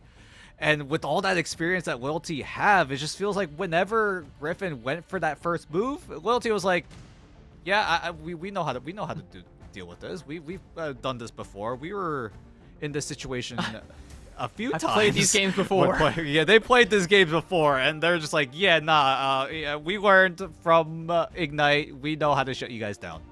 Yeah, I mean, and learning from their mistakes is what's going to take them back to Ignite at this pace. Again, 1 map away, and that map is loaded up and ready to go. It's going to be on Convergence, and Griffin have chosen to take us to Central Park for our 3rd map. And I don't know, like, I kind of feel like I know what Griffin want to try and go for here, but I also kind of feel like I know what Loyalty want to go for, and Griffin have to try and keep a close eye on that Golden God. Yeah, I mean, the Adam Warlock definitely needs to be addressed, either by taking away things that help enable the Adam Warlock, like the Loki, like the Invisible Woman, maybe even Luna Snow, but you've also got to worry about things like the Mantis, things like the Gambit. I mean, both teams really want to use the Gambit. They want to take away the Mantis pronto because of that damage amplification and being able to slot this Mantis in so many different compositions, especially since the team up with the Star-Lord enables this Mantis to be played in the 2-strap backline. Yeah, and even when it's not enhanced, like, you can ban out the Star-Lord all you want, doesn't matter. Mantis is still, she's free. Like, she can do whatever she wants, you know, as long as you have another good source of healing. And there's not really a lot of bad choices when it comes to the strategists, you know, like Jubilee kind of weak right now. Jeff not in his strongest place, but you know, and Cloak and Dagger also kind of not the best, but I think that's only like comparatively, just because like Luna and Invis are just better. So you pair either of those with the Mantis, you pair the Loki with the Mantis, and then you get the benefits of the team up, the enhanced team up. And Loki does a deceptive amount of healing when he or she is the main source of it. I prefer the Lady Loki personally, but that's just me. All right, everybody knows what I am. All right, how many balloons did it take to get the Summer Lady Loki skin? 6. Six Same. for the summer, Me for the too. seaside, and 6 for the White Fox as well. Did you do the Dino yet? I didn't do the dino. I can't bring myself to. So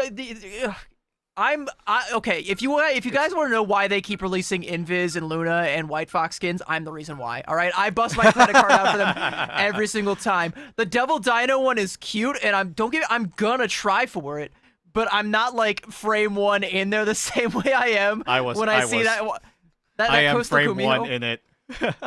6. Anyway, we're not going to talk about that because my luck is completely in the gutter. I am not buying a lottery ticket anytime soon, but we need to talk about this band draft because, I mean, first half is the exact same back in map number 1, but now, or map number 1 and 2, now coming into the second half, that's where we're seeing a little bit of that variation. We're going to see a group protect coming out from the side of Loyalty and a Magneto protect again from Griffin. They are playing really heavily into that Magneto, and I hesitate to say, but it might almost be kind of like a crutch. Like, he's strong, and I do think it is worth it to protect him, and even to get him one-sided, because it does give you a lot more tools to be able to shut down a lot of these high-pressure duelist ultimates, like the Final Judgment or the Galactic Legend, the former of which is not going to be available, as we're getting another Punisher ban coming out. And again, it's a target ban onto Yugen. Yugen has this really odd hero pool where it's like Wolverine and Punisher are some of his best looks, and then, he's also looked really good when it comes to Bucky, but it's like this weird thing, like you can target ban one of them, but then the other one's gonna come out and it just completely changes the entire identity of the entire match. We'll see what version of Yugen we're gonna get. Are we gonna see the hit scan Yugen? Are we gonna see the dive version of Yugen? Both options are available. Griffin still can use, or at least put Yugen on the Wolverine if they so choose to, but right now, we can take a look at what Loyalty are deciding to cook up here. They're going to have to roll out on the defensive side. Griffin do choose the attack once again, but an access will bring himself to use the Penny Parker. So there's going to be a lot of lockdown, a lot of anchoring potential coming in from Loyalty as Griffin, once they figure out that this Penny Parker's in play, can they break through? It's not just the Penny Parker. It is the full enhanced Rocket Network team up, which even though Rocket's team ups, all right, they're with Groot and Squirrel Girl, doesn't matter. He still gets the benefits of the good old fashioned Rocket Network team up. That's that BRB that sends out extra spider mines and extra damage, making it so much more difficult to burst if you're a close range hero. And have a look at Navoy on that Black Cat. You're gonna have a tough time bursting that beacon down. And on top of that, you got to deal with 2 spider nests, and that's more places for NXTs to hide some of these mines. So everywhere you go, the floor could be lava, and you won't even know it until it's too late. And Griffin are going to look to circumvent that altogether. I do like this approach from Bestie. Yeah, going around behind Loyalty so that the line of sight will be in the favor of the Penny Nest, so they're going to be able to shoot it and take it out and then try to contest the mission area. But with Kembo going down off the rip and Joey being dangerously low, Griffin have a chance to go back in, but with the map being a little bit chaotic right now, it means that Griffin are gonna have to maybe look for different approaches in, but Loyalty really doing their best to try to bunker down and try to anchor as much as possible. But that mission area is being charged up closer and closer to that first checkpoint. And Loyalty seeks to take shelter. What a mine coming out from Annex. He's taking down 2, and I mean, you're going to need more shelter than that. You're going to need to find a bomb shelter ASAP as Annexes with explosive ordnance there shutting down Griffin, denying that third tick from coming through. And yeah, it's well played. Like, they just bunkered down, like you say. It's a little bit rough, though, because they lost a couple members that came back from the spawn, so they were a little bit split. They didn't really have the tools to retake until Annexes just simply blew Griffin up. I mean, Annexes did something cheeky, right? He puts like a little bit of a web right behind the strategist. How about that one? Was that Griffin. cheeky too? Yeah, I say so. I mean, you put the penny mines right behind the strategist so that when they're walking backwards on the retreat, they just get absolutely blown up. It just feels like Annexes is doing a great job at getting the lineup down, making sure that Griffin are unaware of where these penny mines are, and they just unknowingly walk into their demise. Well, they might be, they might know at this point that they're walking into their demise again, because despite all of the bombs going off, no ultimates have been used from the side of Loyalty, 6 of them about to come online, and Griffin looking at their own ult bank, probably feeling pretty good about themselves. Bumhyung taking out Navoy on the flank though, and Joey finds Kai. Navoy getting rezzed back up with the cocoon, but he's gonna come right back up, and he's gonna find that his team is nowhere to be found because Loyalty have already had their way with him, sent them back to the spawn, and Navoy, you can join your comrades once more. Oh, it's looking rough for Griffin. It's looking rough. Raging Royal Flush is available, but how much space can Griffin really make with it? It's going to be up to Yugen, I feel, with this Apex Predator, but, like, Anexes is just bunkering down so well. Here comes the Raging Royal Flush, but how much work can they really do? It's a bit of a stacking of a strategist ultimates coming out from Loyalty, though. That might be punishable later on if Griffin can make it that far. There's the Glock shots coming out for Yugen. Catches onto everybody, but it doesn't confirm any elims. Even Akrobe is able to just jetpack away to safety. Joey will fall at the tail end of that, and there's no BRB for him, but it doesn't matter because the score's been evened up again by the mines from Anexes, and Griffin, despite having the ult advantage, they're not able to make anything out of it. Anexes now with the Spider Sweeper, gonna lay out the red carpet, daring Griffin to waltz right on through, and waltz they shall with the dance floor from Vivid Light. But now with the Glarchuk's coming up from Bumhyung, they're gonna show you how to finish that one. Taking down Yugen is traded out as Vivid Light is able to find the KO with the light and dark ice, but Joey with a huge kick there onto J-Mez. 1 second left, now into OT. Navoy taking down Gamebo, now onto the Spider-Man, just trying to find something, anything, to get Griffin back into this series, but he's just not able to do so. Bumhyung's got the teleport, bringing Gamebo back into the forefront, now on the Adam Warlock for a potential res should they need it, and they might not even, as Yugen will fall, traded out for Akrobe, and Joey keeping the damage going. Bumhyung with a nice little Gamma Maelstrom now has the backline in his sights frozen up, and with egg on his face will still be able to live through it though, and Griffin one by one melted down. A psionic seduction to negate them from ever getting the chance to touch again. Loyalty staked their claim, stand their ground, and nearly full hold. And once again, every time Griffin go for a move, Loyalty clap right back even harder. It just felt like whenever Loyalty go into these fights, they let Griffin go first, and then Loyalty does something way worse. Yeah. And again, like I mentioned, like there's that double strategist ult that comes out from Loyalty that should, in an ideal situation, be punishable, but Griffin just don't get an opportunity to because Loyalty just, you know, they say, okay, go first, and then just take him down. Like, they make the most out of that double strategist ult. They're like, okay, we've got an invisible boundary and a CYA, so we got a damage boost, and we're pretty much invisible and invincible with those combined, so we just gotta find a couple elims, and there ain't no bouncing back from that. Yeah, I mean, there's a chance it was a slight miscommunication, but it works out in the end, right? Because Griffin, at that point, kind of just ran out of options, ran out of time, and it was just a desperate ploy to try to find something. They were able to control the site for a little bit, but then, like, Anexus on the penny is just cooking. At least it wasn't a Loki copy into a double CYA. That would be embarrassing. Thankfully, that's never happened in our region. I wonder who did that. A little bit unfortunate scenario. Cough, cough, hoodie, hashtag, cough, cough. I still miss them dearly. Anyway, we're going into this next round as a portal. Going to be the first option for Loyalty. Get themselves up to the high ground to try to eliminate these nests as soon as possible. And it's a good scout from Anexes to use that portal to try and set that one up. You know, understanding that Griffin are probably going to try and reheat Loyalty's nachos there with that Penny team up again. Coming out and laying down the Spider Mines. Navoy on 15 HP, able to clench, swing out to safety, but Yugen not able to do the same thing. And come back in, taking down JZ, and that's a 2-for-1 trade, and not a bad look for Loyalty coming out here, Griffin rather, as Navoy taking down Akrobe, and there we go, good defense. He's able to find a quad in this fight. They're gonna, that 15 HP, like if you couldn't finish that off, they're making you regret not finishing your food there.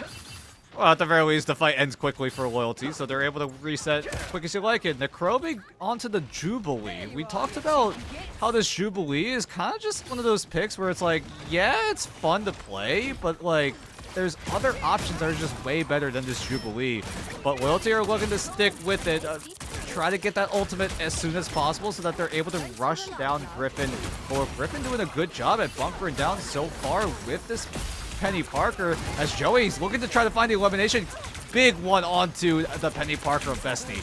Yeah, bunkering down with this Penny Parker. Joey simply says, what Penny Parker? I don't see a Penny Parker. All I see is a spider squished beneath my heel, and Loyalty keeping that pressure going. Joey taking down J-Mez. Gamebo now with the katanas flying.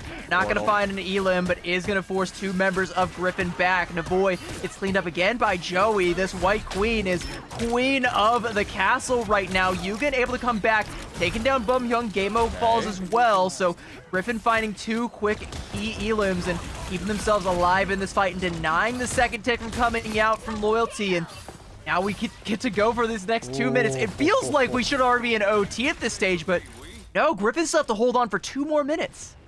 Yep. Only half of the time are being expended. Loyalty are okay with resetting once more. They do have to worry about Kai with the Raging Royal Flush, Jameis with the Meteor, and Yugen with the Kraken Impact, as well as Vivid Light getting closer to that Fate of Both Worlds. So Loyalty are looking to just stack up their ultimate economy for a little bit longer. Joey's going to try to suppress the aggression coming in from Griffin. And this is what we talked about. Griffin, they looked for the opportunity to go in first, and then Loyalty looked to clap back with all of these ultimates.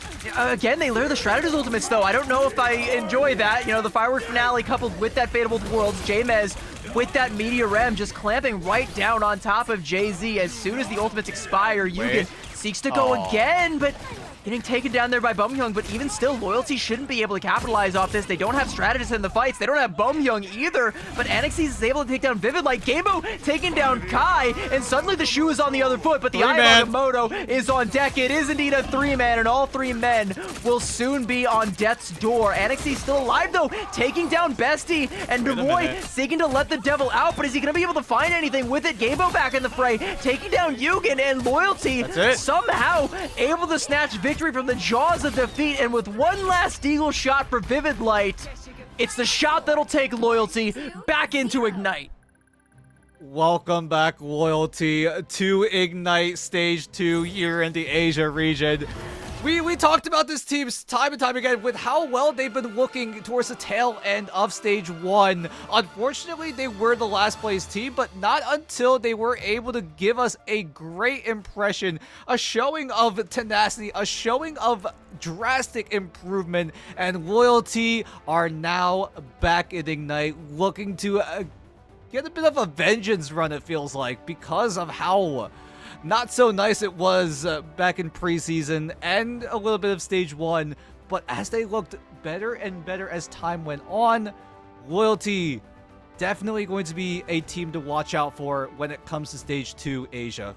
Yeah, this is a Loyalty that could potentially climb up the ranks, you know, maybe break free of that that perpetual missing out on playoffs, that like would bottom be so 2 sick. that they were.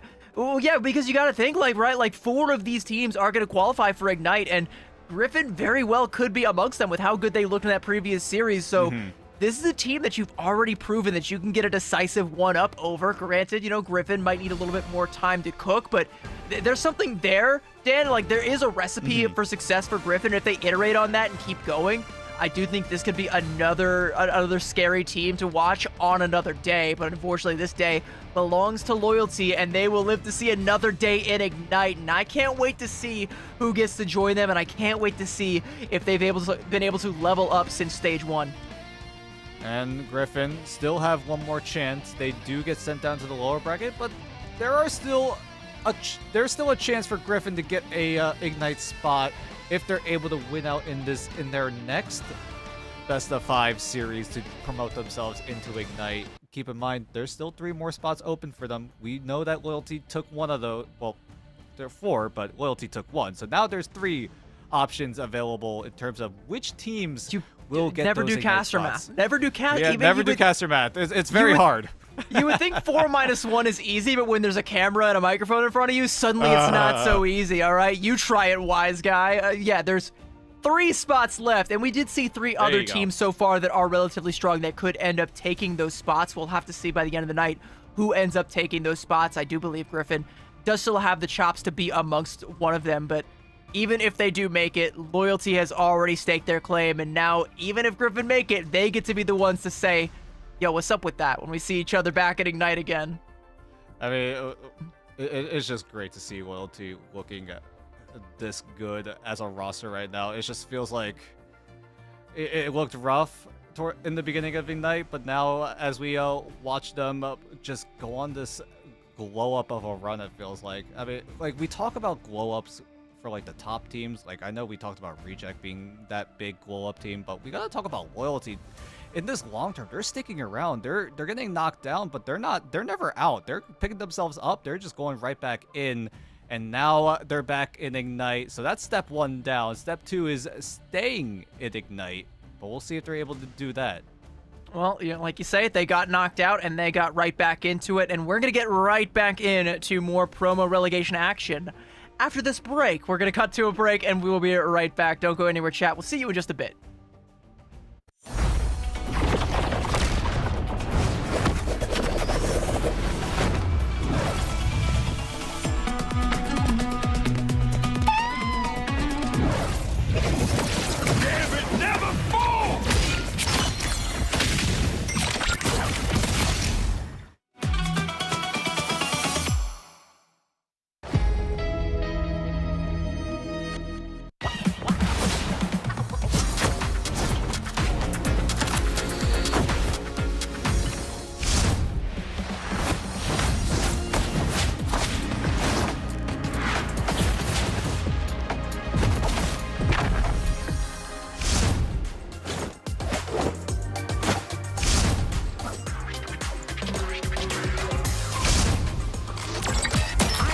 Too good at this. Nowhere to hide. Double-edged sword. I never miss. I am too good at this.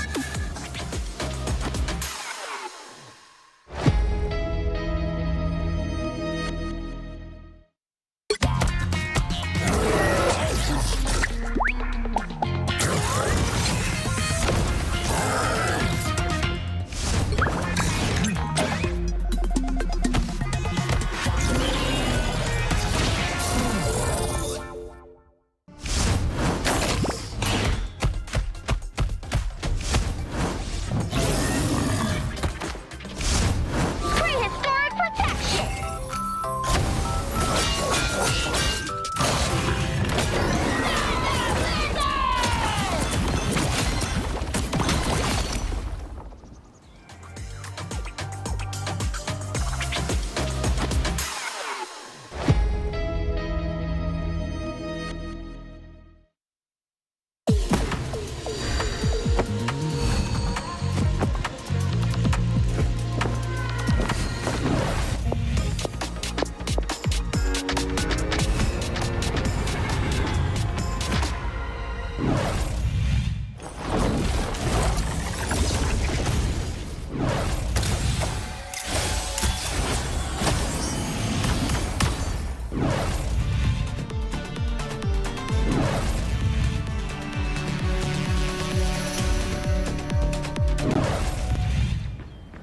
Let's heat it up. Clear the way. Disappear.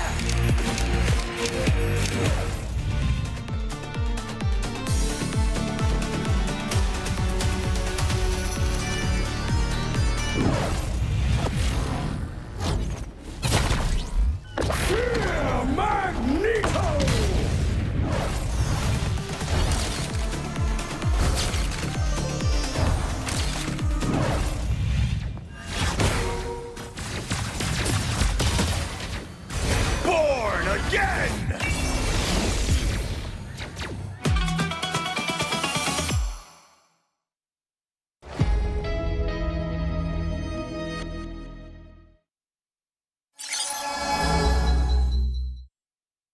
Hey rivals, Keg here. We just finished Stage 1 Pacific Playoffs and Genji came out as the winner. Let's talk to Genji right now. How's it going, guys?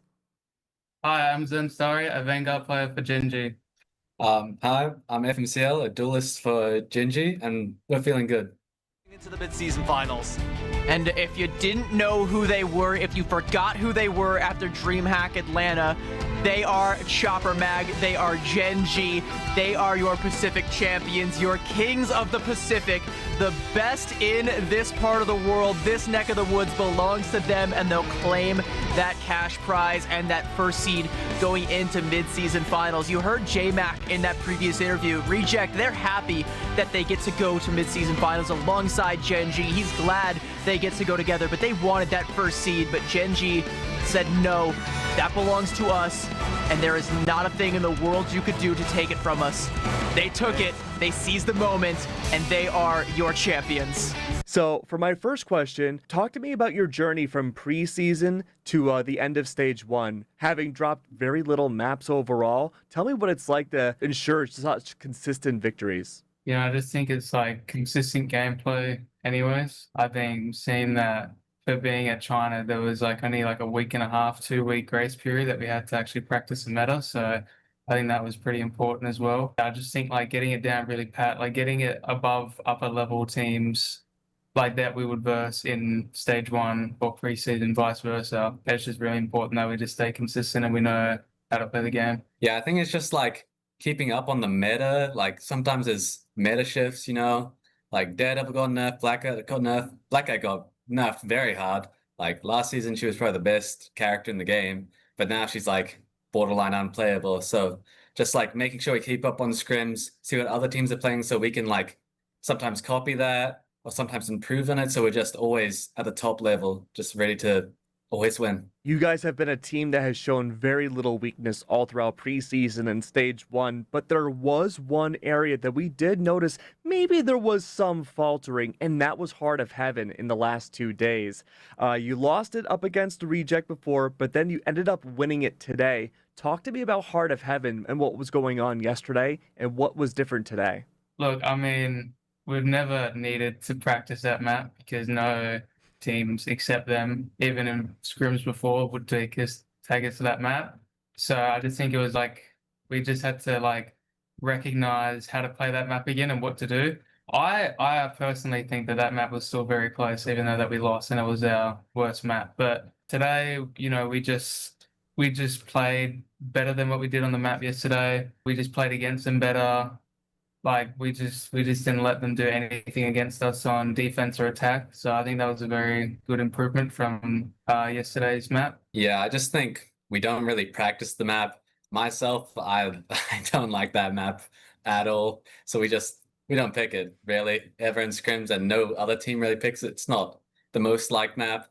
And then coming in this morning, we actually did some practice on it. We figured out what comps we'd like to play into what they were playing. I think they did a little bit of that as well against what we were playing. But yeah, I think we just came in stronger today on that map just because we practiced in the morning and just knew what we were going to play. Hey, speaking of knowing what you want to play, Gen G's team coordination has proven to be some of the best in the world. Your team fights have almost always ended in aces with everyone on the enemy team completely gone. Talk to me about your executes and your team coordination that sets Gen G apart from everybody else in the region. I think it's just like pre-fight planning. You know, if we lose a fight before and we just pre-fight plan and we say what they have and we say what we're going to do, it's very easy to execute a good team wipe after that, or it's very good to execute a kill and then to go on to a team wipe. I just think ult cycles is a very big thing as well. You know, you see like most of the time we always have like very close to an ult, or we have an ult on standby that we can use when we go to attack or defense. I just think that it's like important to like we comm a lot what to do and where they are and how to use our ults in the ult economy. I think the main thing that leads to us winning most team fights is just having better ult tracking. You know, like pretty much every team fight we win, it's because we're up an ult, or we just manage to like counter an ult, like eating a Groot ult with mag ult per se. But it's like always up on ults, which just allows us to just walk over the enemy team most of the time. Like mainly with Gambit ult, we'll always be up like a Gambit ult, and we just go in the next fight. We'll lose the fight, like not on purpose, but like they use more ults than us, so we're just going to lose that fight. Next fight, we come with a Gambit ult and immediately clean up, get ace. So what's interesting about the Pacific region is that For the preseason and for the group stage, we had two smaller regions duking it out in their respective teams. You, of course, are from Oceania, but for Asia's playoffs, there was 6 teams from Asia that got to make it into playoffs, and then only 2 representatives from OCE. That makes you one of the smallest, I guess, sub-regions in the entire world. How does it feel to be one of 2 teams to make it to playoffs and beat every other team that qualified? I think it's pretty rewarding. You know, even in the past, we've shown that we can still win our region and still beat Asia, even on like stage games or, you know, when we like just at land. I think it's like a very dominant thing for people to see that like we can win our own region and then go to win Asia as well. It's just like a very powerful thing to convey to like even teams in different regions. I think it's just like a very dominant thing, you know, like coming from a smaller region, which means there's like a smaller player pool. So there will be less good players overall, obviously. But then coming into a bigger region and then pretty much blowing out the water, it's just like, I don't know, it's like different. You know what I mean? I bet it does. Well, let's talk about a bigger region, right? Do you feel going into midseason finals, you are an underestimated team? I don't think currently we're underestimated that much, especially by EU teams. I think we're well liked by most EU teams. I'm not sure about NA because we haven't been keeping up with NA as much. But in EU, I think we're well respected, and I think like we'll obviously place it among the top teams. That's what my opinion is. Yeah, I kind of agree with him as well. It's like EU have a bit more lenient opinions than what NA does. I guess you could say it's a bit more, EU is a bit more comforting to like teams that can actually like go head to head with them than what NA does. Like they could just go in on the day and be like, yeah, we're going to beat them. Like it's just how it is. But I think they don't need to underestimate us. Like I don't think like a lot of player individual skill and player skill and team consistency has changed. But even if you look at the past, you know, it's just been the same like level of team play, and we're looking to go further. So speaking of international teams again, is there one team internationally that you two want to face? I want to beat Swamp Gaming because their coach likes to VOD review other teams lots and always just talk about their mistakes. But when is someone watching his team and talking about their mistakes? No?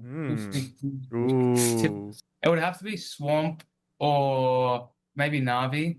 Only Swamp because they're a very well-developed team from their coach, but their coach, like what FMCL said, is a very brutally honest type of person. And I would really only say Na'Vi because like they've been in the talk for the most like consistent team to place. Technically, they were basically the same roster almost as Rad when they won mid-season, and they're almost the same roster again when they came second in Grand Finals, and we did lose 3-0 to them, which was saddening. But I do think that now we could definitely go like head to head more confidently with Na'Vi than, or just in general, than what we could. Sounds like you guys have a lot of bold words for Swamp Gaming. Is there anything you want to say specifically to them? Watch out. Oh. I'm ready to have that in-person conversation with you that you said when you were VOD reviewing my game. I'm ready to talk IRL at LAN. Oh, I hope it happens, man. Mid-season finals will be taking place in Los Angeles. Is there any kind of food that you want to try when you're in LA? Everything. You know, LA is known for like its food half the time.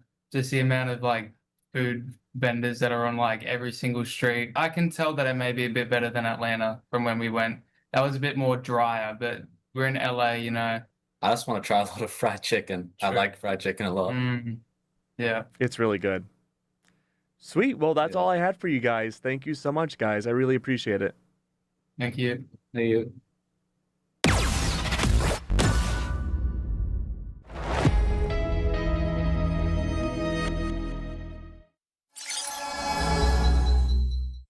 Big duelist ultimates, and also coming up on a Royal Flush before long. Like, if Gen G want to play with their food a little bit, they can just wait until Salvation, you know, has this Royal Flush and then pop either the Final Judgment or the Galactic Legend. Take your pick, because it doesn't matter. The Burgers don't have any tool to be able to absorb the damage. Healers, because they were under the full force of Tashi, and familiar place, that's exactly where they are once again. Yeah, can be tough for Dino to get up in there in the mix. Looking to not overextend here, but a quick pick there from Peter. Headshot. Big Angela mobility on top of a closer spawn room. Piggy already back in this fight. We're down because Bubble CYA. Duba's going to use the Band Hammer to try to extend this fight. Zycrank's going to use the Fate of Both Worlds in response, and both Lunas will be using that dance floor as Snake tries to escape, but he's going to get... Really go force. Where did they even see Eggsy in the backline?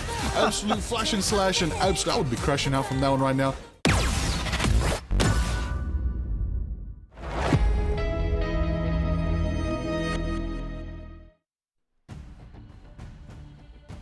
Welcome back, rivals, to more promotion relegation action. We are up for promoting another team to Ignite here in Asia. We've already seen Loyalty make the cut. They're going to be in the winners finals of this tournament, but we've got another team that will soon be joining them. It's going to be either Shawarmas or Sambar Lovers. My name is CB, and I am joined by that one, Dan. And Dan, who do you think it's going to be? Oh, I mean, both teams have a very, very good shot. But honestly, from watching these two teams play in their earlier matches on the broadcast earlier, I kind of want Sambar Lovers to get promoted. I mean, Mimi on this hit scan duelist, whatever it be, whether it be the Elsa, whether it be the Black Widow, like they have been cooking. They've been cooking, and I feel like they have a. I mean, as much as I want them to get promoted, they still have to take down Shawarmas in the best of 5. I agree. You know, Mimi's been popping off on the Widow, but I will see your Mimi and I will raise you Mickey India on the Loki, duplicating yes. a Black Widow. This is true. This is true. It's already making rounds on social media as we speak. Make sure you guys check that out because that was an absolute banger of a clip. Either way, we still have to start things off in this banger of a series with this ban draft because right now we are seeing a little bit of a deviation from what we saw in their last series. Shawarma's putting a little more prioritization on the Gambit one-sided, which does allow Sambar Lovers to get that Mantis one-sided. Yeah, and as we've seen in the past, I think it's typically the Mantis that has the upper hand when it comes to this particular head-to-head, but we'll have to see. You know, it's not an open and shut case, right? Like, either of them, I think, can be beatable by the other one, depending on how you play it. Neither one will have the Loki in tow, though. And I also kind of like the Captain America, again, a target ban up against Sambar Lovers. And I think, you know, we saw that a little bit in the previous series, but we also haven't seen it come through when he's been available to play.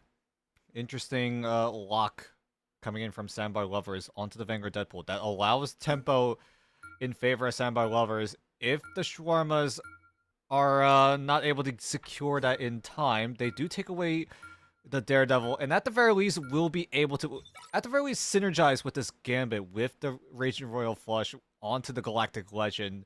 And do Sambar Lovers take out the Rogue here, or do they deem that Shawarmas don't have that strong of a Rogue player? I think, honestly, it's a tough call because it's a little late.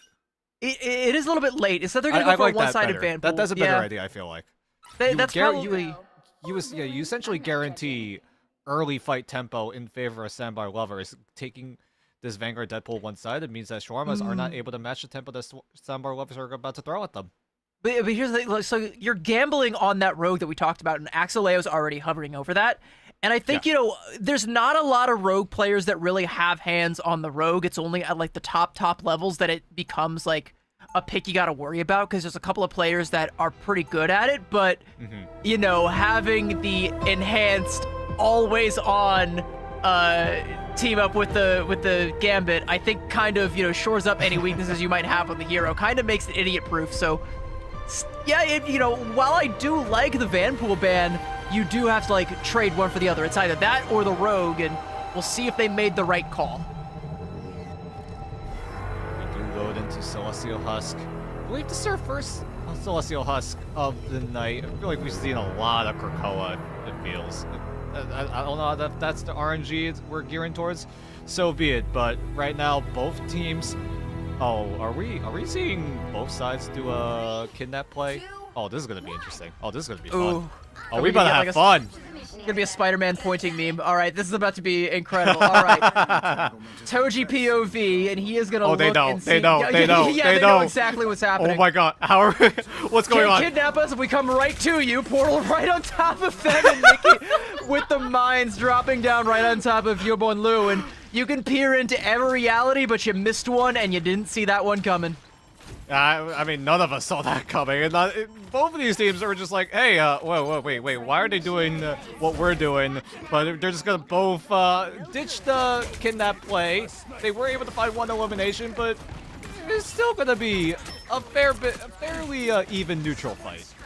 Proxy is looking to try and pressure out Mimi on that Black Widow. Will do just that. Successful KO, but rezzed back up. But early cap coming through for Shawarma, so a little bit of a rough task here for Sambar lovers. But Mimi taking it to the skies, getting revenge. What a disgusting way to get your pound of flesh back, get your licks in there, and Shawarma's now on the back foot of Sambar lovers with a man advantage and with a band hammer as well, trying to keep the pressure going. Maybe find a flip here, but Asar says spin to win. He's just doing donuts. donuts on it. And that's going to be enough to keep Shawarma's in control here as Toji and Axeleo getting back into the fray. And Axeleo making the most out of this Gambit team up and, yeah, just pummeling the back line of Sambar lovers and Shawarma's hold fast.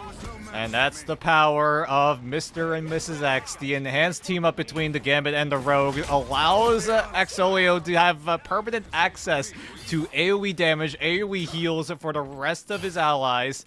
And Sambar lovers, they try to get an early advantage with this Vanguard Deadpool one-sided, but it falls flat, so now Shawarmas have a load of advantage coming into this next fight.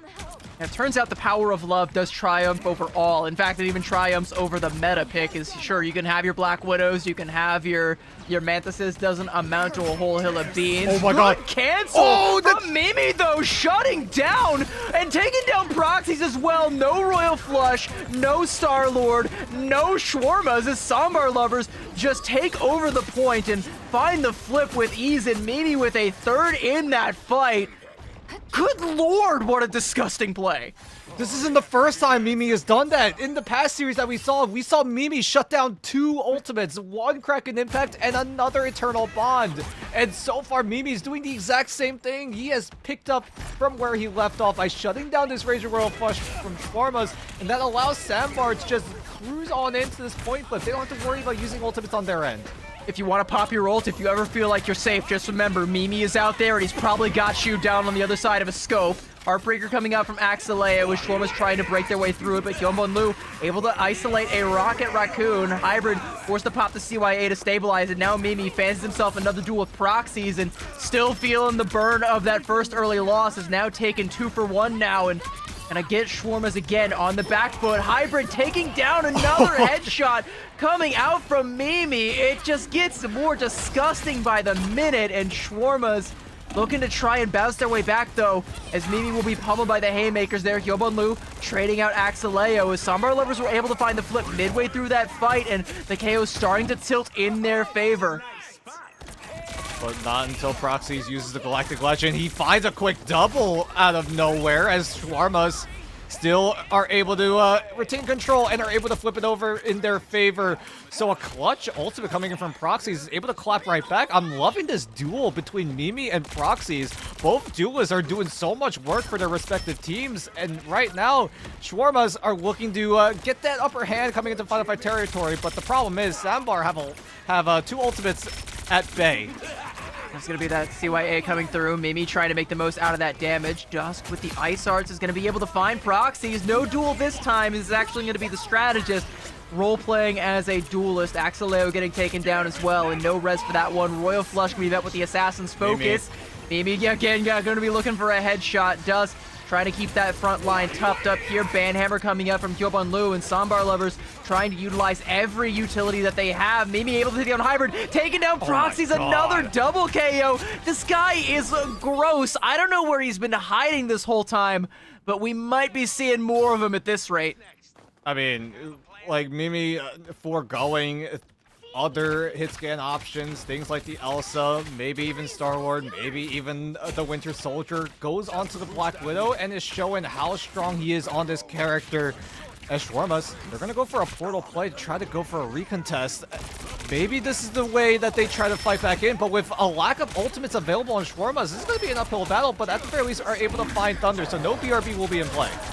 Thunder going to swap over into the Doctor Strange, maybe try and go for a desperation portal play, but FUTL is going to fall as well. Shawarma's looking to try and flip control of the point, and Sambar Lovers just holding on for as long as they can to buy time for that portal play to come on through. Dusk on a sliver of HP, and with a barrage, Proxies will put him down. CYA and an Eye of Agamotto coming out from Shawarma's and knocking Sambar Lovers down one by one as they come through the portal. Proxies up onto the high ground, taking down FUTL, swap to the rocket just to try and keep the healing, but with no healing left, Proxies takes to the skies. The Galactic Legend is gonna find one. A Banhammer is gonna stop the second from coming out, but the pressure is still there. The threat is still there. Shawarmas are still there, and I'm looking around. I don't think Sambar Lovers are there, and I don't think they're gonna get there.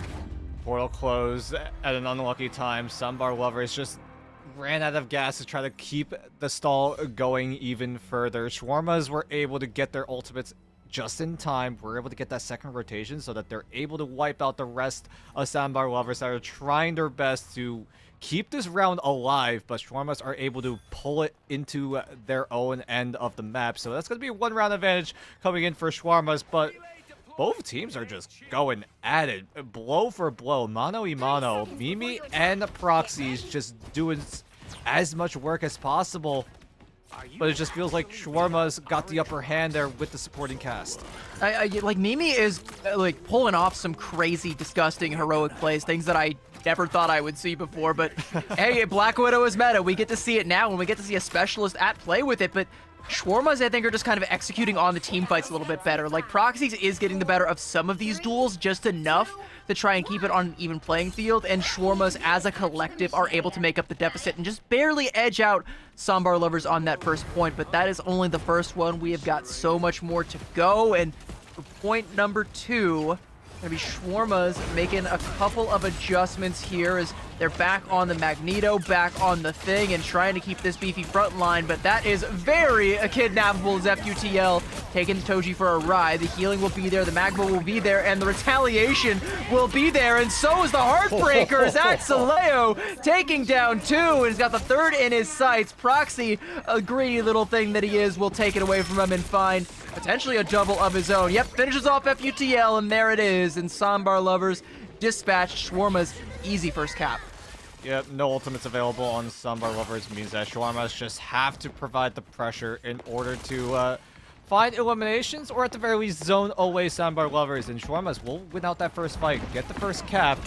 But Sambar Lovers coming into this next engagement will start to get their ultimates online. Huibang Wu was able to find Proxy, so that's a huge amount of damage being taken away for a few seconds, as Proxy is going to have to be brought back thanks to the BRB. Or no, not the BRB, it's with the team up with the Adam Warlock, so he's going to be res right back. It's Toji that's going to be using that BRB, so Sambar Lovers do find eliminations, but it's only going to be taken away by some of those basic abilities.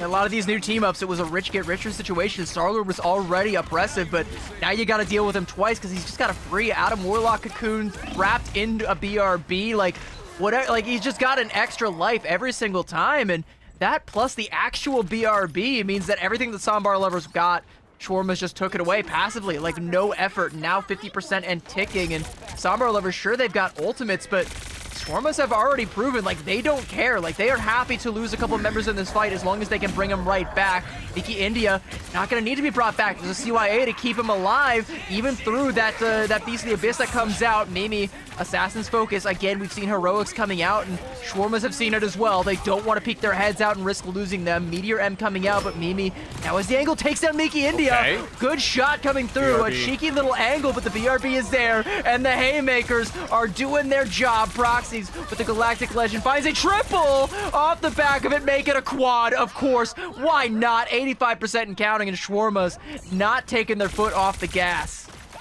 If you thought Resurrection was annoying enough, welcome to Season 9 of Marvel Rivals, where Star-Lord can resurrect with his own team up with the Adam Warlock, or get himself back with the BRB. Portal comes in for Sambar Lovers for a desperation attempt. Dusk does have the fate of both worlds, so if someone does get taken down dangerously low, at the very least, Sandbar are able to extend this fight. Oh my god, that's a 5-man clobbering time, but can it result into anything? They are able to find one. FQTL is trying his best to try to neutralize. Axelio's there with the Heartbreaker, and as that dance floor expires, so too might be the lives of Sandbar lovers.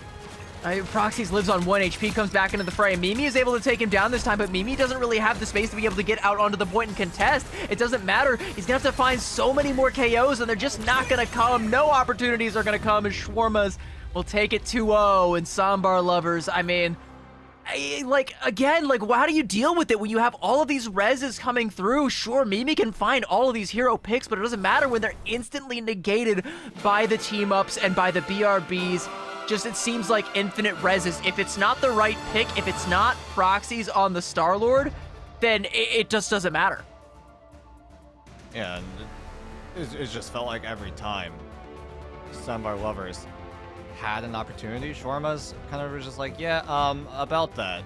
We have a res. We have 2, in fact. And they were able to just win off of those two team-ups, essentially, right? With the Star-Lord getting res with the Adam Warlock team-up, then you got the BRB, so Shawarmas kind of just utilized it to their utmost advantage. Proxy's just going absolutely ham on the Star-Lord as well. 20 final hits in 9 minutes. And bro got a Hexa in there somewhere. Bro got a Hexa in there somewhere. I don't even know if we even saw, the full Hexa come to fruition, but we definitely saw some quads. We saw some crazy plays coming out from proxies, and it's like, all right, maybe Mimi won a couple of battles in that duel, but I think proxies won the war. Yeah, I mean, what do you do when you have a Galactic Legend supercharged by a Raging Royal Flush? I mean, you gotta give a shout out to Mimi for shutting that down at the very least once in that first round, right? Being able to neutralize it completely, and that gave Sandbar lovers a slight advantage, but Mimi, every time he's able to shut down an ultimate, that was really when Sandbar lovers had that advantage. But if Mimi was not able to find any sort of key eliminations, it just felt like Sandbar lovers just were struggling to find any sort of opportunity, despite having a one-sided van pool as well. Yeah, and I don't know if the van pool really paid off all that much. Koban Lu is really adept when it comes to that van pool and did make the most out of it, but you're up against that permanent Mr. and Mrs. X team up, and you're up against proxies up in the sky with all of these res, and I think it just all kind of amounts to this mountain that's just too tall to climb, even with Mimi as your Sherpa and even with the van pool. Just not the right tool for the occasion, right? I think Shawarmas did a great job of reading that and being able to deal with it quite well, and again, it was kind of that choice. You make a decision which you want to deal with. Do you want to deal with the van pool? Do you want to deal with the rogue? And I think they chose incorrectly. They did already have the protect onto the van pool, so they didn't have to worry about, Huey not getting it. They just didn't want to take the mirror in that, and I think that might be one of their biggest follies, but even if you take that totally out of the equation, proxies popped off, and you can't always account for that. Yeah, I mean, they also committed a lot of their saves. I believe they got the second save onto the Star-Lord, so there were opportunities for Sandbar lovers to try to take it away, but because they were able to secure that Wombo combo, it just felt like Sandbar lovers just ran out of options. As we take a look at where we're going for map number 2, it does seem like Sandbar lovers are taking us to the Museum of Contemplation. I feel like I feel like this map is taken away, or at least in my own personal games, I have not seen this map in days. It feels like home, right? It's been 2 weeks since you and I casted last. We casted Americas, and we got to watch a couple of Museums of Contemplation, but it feels like every morning I wake up. The last time I have seen Museum of Contemplation being played. I'm not gonna lie, I have not been able to play it in my own games for the longest time. I don't know if I missed this map. I don't know if it's the developers knowing that I cast Museum of Contemplation too much. Giving you a brief moment to breathe. Every morning I wake up and I'm not either casting a match of Museum or loading into one in-game. It feels like something's just off. Mercury's in retrograde or whatever. It's just, the chakras, they're unaligned. I need to be on a Museum. I need to be escorting a inflatable Doctor Strange ASAP. And we'll see if we're able, if Sandbar Lovers are able to find an advantage here. We'll see what side they decide to go for. Not entirely sure just yet. We'll get our answer in a few short moments. But right now, like, is this the winning formula? Because, right, when we saw Museum of Contemplation being picked so much, at least at Ignite, it just felt like every time they went for it, it was always the defensive side. It does kind of feel like, you know, it's very first team defender sided because you do get the opportunity to set the bar, and it's easy to do that when you have access to things like the Adam Warlock, the Loki, you know, I think, you know, as we've kind of seen in the Tier 2 EMEA, and as I think we're going to kind of continue to see, like we've seen a little bit of it here as well.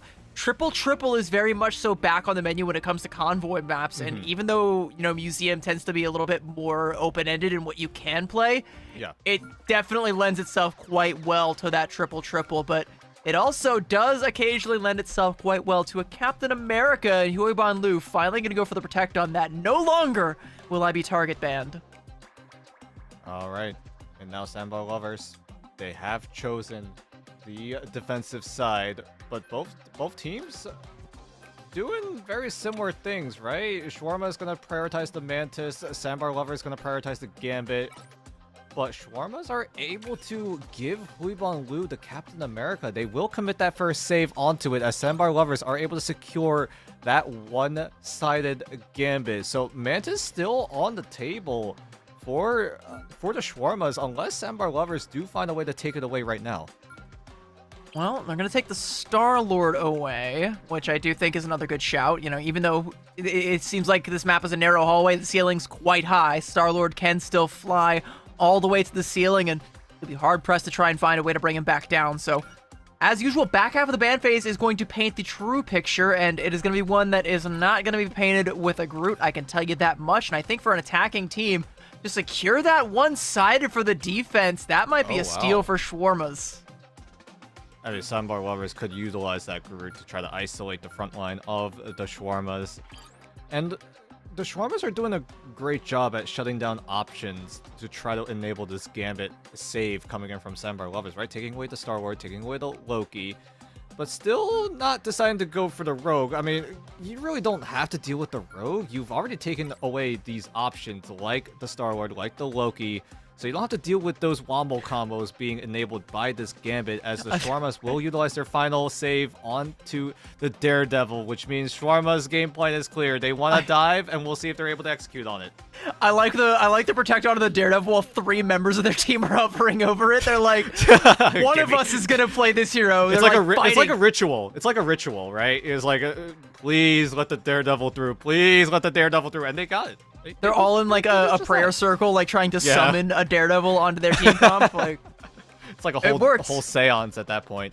It worked. They got one. And hey, as you can also see, a one-sided Elsa. And I think on this map, the Elsa is going to be a lot better than the Black Widow would be. So we get to see Mimi on the slightly more powerful, slightly more oppressive hit scan right now. And I think that's going to lend itself quite well to what it looks like Sandbar Lovers are going to be trying to play. Again, you know, it's Museum of Contemplation. You're going to bring a lot of beef. You're going to bring a lot of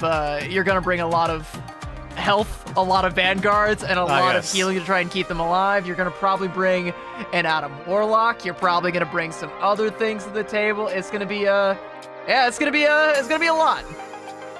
Yeah, a lot of resources for Sandbar Lovers. I mean, we're getting a look at how they're deciding to roll out on. It's going to be a 2-1-3.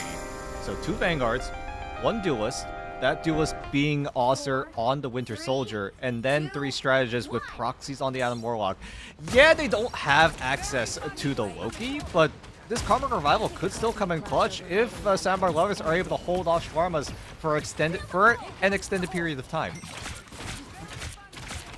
We shall see how long we are able to hold the line here with this particular composition. But yeah, like you say, you know, foregoing that third Vanguard in favor of that Bucky, I think could favor Shawarmas quite well if Aucer's able to get the damage in. But they also got to keep that guy right there, Huiban Liu, in check. And that's going to be a tall task when he is back on the Captain America, can sprint all day and find himself in an unfriendly situation. FQTL gets there as well, but Mickey India able to just shut him down with a nice little Bayou Bash, and has got a couple more cards in the deck for Huiban Liu as well. And that dive from Sandbar Lovers didn't quite go according to Kaikaku. Yeah, well, Shawarmas are realizing, hey, this is not working out. We're gonna switch it up a little bit. FQTL goes over to the Winter Soldier. Lu is still sticking on to the Captain America. I mean, you kind of want to, right? You were able to secure it for himself, making sure to use that first save. And I think this is the first time we've seen Lu actually play the Captain America, because every single time it was banned out.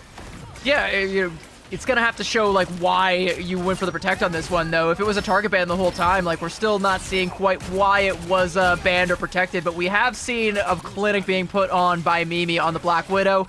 Now getting a nice little early frag there on the Elsa, looking to try and keep that momentum going. Good CYA placement from Hybrid, very difficult for the other side to shut down. With that damage amp, Proxys is able to put Lu down, and again, the Captain America falling flat, and I think the Glartrox did as well. I heard a Glartrox threatened to get released, but I think it got put back in its cage. Mimi not able to let that one rip, and now relying on the health pack for salvation as Shawarma's holding on strong. FUTL with a nice little two-piece, though. It's going to get Sambar Lovers back into this one, but as Shawarma's getting res right back up on the same high ground where that CYA was placed, the Karmic Revival will be as well, and everybody back into the fray. FQTL not able to get the Kraken impact, capped by Asar, and cancels the ultimate, and Shawarma's again holding strong and holding on to 3 more big ults.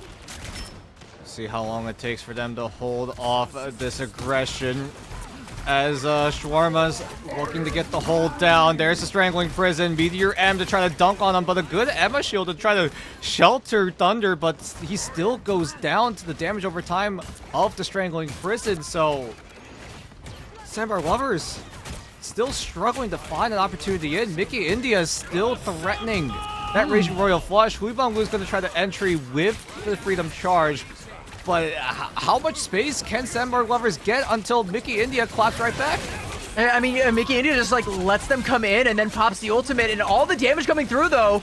Great plays coming out there from Sambar Lovers, but again, a res from Proxies. Mickey India is able to finish off Dusk, and Sambar Lovers just don't really have the tools to keep this one going. Toji taking down FQTL, and Shawarmas are more than happy to throw themselves in the grindstone just to slow things down a little bit more.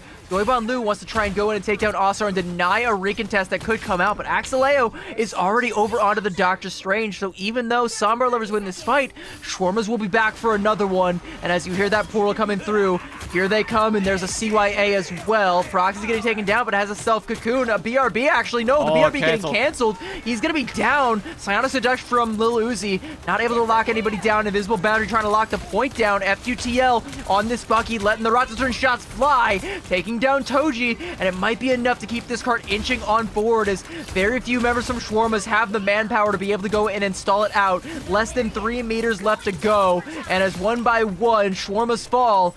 Point A, capped for Sambar Lovers. Ooh, just barely. Sambar are able to secure it. FQTL's getting closer to that. Well, what is it? Kraken Impact. I'm just getting jumbled up at this point. Asar also has the exact same ultimate as well. So those are the only 2 ultimates that we're going to have to deal with coming into this next engagement. Maybe if this neutral fight goes long enough, Toji will have access to the Meteor M. But right now, Lu just pressuring the backline time and time again, going for these soft dives to try to disrupt it, and is able to identify where this BRB is, so that's going to be taken out of commission as well. And, you know, it's not an elim, but it's good enough. It's just as good as an elim. And now the Kraken Impact from FUTL going to look to try and get some real elims, but it's going to be Asar taken up. Here we go. Gets the debuffs. Is he going to be able to clean one up? What a hook! Threads the needle, takes down 2, able to find them, get the reset, looking to pop the 3rd. He's going again, and the quad is going to disappear before his eyes, but with a Trooper's Fist, he catches Lu on the exit. And that's going to be an easy fight win there for Shawarmas. What a play from Asar, and he's still got 1 more in the chamber. He'll let it go. Not going to go again. The job is done, my friend. It's time to clock out. Holy hook coming in from Asar. Takes down the strategist line of the Sambar Lovers, and it looks like the Shawarmas are just going to keep this fight going. But the Freedom Charge is able to find refuge here as the rest of the team trying to find refuge inside of this Freedom Charge, while the rest of the Shawarmas, still up 1 member, are able to find Lu, who's dangerously low. Surely he gets taken down unless he's able to duck himself into cover, into those side angles, and get himself out to safety, as his damage just too much right now, as Sandbar Lover still struggling to find some sort of elimination. And something worth mentioning is since FQTL swapped off of the Daredevil and over onto the Bucky, that Joy Balnu was all by himself. Mimi with that Glartrox, able to take down Axeleo though, might open the door, but there's a Meteor M threatening to close it, and Proxy's with a nice little cheeky headshot at point blank onto the little Uzi. Gonna be enough to keep... Oh no! That is a late invisible boundary from Sambar Lovers. I was gonna say enough to keep Schwarmus in this fight, but they may have won it at this rate. FUTL is able to take down Ossar, but the Goddess of Death from up on high will take down Mimi, has Dusk in his sights. The Fatal of Worlds will keep Dusk alive, but it's only gonna keep this this push alive for a very short time, as eventually Swarmers are gonna come right back on in, and all it takes is one key Elim to turn the tide. FQTL with this Kraken impact is gonna have to work overtime. We'll see if he's able to find anything with it this time around. It went wide last time. There's going to be a portal play from Mimi to try and get Sambar Lovers back to full strength, but it's just buying Shawarmas more time to get up to that next fight-winning ult. Yeah, and we're creeping closer and closer to that Strangling Prison, Kraken Impact Wombo combo that has shown so much success, so much value. FQTL is trying to do his best to try to find any sort of value with this Kraken Impact, but Toji is just able to cut him down to pieces, and the hold is looking to be successful here for the Shawarmas, as they just have to clean up these eliminations. No portal, no play, and that's where the line is drawn. That's where the defense is held, and now we swap sides. And yeah, again, like Hyoban Lu on that Captain America, right? Like, I don't think it bore the fruit that it really needed to in order to warrant that protect. As soon as FQTL swaps off that Daredevil and onto the Bucky, suddenly Hyoban Lu is all by himself when it comes to trying to go in and harass backliners. And he's still able to get stuff done, right? Like, don't get me wrong, being able to search out the BRBs and be there to harass the backliners and still, you know, get out alive, that's still value, and that's still going to amount to card progress, but it doesn't amount to any elims to keep that advantage going, and he can't really, like, get a whole lot more done, and Shawarmas just do a good job of identifying where he is, turning around, forcing him away, and making the most of his downtime. When he's off trying to chase a health pack or trying to get back to his team to get a little bit more healing, that's when Shawarmas press the advantage, and Sambar Lovers... It's basically a 5v6, right? Like, it's that little window of time where it's not an elim, but it's close enough. Yeah, you just essentially put him out of commission for, what, 3 or 4 seconds while he's struggling to find a health pack, like you said. And that gives Shawarmas an opportunity to strike, right? You don't have a reliable front line to deal with. You only have to deal with one Vanguard, so you just have to work around it, right? Find those eliminations onto the back line and then make your way from there. Just literally just destroy Sandbar Lovers from the inside out. Triple strategist with a strat pool is an interesting interesting look from Sambar Lovers. Shawarmas on a good old-fashioned, it's like the old-fashioned infinite ammo composition, all right? I'm sorry, Bucky, you're no longer invited to the party, but you can still do a fair bit of damage. Proxies with that infinite ammo team up with the rocket just melts down Lil Uzi, and the Shield of the Seraphim wasn't going to save you from this punishment, my friend, and that is going to be an easy first corner captain. You can see Sambar Lovers on the back foot right now. Good shots coming out from Mimi to put down Axeleo. It'll be res right back up, but we'll at least make him think twice about poking his big tree head around that corner again. Yeah, we'll see how long it takes until Sambar Lovers have some sort of response, right? Strat pool, the ultimate should be coming up first before anyone else even has a chance to counteract it. Maybe they try to combo it with Mimi with this Kraken Impact already at 80%, miles ahead of anyone else apart from this strat pool. Maybe this is the chance where Sambar Lovers get a hold down and at the very least stabilized, but a great bionic hook right onto Proxies and is able to take him out before anyone is there to save him. And it's off the back of that final exam that coming out from FQTL, like so much overhealth being granted to himself and the rest of his team that Mimi is able to get that bionic hook off. Now has that Kraken Impact for the next fight here, and we'll see if he's able to keep his team alive through it, as Sambar Lovers, or sorry, as Shawarmas are going to be coming up on a wealth of ultimates to be able to turn it back. Mimi wants to go now while he's got the opportunity. There's a Kraken Impact on the other side as well, and neither is going to amount to an elim, but as the Raging Royal Flush comes through, forces out the invisible boundary from Dusk. Osser, now with a Kraken Impact, again, not able to find anything. As it's inside of the invisible boundary, there's just nowhere that you can find that elim. Hyoban Lu goes in deep, taking down Vicky India. CYA comes out, but it's a little bit late. Hyoban Lu getting cleaned up, though, as the res now comes through, and Proxies pressing the advantage with the final judgment, pushing all of Sambar Lovers into this little corner. He is putting the fish into the barrel himself, shooting them all down with a little bit of buckshot. He'll help secure point A for his team. There you go. Although it was a little bit labored, they still are able to get it done in the end with 4 minutes on the clock as well. And finding these staggered eliminations means that Shawarmas are able to give themselves a ton of room to work with. So it's going to leave Sambar Lovers to figure out the winning formula here. They go back to the Daredevil to combine it with Hui Ban-Wu onto Captain America to try to find some sort of cheeky elimination in the backline. Because right now, the backline, they don't really have much peel options. The best thing you really got is either a hybrid to try to dash away or Mickey India with the team up with the Magneto to try to just knock back the dive coming in from Sambar Lovers right now. Oh, what an Eye of Agamotto coming out from Lil Uzi, and that it should be a nice fight win coming through for Sambar Lovers. But I'm a little bit worried, Dan, because I feel like that freedom charge for Hui Ban Lu that came out to start that fight, it looked like it was forced out. Like, that came out as he was slamming back to his team for a little bit of healing. I'm not sure, like, what prompted that, but he definitely wasn't feeling comfortable trying to extend that fight. I think they just wanted to double down and try and win it, and with the time bank, I think you're okay with that if you're Shawarmas. That is a huge stall ultimate you don't have to worry about anymore. Good hook coming up from me, but it gets Axeleo right where he wants to be. Strangling Prison comes out, and so much damage coming through. Hui Ban Lu able to take down Asar, but you're going to need so much more than that, as now Proxy's letting the shots ring. The assault rifle is doing some assaulting, and FQTL is going to have to file a charge for that one. Good thing he's on the lawyer. He is going to need one after the assaulting that Proxy's has put down, and he'll have plenty of time to think about it, as I'm assuming this card is going all the way, and there's not a whole lot left that Sambar Lovers can do to stop it. Yeah, the only thing they really have is the Devil Out to try to find an aggressive elimination, as FQTL is able to isolate Osser, so no chance of an Assassin's Focus being used. Mickey India very, very close to that Raging Royal Flush, but Hybrid is there with the CYA to amplify the damage on the Shawarmas as they creep closer and closer to the finish line. Here comes the final judgment. Can they find the value that they need?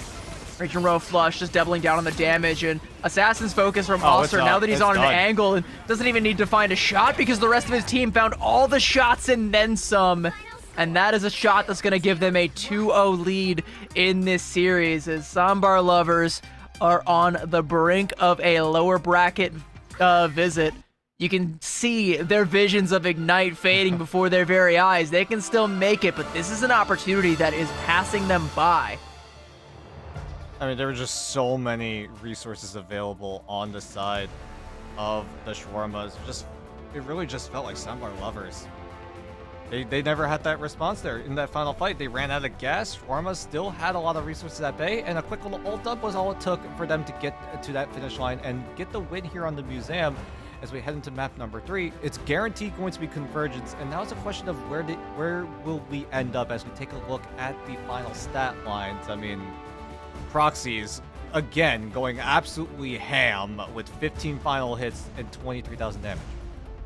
Yeah, I mean, like, and I don't know how Bro didn't get the MVP for that one. That's Hybrid crazy.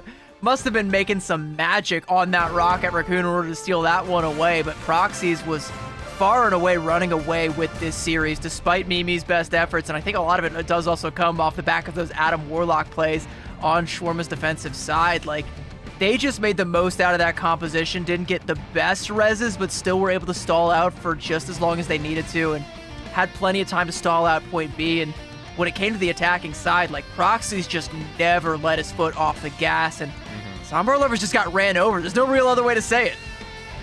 Yeah, I mean, like, at this point, Shawarma's, what can you really do, right? You rely so much on Mimi to get these clutch eliminations, whether it be to shut down an ultimate or find eliminations through certain ultimates.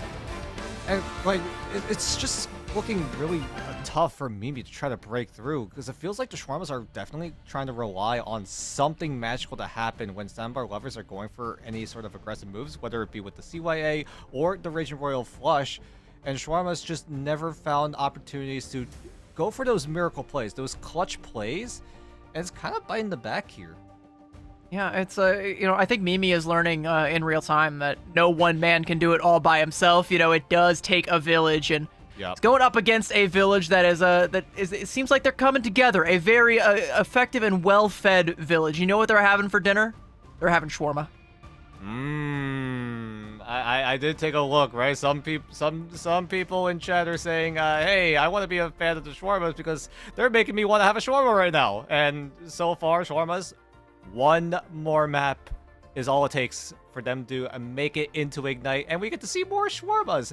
Although we miss out on the burgers and we make a lot of burgers jokes, I think the shawarmas could take their place, and now we can I make think we've shawarma got jokes. We've got a mandate for one food-related team in Asia at all times, and I mean, shawarmas. I mean, hey, they might just be filling our quota right here. We'll see if Sambar lovers want to put a delay on that one, as they have chosen our next map. They're going to be taking us to Central Park, and I don't know. This is like another one where, again, like I feel like a broken record, because I do feel like, again, you got to keep an eye on the Adam Warlock. It's something that always is a threat on a map like this. It's one of those convergence maps where it's almost, I don't want to say almost always going to come out, but it's a really, really strong option that a lot of teams like to lean into. So we're making adjustments here. Both sides take away the gambit. How do Sandbar lovers decide to operate with this? I'm not entirely sure. We'll get the first save onto the Vanguard Deadpool instead of the Mantis. That might be a mistake. I gotta say, I think giving up the Mantis is bad. Is terrible, because you've given that up and the Gambit. So now the two strongest heroes in the game, bar none, you don't have access to, and shawarmas are able to make off with arguably the stronger of the two. And yeah, yikes. That's kind of rough. I mean, we talked about how well this Mantis can slot into so many different compositions. I mean, Mantis was already good at slotting into triple strat, but now the fact that this Mantis is able to be facilitated in a 2-strat line means that the possibilities are endless in how you want to slot in this Mantis. Although some teams still don't really want to go for it, even though they are able to secure the Mantis, you still have that in your back pocket if you do choose to end up going for that option. I want to see this next ban from Sambar lovers, because the ban onto the Widow is interesting. Okay, Loki ban I think is wise, because here's what I was afraid of, Dan, was shawarmas having access to Mantis, Loki, Adam. Like, that would be like you just can't win. Like, that's like assembling like all 5 pieces of Exodia, except there's only 3. Like, those are the only ones you really need.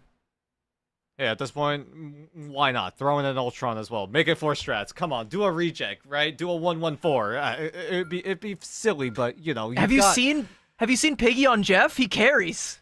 Dude, that's what I'm saying. Piggy Jeff carries. Not Lostro though. That was a really weird Loki copy, but that's a whole different story. But right now, both teams, Ignite promotion is on the line, but right now the advantage is fully in favor of shawarmas, because right now they just have to win one more map as we get further and further into this ban trap. Oh wow, that's a Felicia Hardy save if I've seen one. Yeah, I mean, I don't want to say, like, I think it can be wise on this map. I do think Black Cat can be very strong on Central Park, but I also kind of feel like, there's a lot of things that you're probably more afraid of losing out to here. Losing the Venom, okay, I think that kind of hurts. And I guess, going for the Black Cat Protect after the Daredevil ban, I think makes sense, because, like, if both of them ended up banned, then FQTL might have been out of good options to play. You'd end up in another situation where, like, maybe you have Huoban Liu on a dive Vanguard, and again just kind of ends up alone and can't really get a whole lot done. Without that, like, second punch there for the dive. Yeah. I mean, you can really be flexible with how you want to play the Deadpool, right? You can play him front to back. You can also play him dive. It's just so versatile in how you want to utilize this pick. You can go aggressive. You can go passive. You can try to find cheeky little ways to find eliminations with the bubble. Try to isolate the line of sight from the strategist. But the big advantage when you do have a Deadpool is that ultimate. It just comes up so fast. There's just no way to shut it down. The only way you can shut it down really is to just survive it. Well, something else that I do think is interesting, and on this map in particular, is Mimi is currently hovering the Black Widow, and we've seen how dangerous he is. One of the most impressive people that I think we've seen all day when it comes to this hero, and banded out from the side of Shawarma, so it's going to be uncontested, unmirrored, but on the attacking side, I think it's kind of difficult to find the angles to make the most out of it. It does kind of ring very similar to the Elsa. Good tech there from Huiban Liu. Nice little way to get into the backline. And I was gonna say, I don't know if Shawarmas even know what hit them, but Hybrid already peppering the shots. If they didn't know before, they definitely know now. Yeah, so that's gonna mean that Shawarmas are gonna have to play Bye, a little Mimi. bit differently. Okay, yeah, well, good Mac Cannon coming from Toji to just wipe out Mimi from the face of the earth for 3 more seconds. As I was saying, it's difficult to find the angles on the attack as Black Widow. There's like, where can you go that like that is just not a threat? Like that can happen to you at any moment, especially if you don't have like Vanguards that can make the space for you. And if Huiban Liu is on a flank and nobody's chasing him, there is no space. There's going to be a Banhammer coming out. There's Huiban Liu taking down Miki India. There's going to be a Cocoon to res him right back up, but Hybrid falling as well, and Shawarma's able to return fire, but it's enough to get Sambar Lovers at least in the door. They will get that first tick, and trying to stop the recontest coming out from Shawarma's, and second tick is inevitable as well. Banhammer though from Oster to try and snuff it out, but FUTL taking down Miki India, and Axeleo, a nice little double, and tries to catch the third, but the Doctor Strange tucks tail and runs through the portal, gets the healing back up to full HP, but dread it, run from it. FUTL will carve you up all the same, and there's a quad for the Black Cat. You take away the Daredevil, well, this kitty's got claws, my friend, and you are going to regret giving that one up. And now Huiban Liu coming on in. Second tick is done, and the third on deck.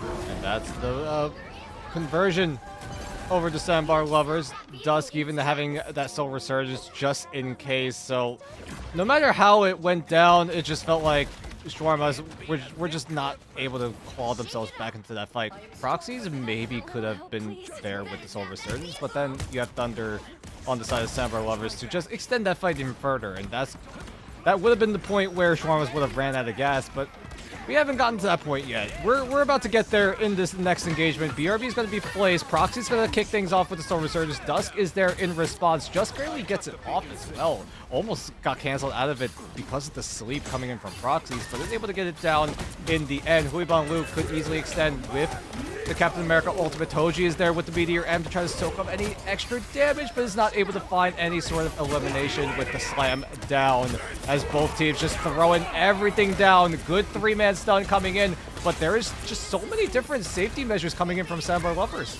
I mean, it's just the invisible boundary, right? Like, it absorbs, like, all of it coming out, and Shawarmas can't capitalize. Calling card from FQTL, but Oster hangs it right up. No more calls on this account. All right, that one was long distance as well, and Sambar Lovers are going to be dispatched here as Axeleo with a nice little haymaker. Going to send Huiban Liu back to spawn, and now this is going to be a little bit more scary, Dan, because if you can see how far Oster is holding up with the Ensong Inferno, this is spawn hold territory, and a nice little double off the Ensong is going to put the exclamation mark on it. And now, I mean, Sambar Lovers, they know that it is going to be a spawn hold. And another one for Oster. Like, come on, like, slow down. They're already dead. They're stuck in their spawn. Give them a chance, Oster.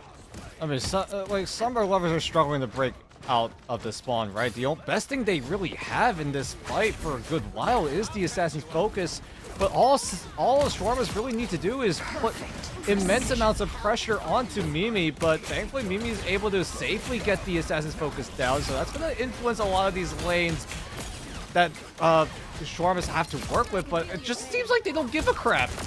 Yeah, like, you don't really even have to put the pressure onto Mimi. You just have to just not give him the angles, and you know, as soon as they see that Assassin's Focus come out, they all just, like, back around the corner until you can send Axeleo out, and he's the thing, right? Like, he's got so much HP, he's not going to get bursted down in time, and he's able to pressure back Huiban Liu. You're not able to make space, and Mimi's not able to find the shots, so that ultimate, as good as Mimi has been with it, it just doesn't find what it needs because it wasn't the right moment to pop it, and Shawarmas knew it. They know they've got the advantage, and they're looking to press it. A Banhammer's going to come out from Lil Uzi, and that should be enough to at least get Sambar Lover's foot in the door, but Shawarmas want to close it. Soul Resurgence coming out. Oster again is just firing on all cylinders, and Thunder is being burnt up right now. Another double, and got Mimi in his sights to be the triple. Proxies will take that one down as Mimi takes Hybrid down with him, but one single raccoon ain't going to be enough to get this cart rolling.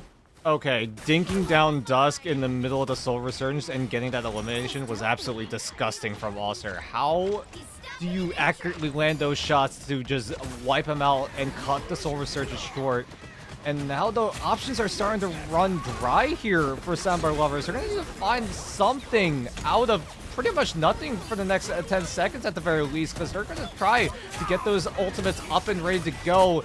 They still have 60 seconds left on the timer to at the very least get that ultimate economy at a level where they're confident to go for some sort of engagement. But that's going to be a while because this Zensalm Inferno could be absolutely devastating. It could be, and in fact, I think it is. He's able to find two off the back of it. Was. Crucially, one of those two was Mimi in the middle of that Assassin's Focus. So again, like even when Soundbar Lovers have the angle, Oster is just able to steal it away, and Proxies with a nice little parting shot there into Joyban Lu, and this spawn hold is still holding as Shawarma's with two big ultimates to stall this out further, and Mimi is going to be able to take down Oster, so a good way to at least alleviate some of the pressure for the time being, maybe give an opportunity for another angle, but you're going to need so much more than that, as you're going to have to break through this defense that has been impregnable thus far. A Banhammer onto the backline forces out the invisible boundary early on. Fate of Both Worlds coming out, but FQTL wasn't on the dance floor. Bro got caught out. Saw it from across the bar by Miki India, and he was not digging his vibe. And now Toji going in, trying to cut through the Freedom Charge with the sword. Thunder cleaved in twain from so far away. That sword felt like it was a mile long, and Proxies with a nice little sleep there onto Mimi. May have just put the entire attack to bed. FQTL wants to wake things up, though. Give him a shot at that espresso. There's a calling card, takes down one. Proxies res back up, trying to keep this one going, but can't find anything final. Toji turns around, puts him to justice, and FQTL not going to be able to get anything done. Joyban Lu falls, and the cart stops midway through point B. An easy mountain for Shawarmas to climb. I mean, Soundbar Lovers did a great job at handling what Shawarmas were doing, right? They were able to break through into spawn. They tried to even out the odds with Strategist ultimates to respond to other Strategist ultimates. But then came the neutral fight, and that's really where Shawarmas were starting to shine when they were on that defense. And they were able to hold off Soundbar Lovers, although they were able to get to about a point and a half. Shawarmas put themselves in a very, very advantageous position to get themselves the win and get that ticket into Ignite Stage 2. And again, you know, Mimi, like, the hero for this team, how many times have we seen Mimi bail Soundbar Lovers out of sticky situations?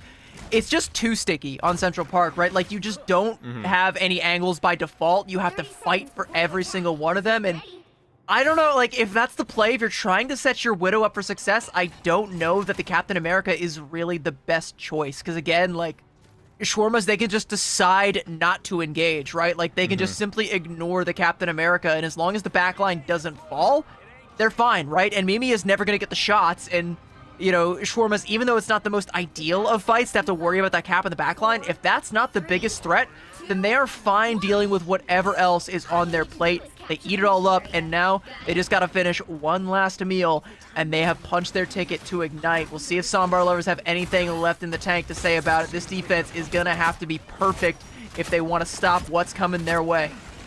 And it has to be a perfect from start to finish. No mistakes here. No mistakes from here on out. Oster is able to find Dust, but the BRB is the only thing going to be invested thus far. So we're back to even footing for both sides as everyone trying to find any sort of advantageous move. Mimi is able to find Proxies, although he's trying to seek refuge with the invisibility of the crowd. So that's the BRB gone on the side of the Shawarma. So no more BRB in play. We're now in 6 versus 6. Making it 5 versus 6. Dust gonna go ahead and take down Toji, and Mimi taking down Axeleo, and it's looking pretty good for Soundbar Lovers. A nice little two-piece for Mimi. Disgusting, gross, ew. How many times we gotta say it? This is like next level Widow play. Oster has had enough of it though, is gonna put him down, has to give his life to make it happen. But the attack from Shawarmas for the time being snuffed out. At the very least, the spawn room is close enough so that Shawarmas are able to quickly regroup when you compare it to Soundbar Lovers trying to do it as well. They're gonna go for the portal play again. Take a few more seconds. Yeah, they're gonna go for the baby portal play once again up into this high ground position. And maybe this is the rotational play that allows Shawarmas to get themselves into that first checkpoint, or at the very least break through. Good Carbon Crush to try to isolate this fellow Magneto of Joyban Lu. But are they able to convert this elimination? The Metal Curtain is there to protect himself. The Soul Bond also to help sustain for just a little bit longer, but Lil Uzi is still going to go down. And now with that Assassin's Focus coming out from Mimi, a CYA as well, and so much damage coming through. The Ensong Inferno to try and burst it down, but it's the team that's being bursted down. While Oster was up in the sky, the ground war was won by Mimi, and he'll take Oster down as well. Axeleo with the Carbon Crush. Psionic Seduction as well, trying to snuff Sambar Lovers back into the spawn there, into that door. Meteor M drops right on top of Mimi, and Sambar Lovers just can't seem to get themselves out of these choke points here as Shawarmas have managed to get themselves on the point, managed to get themselves that first tick, looking to try and get the second. There's still some beefy members of Sambar Lovers. Meteor M now online for Huibon Lu, and he's looking to try and find somebody, but Miki India with the Ice Arts piercing, pops his bubble, quite literally bursting it. Trading out for Proxy's life again, though. It's a war of attrition, but it's one that Sambar Lovers are winning, and with this Karmic Revival, they have more troops to keep this one going. But the dance floor needs to be used immediately. Vicky gets taken down dangerously low because of the sleep. So that's going to force the Fatal Bofrost to be invested. But the thing is, Sambar Lovers, all they have is a singular Groot ultimate, and with no follow-up, they're not going to find any sort of eliminations. FQTL taken down to the Cocoon, is able to come right back up, and is able to get the revenge frag onto Proxies. Mickey also going down on the side of the Shawarmas means that this defense is starting to look a little bit better here. It's messy as all hell, but like Sambar Lovers are able to make it work. Mimi coming back into the fray, making the damage, finding the damage that it needs to find time and time again. And Shawarmas, they just haven't been able to get more than that one single tick, every single time. Like I said, it's a war of attrition if both sides are losing so many members, and Shawarmas just don't have the tools to be able to brute force it the rest of the way. They just can't get it. And now Assassin's Focus and Soul Resurgence online, and this could be a win con for Sambar Lovers.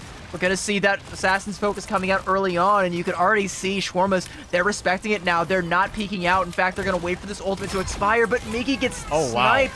Threading the needle again is Mimi. The res will be there. Galactic Legend from Proxies inside of that Psionic Seduction with the CYA. Everything and the kitchen sink being thrown, and Proxies goes in deep. He'll take down Huibon Lu. It's not going to be enough to get this one for Shawarmas, as Lil Uzi also going to be burned down by Axeleo. There's a Meteor M as Lil Uzi gets reses up. Mimi on one hell of an angle, and Hybrid is going to feel the Hellfire being rained down from above. But speaking of Hellfire, Oster has been raining it down all game long and says, I've been too quiet for far too long, and the cap comes through throughout all of it. Sambar Lovers, they fought as hard as they could, but they have to give up point A, and now it is all on this point B defense, and they have given up the portal.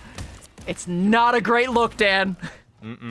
Portal even being invested, which means that I think at most they have 2 fights left on the side of Sambar Lovers to try to hold off the Shawarmas as a push onto that finish line. That's where the map will end. That's where Shawarmas could punch their tickets into Ignite Stage 2, but they still have to get through a few more fights. Job's not done, as both teams looking to try their best to either hold off that promotion to Ignite or just, get themselves that ticket and grab it for themselves. We'll see how this fight turns out here, because we're barreling towards final fight territory. And there's not going to be a portal play for any stall potential, so it needs to be one here and now for Sambar Lovers. CYA is going to come out, but it gets bursted down right away, and even with the Strangling Prison invested, Miki India read it like a book. There's a dance floor, and it's all Shawarmas right now, popping every ultimate. Ensong Inferno. Lil Uzi is going to be bursted down, and Huibon Lu on a sliver of HP. Karmic Revival is going to come out, and Mimi with the Assassin's Focus. He's been the hero so many times. Please tell me you got one more in the tank, but nobody's touching. 0.27 meters away. Mimi has to be the one to touch, but his body's just too squishy. It falls over, it topples like dominoes, and with the Galactic Legend taken to the skies, Proxy looks to punch that ticket. Does now with a Soul Resurgence, trying to do all he can to stop the inevitable, slow it down as best he can. He'll take down Toji, and it might just be enough. If he can find one more, it's just a backline in his sights, and Proxy's still lurking around. Mimi back into the fray, looking to try and take Proxy's down. Does shut him down. CYA now coming out late for Hybrid. Proxy's won't be there to make damage, though. Didn't get rezzed. Mimi trying to push the advantage, find one more. But Sambar Lovers have managed to find the flip, and as Mimi finds his second KO, there is still a chance, Dan. There is still a chance. Oh my god. 17 seconds on the clock. Now we're in final fight territory as both Samba Lovers and Shawarmas. This fight needs to be so important. Proxy's channels the portal. Cuts off the line of sight for Samba Lovers for a bit. Toji's there with the meteor to try to provide safe passage. Who comes out on here?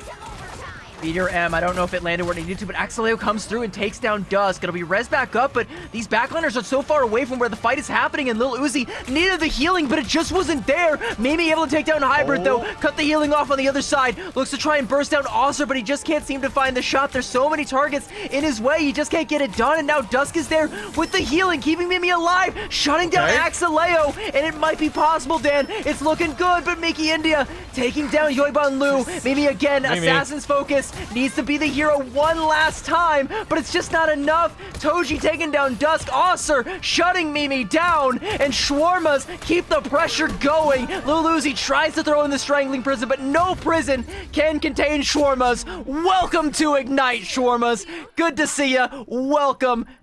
It's gonna be a fun stage 2, Dan. It's gonna be a fun stage 2. All right, time for us to go to the green room and cook up some shawarma jokes because we got another food-based team in Ignite. Burgers are gone, but the shawarmas will run into stage 2 Ignite. Oh my goodness, what a performance coming in from shawarmas, sweeping away Sambar Lovers, who looked so hot coming into this series, right? Putting a lot of emphasis onto Mimi with this Black Widow, but unfortunately just was not enough to get Sambar Lovers, at the very least, make it a little more competitive against the Shawarmas, because Shawarmas right now, they're looking like a well-oiled machine. Sometimes it was Proxies popping off, sometimes it was Osser, sometimes it was someone else on the Shawarmas, and that well-oiled machine of a team is the winning formula to get consistent wins in the Ignite stage. I'll say it right now. Mimi is going to be a player to watch out for. If Sambar Lovers are able to make Ignite, this is going to be a guy that you need to watch. But Shawarmas are in Ignite. We know that much for sure. Now they will be here, and I do think there's a lot of members of this team that you do need to keep an eye on. Again, some that we've seen before, Proxies and Axeleo, we know what they're capable of, and we know that they are looking to level up and bring that game back to Ignite, this time with interest. But Osser joining the mix here, I think, has also been a highlight for the squad. Oftentimes taking it to Mimi, even at a disadvantage. Like, Phoenix ain't as strong as she once was these days. Black Widow has, trumped her in the meta like 2-3 times over. Doesn't matter. If you're able to click the heads, on the Phoenix, doesn't matter. Sure, ban it out, take your one-sided Widow. Doesn't matter. I'm just simply going to out-aim you. As good as you are, just better. Yeah, that's just a skill differential in the end. Shawarmas, we haven't really talked about it a whole lot, right? Shawarmas do have players that have played in Ignite in the past. Proxies has played in Ignite before. Axolio has played in Ignite as well way back in 2025. So there's at least 2 players on the Shawarmas making a comeback here in the Ignite stage. And I'm glad to see Axelio popping off here. I've seen him play back when he was on U-Wings all the way back in 2025 stage 2. So it's been a hot minute since we've seen Axelio pop off in Ignite. And well, it won't be too long before we get to see him again, or it'll probably feel like a long time because we still got to get through the next couple weeks before mid-season finals, and then the break after that. But then stage 2, we will see Axelio again. That much we do know. And yeah, there's a lot to look forward to when it comes to this squad, and I'm already like I'm already looking at I'm looking forward to stage 2 and thinking like, all right, so we still have we still have Reject, Z10, we still have Triple AD. How are some of these teams going to slot up against some of those teams?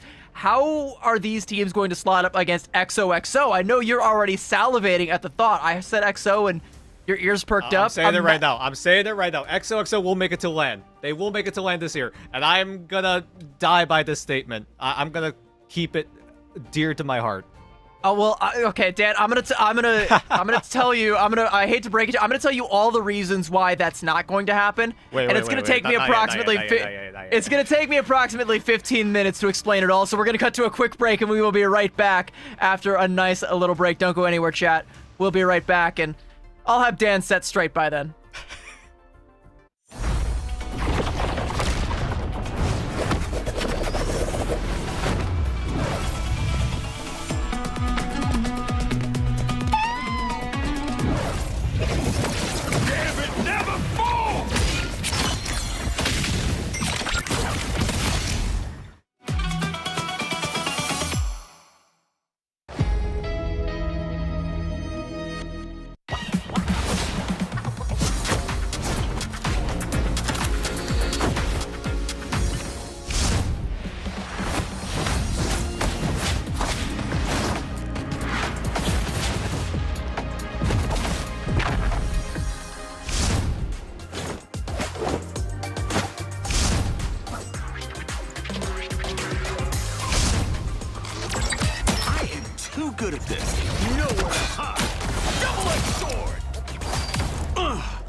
this.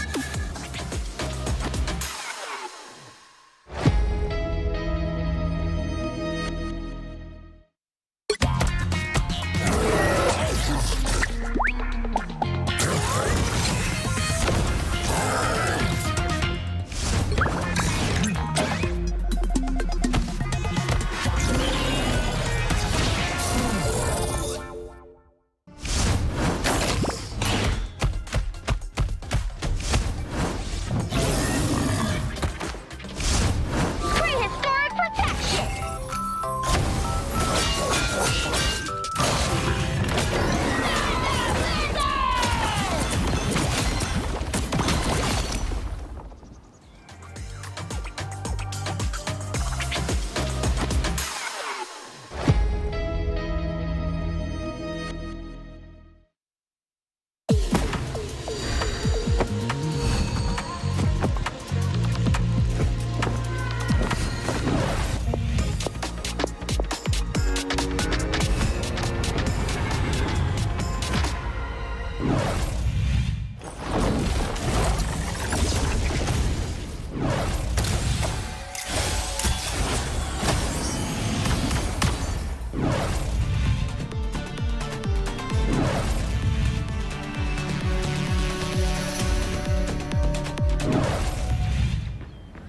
Let's heat it up. Clear the way. Disappear.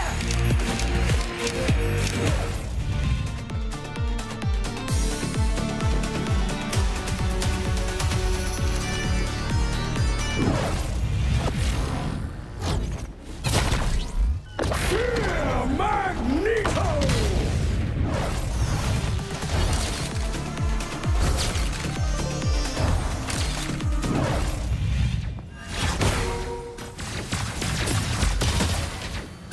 Born again!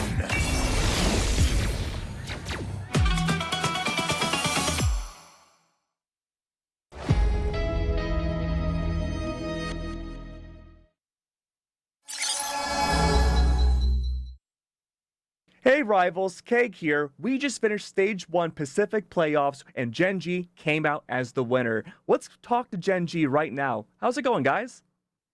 Hi, I'm Zen Story, a Vanguard player for Genji. Hi, I'm FMCL, a duelist for Genji, and we're feeling good. Into the mid-season finals. And if you didn't know who they were, if you forgot who they were after DreamHack Atlanta, they are Chopper Mag, they are Genji, they are your Pacific champions, your kings of the Pacific.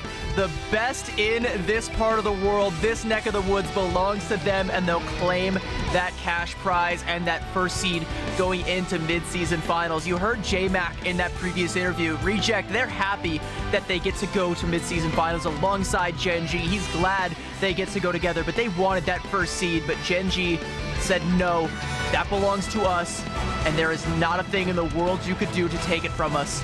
They took it, they seized the moment, and they are your champions. So, for my first question, talk to me about your journey from preseason to the end of Stage 1. Having dropped very little maps overall, tell me what it's like to ensure such consistent victories. You know, I just think it's like consistent gameplay anyways. I think seeing that for being at China, there was like only like a week and a half, 2 week grace period that we had to actually practice the meta. So I think that was pretty important as well. I just think like getting it down really pat, like getting it above upper level teams like that we would verse in Stage 1 or preseason, vice versa. It's just really important that we just stay consistent and we know how to play the game. Yeah, I think it's just like keeping up on the meta. Like sometimes there's meta shifts, you know, like Daredevil got nerfed, Black Cat got nerfed. Black Cat got nerfed very hard. Like last season, she was probably the best character in the game, but now she's like borderline unplayable. So just like making sure we keep up on scrims, see what other teams are playing, so we can like sometimes copy that or sometimes improve on it. So we're just always at the top level, just ready to always win. You guys have been a team that has shown very little weakness all throughout preseason and Stage 1, but there was one area that we did notice maybe there was some faltering, and that was Heart of Heaven in the last 2 days.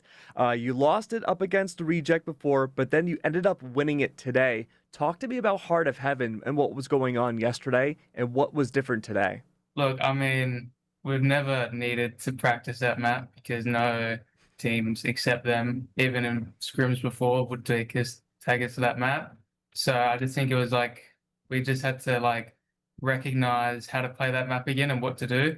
I personally think that that map was still very close, even though that we lost and it was our worst map. But today, we just played better than what we did on the map yesterday. We just played against them better.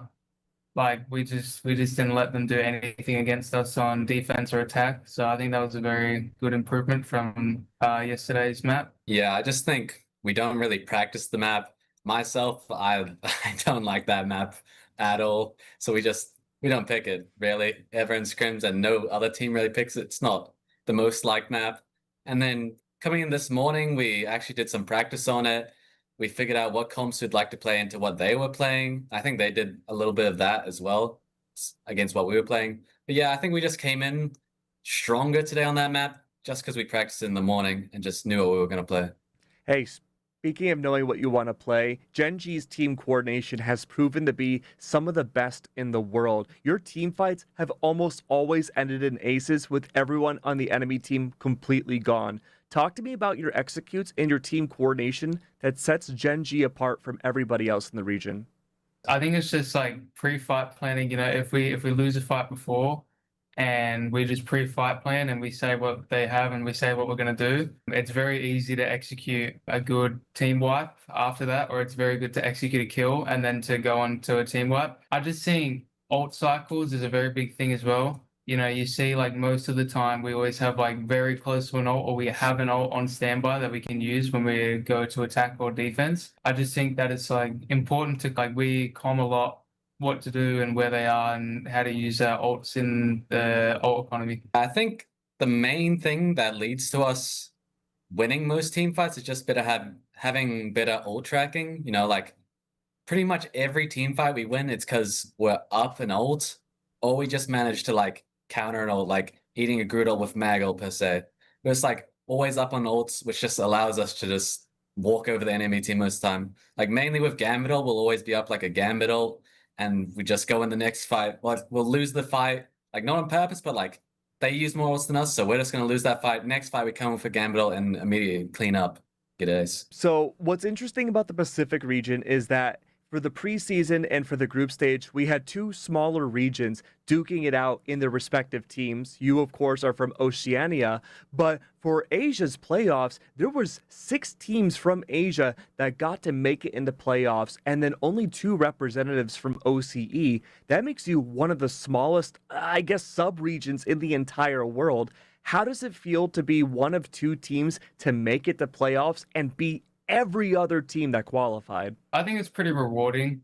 Even in the past, we've shown that we can still win our region and still beat Asia, even on like stage games or, when we like just at land. I think it's like a very dominant thing for people to see that like we can win our own region and then go to win Asia as well. It's just like a very powerful thing to convey to like even teams in different regions. I think it's just like a very dominant thing, like coming from a smaller region, which means there's like a smaller player pool. So there will be less good players overall, obviously. But then coming into a bigger region and then pretty much blowing out the water, it's just like, I don't know, it's like different.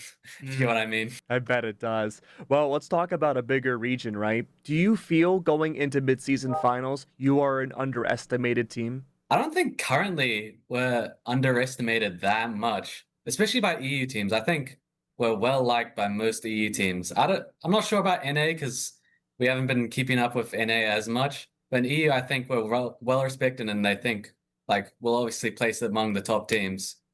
That's what my opinion is. Yeah, I kind of agree with him as well.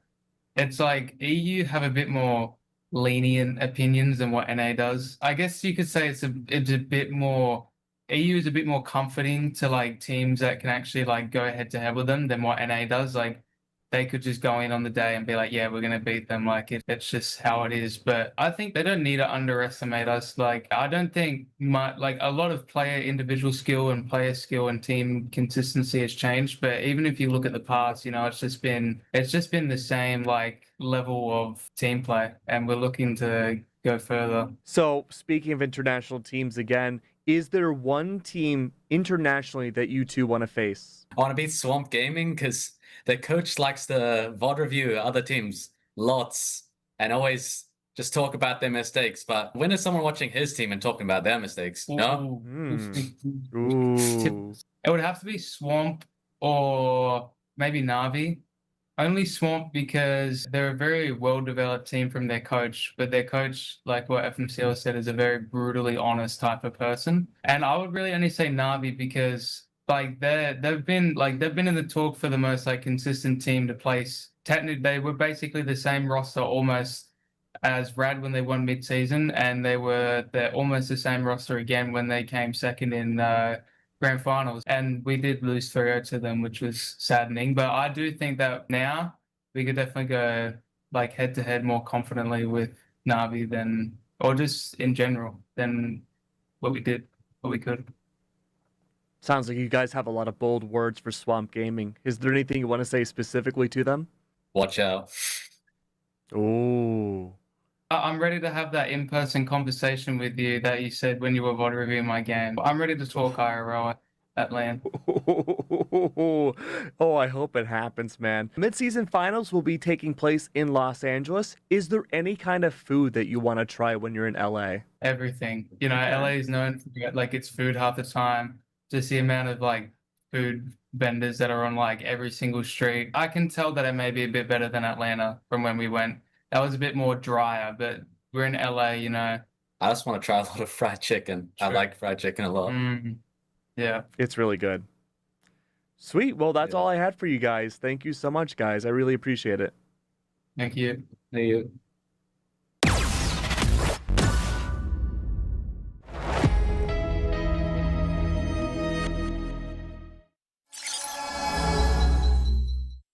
Big duelist ultimates, and also coming up on a Royal Flush before long. Like, if Gen G want to play with their food a little bit, they can just wait until Salvation, you know, has this Royal Flush and then pop either the Final Judgment or the Galactic Legend. Take your pick, because it doesn't matter. The Burgers don't have any tool to be able to absorb the damage. Healers, because they were under the full force of Tashian. Familiar place, that's exactly where they are once again. Yeah, it can be tough for Dino to get up in there in the mix. Looking to not overextend here, but a quick pick there from Peter. Headshot. Big Angela mobility on top of a closer spawn room. Piggy already back in this fight. They're just down because Bubble see why. Hey, Duba's going to use the Banhammer to try to extend this fight. Zykrig's going to use the Fatal Whirls in response, and both Lunas will be using that dance floor as Snake tries to escape, but he's going to get... Really go force. Where did they even see Eggsy in the backline? Absolute flash and slash, and absolute. I would be crashing out from that one right now.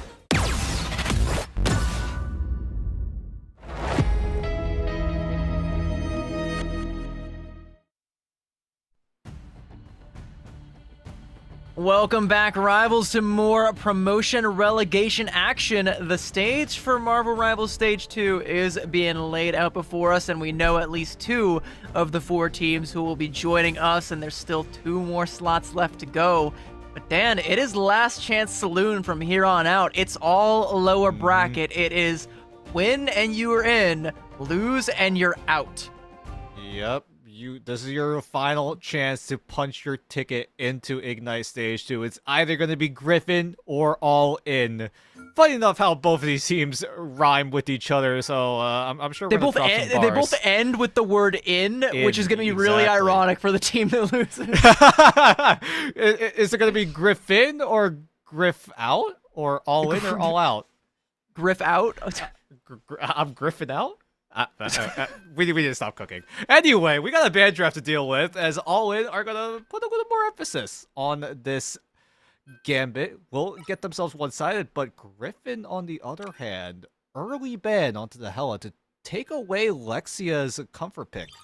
Yeah, we did see a fair bit of Lexia trying to leverage that in a past series, and it definitely showed like why he likes to play it. Like he definitely got a lot of work done, but was being kept in check by the hit scan on the other side. And I do kind of feel like if you're Griffin, your hit scan prowess, like it hasn't been the most flashy, so maybe you just don't really feel as confident taking that particular head to head. And on a map like Celestial Husk, you're probably a little bit more keen to try and take some of these close range flanker angles and some of these more brawl heavy comps that I do kind of think that Yugen does lend himself quite well to, and taking out any extra variables, not a bad way to kick things off. I mean, Yugen has such a good hero pool, right? If he needs to go melee centric, he can play the Wolverine. If the team needs hit scan options, he will gladly go either the Elsa or the Punisher, and those have been his go-to picks. As Griffin also are able to secure the Vanguard Deadpool, so lots of early tempo coming in for Griffin, unless All In are able to match it with the Vanguard Deadpool save of their own. Yeah, I mean, they do have the opportunity to do so, and I do think a lot of teams, especially, as we've seen in this tournament, have been clutching that Vanguard Deadpool as best they can, because, again, he's kind of like that's, like I said earlier, he's the Star-Lord of the Vanguard role. He's like a Swiss Army knife. You can slap him into any composition and be perfectly comfortable, and I got to imagine these teams have gotten a lot of practice with him, but Venom is a very strong dive Vanguard. Some might say the strongest right now, and with the Phoenix team up as well as the Blade team up, we talked a lot about, the different ways that that can benefit your team. I do like that Protect coming out. But I also like Griffin's ban onto the Daredevil, so if All In want to go all in with this dive, it's going to be a little bit more difficult because you're going to be a little more limited in terms of the information, right? You're not going to be able to accelerate the dive process. You're going to have to spend some time scouting out where Griffin are before you want to go for those engagements, because, I mean, this Black Cat, yeah, you do have to flame more, but that requires line of sight now. Ooh, wait. Gav actually hovering a nice little cheeky sneak there. All In are going to have the enhanced Mr. and Mrs. X team up that we've seen. Again, it's rare to find, like, genuinely a really good rogue player, but I do think the damage boost that you get from that team up, it makes it basically so, like, it's idiot proof. Like, if you are if you're competent on this hero, suddenly you become him. Like, you're just him. So I might confirm this because of this team up, I've been having way too much fun on the rogue, and I don't play rogue. And I mean, I don't want to undersell like any of these players in this tournament, because gotta be you're definitely more than competent on the heroes if you've gotten this far. So yeah, it's definitely something to be feared, and something that All In were able to just kind of like sneak on in through the back door, though. So we'll see. As Griffin in an interesting 2-2-2 look, Jamez, absent the Venom, has opted for the Hulk and looking to try and set up a dive, I believe, with Navoy off on a flank angle with the Daredevil. We'll see if that ends up coming to fruition. And a nice little angle here from Yugen as well. A power position underneath that high ground there, where he can pepper away at the front line of All In. Look at the positioning coming from Griffin. Everyone is spread out. Wherever you look, there's going to be a member of Griffin trying to close in onto All In. And there's the engagement coming in, though. All In are able to just shut down the dive attempt coming in from Griffin. Will take out Navoy, so a huge chunk of damage being taken out of the window. Gav is able to secure a quick little double. Sangishin is there to try to equalize things out. But Griffin, they went for the map control. They are able to get the first cap, but All In are definitely making things competitive. Or Gav, at the very least, is making things competitive. Again, leveraging the full force of that team up with the Gambit and the Rogue. Rogue just becomes a lethal threat, something that you cannot deal with. Deki taking down Kai, and I think maybe like we're probably going for a reset here at this rate. I think it's chalked. All In, just coming on in, sweeping it up. Easy win. It just looked like a strange timing for a Hulk to go off the map. It feels like maybe they could have stalled out for a little bit before they were able to flip the mission area over to All In. There was a back cap attempt by Navoy. He might almost pay his life for it, but thankfully he's able to get himself out to safety. But for now, All In looking to retain this space. Jamez still waiting to go evolve. No, he's going to switch over to the Vanguard Deadpool, so maybe this is the way for Griffin to get a retake going, as All In are going to lose that rogue.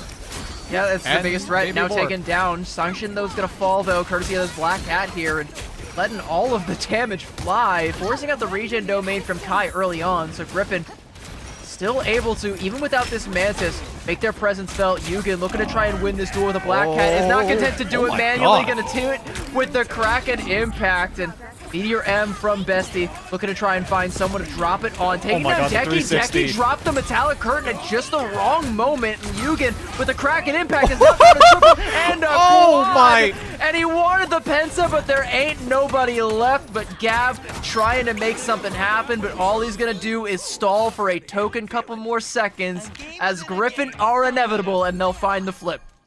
I mean, Yugen is just him on this Winter Soldier. Every time he gets access to the Kraken Impact, he is just stamping people left, right, and center. Griffin off of that Kraken Impact, and only the Meteor M also being invested by the likes of Griffin means that they still have options in terms of what they want to do in order to handle what All In are about to throw at them. The only thing they have to worry about is Gav with his Heartbreaker, because everyone on Griffin are going to have to use some sort of ultimates before that Heartbreaker becomes a problem to suck up any ult charge.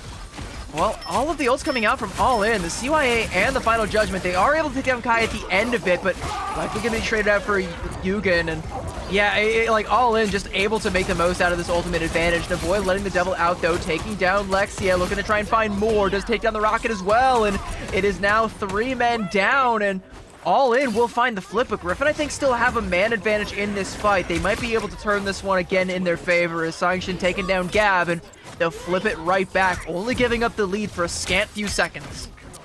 I feel like Gav should have used that Heartbreaker a little bit earlier. Now it feels like the opportunity has kind of just went away. Everyone on Griffin already used their ultimate, so this Heartbreaker isn't really going to do a whole lot. Although it's going to be good damage, but it just feels like you had a moment to try to shut down the opportunity for Griffin to win out in this fight, but Gav just holding onto this Heartbreaker might just hold on to it for the next round. Oh, never mind. He tried to go for it and then immediately got slept down by Sanction. Yeah, that's heartbreaking, I'll tell you that much. Still making the most out of it even without the ultimate. Is able to take Sanction down, get a little bit of payback for that one, but payback ain't gonna win you this point, my friend. Deki taking down Bestie. Might get your foot in the door, though, but avoid trading it out. Jamez taking Deki down. It's gonna be a teleport blade that comes out from the side of All In, but there's only a couple of members that can even keep the contest going for the time being, and a Meteor M is going to be hanging on deck here before long for Bestie. If they even live that long to need to deal with it, because the boy taking down Lexia, Jamez still feels uncontested. Rose in his lane, he's thriving, just letting those deagles sing, and oh, it is music to my ears. It's just a little bit of Glock ASMR. Yep. I mean, with that skin, you just, if you are able to land your shots, you get a little tune going, right? It's quite going to be music to your ears if you're running that mummy costume from the battle pass. But anyway, Griffin are able to secure that first point. I feel like we have to call back to All In again, right? This isn't the first time where All In have an advantageous spot to be in, but they're just not able to clean up these fights, right? Like, this is a rematch from what we saw earlier tonight, right? When All In had that moment to just run away with the game, they just never found a way to efficiently and cleanly close out these fights. And then Griffin are just able to stall time and time again. I think they were afraid to like overplay their hand though. Like they had like all 6 ultimates and they used like 4 of them and were only able to find like 1 elim off of it. And like, I don't know, I think they were afraid to double down. Like I think they had enough already accomplished that they felt like they could just take it the rest of the way in the neutral, but then Griffin just simply said nah and then won in the neutral. And you know, we call out that Heartbreaker from Gav.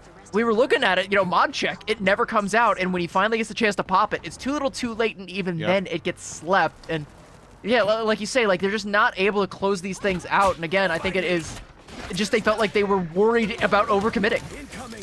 I will say this though, All In are making adjustments, putting Lexia on to the Cyclops. I believe that's the first Cyclops we have seen. Great bionic hook from Yugen to isolate this rogue, who does get himself out to safety, but not until he gets the ability absorption onto the Mantis Sleep, and then there's the Heartbreaker in tandem with the CYA. Kevin DeVoy has caught the Rocket out away from the rest of the formation, so it's going to be a backline trade for a backline trade. Sanction is still in the fight and still lethal, taking down Lexia with a headshot, and Griffin off of letting the devil out are going to find the first cap here, and All In, again, are going to be left looking at the lights, wondering where did it all go wrong? I mean, Devoy used the devil out, but All In used the Fate of Both Worlds, a Feast of the Abyss. No, not a Feast of the Abyss, the Heartbreaker. If that He was swapped off of finally... the Rogue onto the Venom. Yeah, was able to get the Heartbreaker down, but just was not able to get the value that he wanted. Griffin are able to get the first cap, and now it's looking so rough. Yeah, All In do have the Raging Royal Flush, but they're sanctioned with the Soul Resurgence if they even need it. Oh, well, we're still able to find the Kai through all of that. Soul Resurgence is needed for Griffin to try and keep themselves in this fight, in addition to the Meteor M, but down your Loki, there might not be enough healing, so you gotta start dealing some damage, and Yugen is the guy you call when you need that damage done. He'll take down Lexia, get the reset off of Decky, and in the middle of being in the sky, gets another reset. And that is going to be Griffin winning that fight outright, just off the back of some sick plays from Yugen again. Hey, ooh. He's getting his thumbs warmed up, going up, down, left, right. He might unironically be doing the Konami code. Is he entering a cheat code? Or is that something we gotta get a red flag or something on? Right, BA, and then start.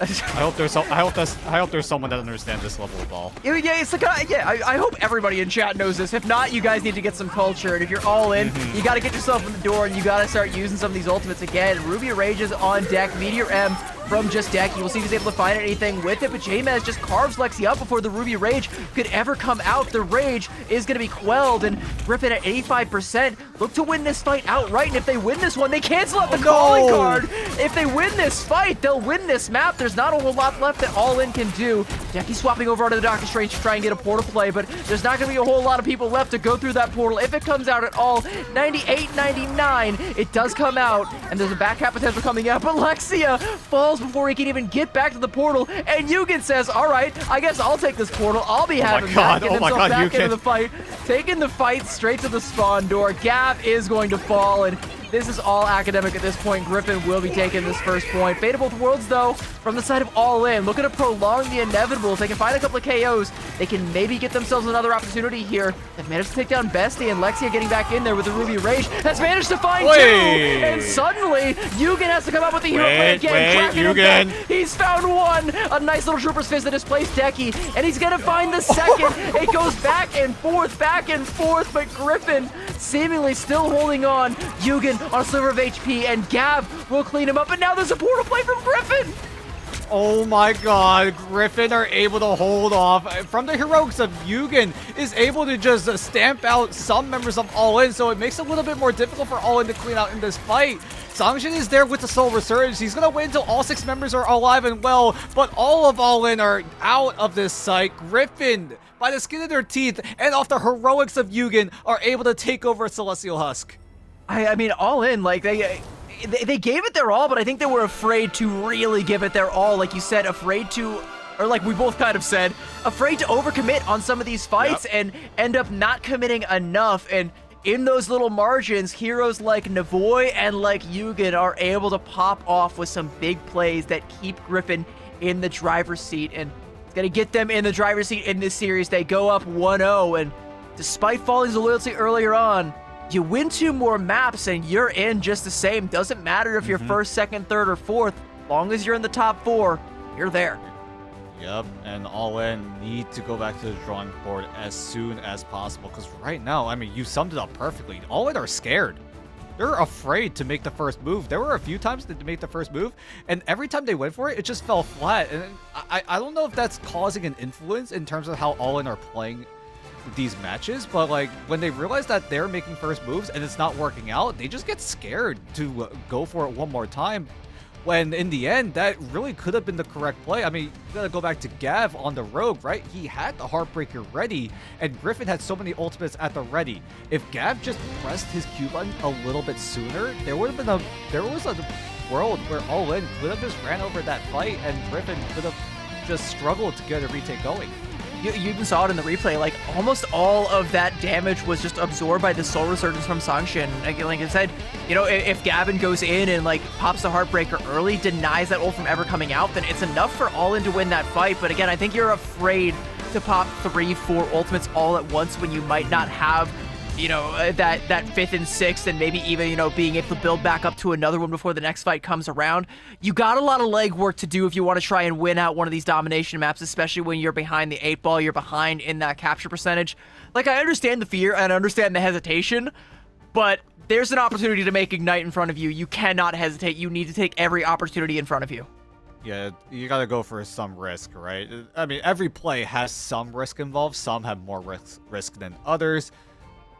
But right now, All In are just playing a little too defensive, a little too safe, and that gives Griffin so much room to work with, doing whatever the heck they want when it comes to going for fight engagements, going for certain picks.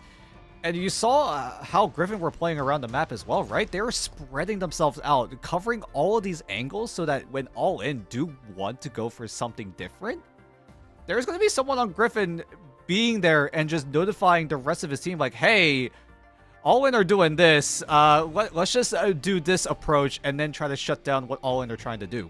Yeah, specifically on Celestial Codex is what the map that they were doing that the most on, and I think that's the best way to play that map, and I think they just have a better understanding of both kind of like a good meta read and also how to play these maps, and it just kind of shows on maps like that. Celestial Vault was a little bit closer, and that one did kind of come down to some of those hero plays, and I think if All In can kind of force Griffin into situations where Yugen has to pop off and somehow they can make it so he just doesn't, then they can start to get themselves back into this one. But it kind of feels like, Griffin just the better team right now, a little bit of a team gap on domination, but there's still time to make a comeback, and there's no better time than the present, except for, maybe before. Maybe map 1 would have been a better time, but the second best time is now.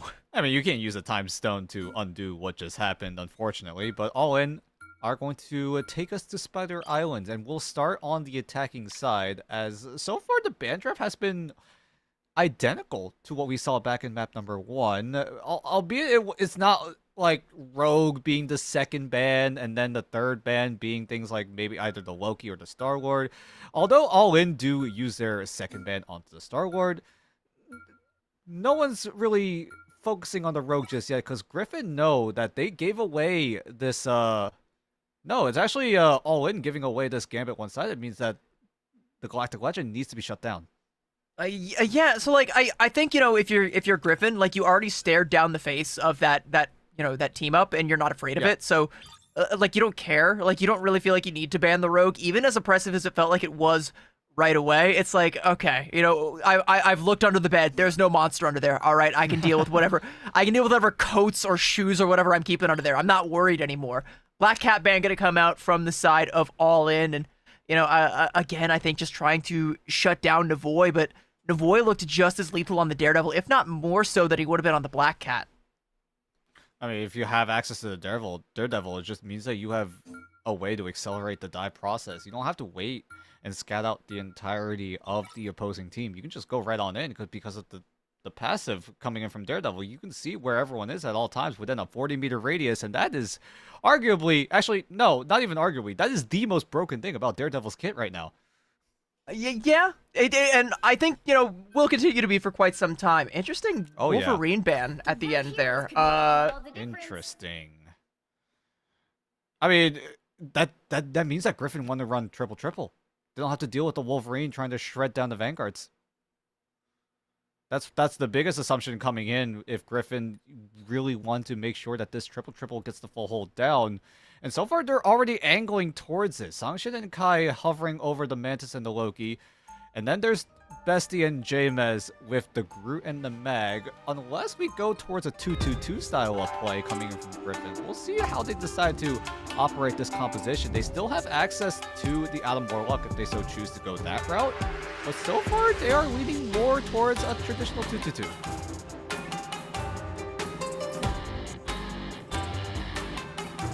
See what All In decides to go out here in this initial rollout, as All In looking for a composition that they really want to rely on. For sure, they will roll out on the Gambit and the Rogue. We'll team up together with the Mr. and Mrs. Exo. Team up together. Bestie setting up the flower wall thanks to the Vibrant Vitality team up. So that's a lot of sustain and front to back potential coming in from Griffin. And as the timer goes to 0, the gates open up, and All In need to get a push going and go all in if they want to get a full push going.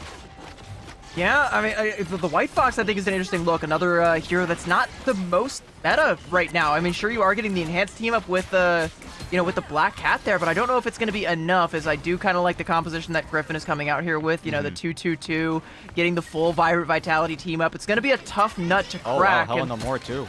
Yeah, Helena Moore, so you're getting the... I saw Yugen rolling out on the Bucky, and then I guess somewhere during that he went back to spawn and switched over to the Namor. Yeah, it's not the most popular thing to reach for right now, but like, if Navoy gets this ultimate, like the enhanced team up is disgusting, and that shot was also disgusting, and might have a little bit more in the tank. Is gonna need to, as Gab on 1 HP, Navoy will take him down to 0 HP with another Thorn, and has a few more in the tank for anyone else from All In who wants to step up to the Goddess of Death embodied by Navoy. How does All In decide to do this? They're getting held up. Because of how much poke potential coming in from Griffin, right? Both the Hela and the Namor doing so much work. Sangshin as well on the Mantis doing even more of that poke damage, and then also enhancing this damage on to either Navoy or Yugen. Whatever he wants to go for, as All In are gonna just get picked apart. Trying to find another reset means that to the second, gonna have to wait a few more seconds to utilize that Raging Royal Flush because his fellow teammates are getting staggered.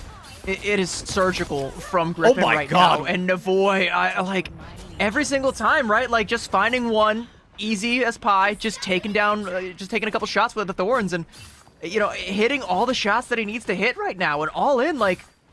This feels like it should be, it's simple. You just get yourself on top of the Hela and shut it down, but it's just not. There's so much pocket coming through, Raging Royal Flush coming through, but it's going to be met with a Soul Resurgence. Gab going in to try and pressure somebody down, but with the Soul Resurgence in the Regen Domain, there's just too much HP to chunk through, even with that Royal Flush. Does catch Yugen out. We're not going to be able to confirm that Elim either, though. The healing from the side of Griffin is just so good. Nothing final coming through from All In despite their best efforts. Here we go. But a Horde of Proteus dropped on top of a strangling prison, and it's beautiful stuff from Griffin. I called it surgical, but that one was anything but. Very heavy-handed, but sometimes you need a heavy hand to lay down the law. Yeah, good looks from Yugen. Get that line of sight down to guarantee it. Using the Blessing of the Deep not as a defensive mechanism, but more of a aggression move, right?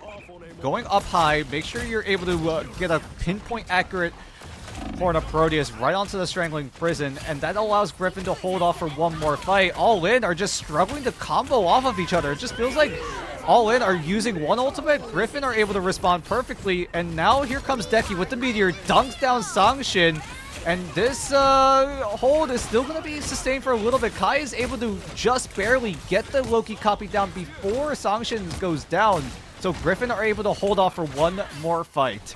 Yeah, but All In don't really have a whole lot of good tools here. They need to try and find something in the neutral. Gab is going to do just that, taking down Navoy, so a good early salvo there. Groot Wall in his way, but as it falls, gets back to safety, and a little bit of cart progress made. They managed to break through that first choke point, but they're only down to 30 seconds to try and get the full cap here onto point A, and Griffin, got Navoy swapping over to the Spider-Man. It might be stall tactics, but stalling is all they need to do. All In looking to try and let the Devil out, but Yugen has managed to find two in this fight, and this Devil ain't doing a whole lot. Let him out, put him back in the kennel, doesn't matter, because that Devil ain't doing a whole lot up against what Griffin got. What a bubble. What a bubble to save Yugen.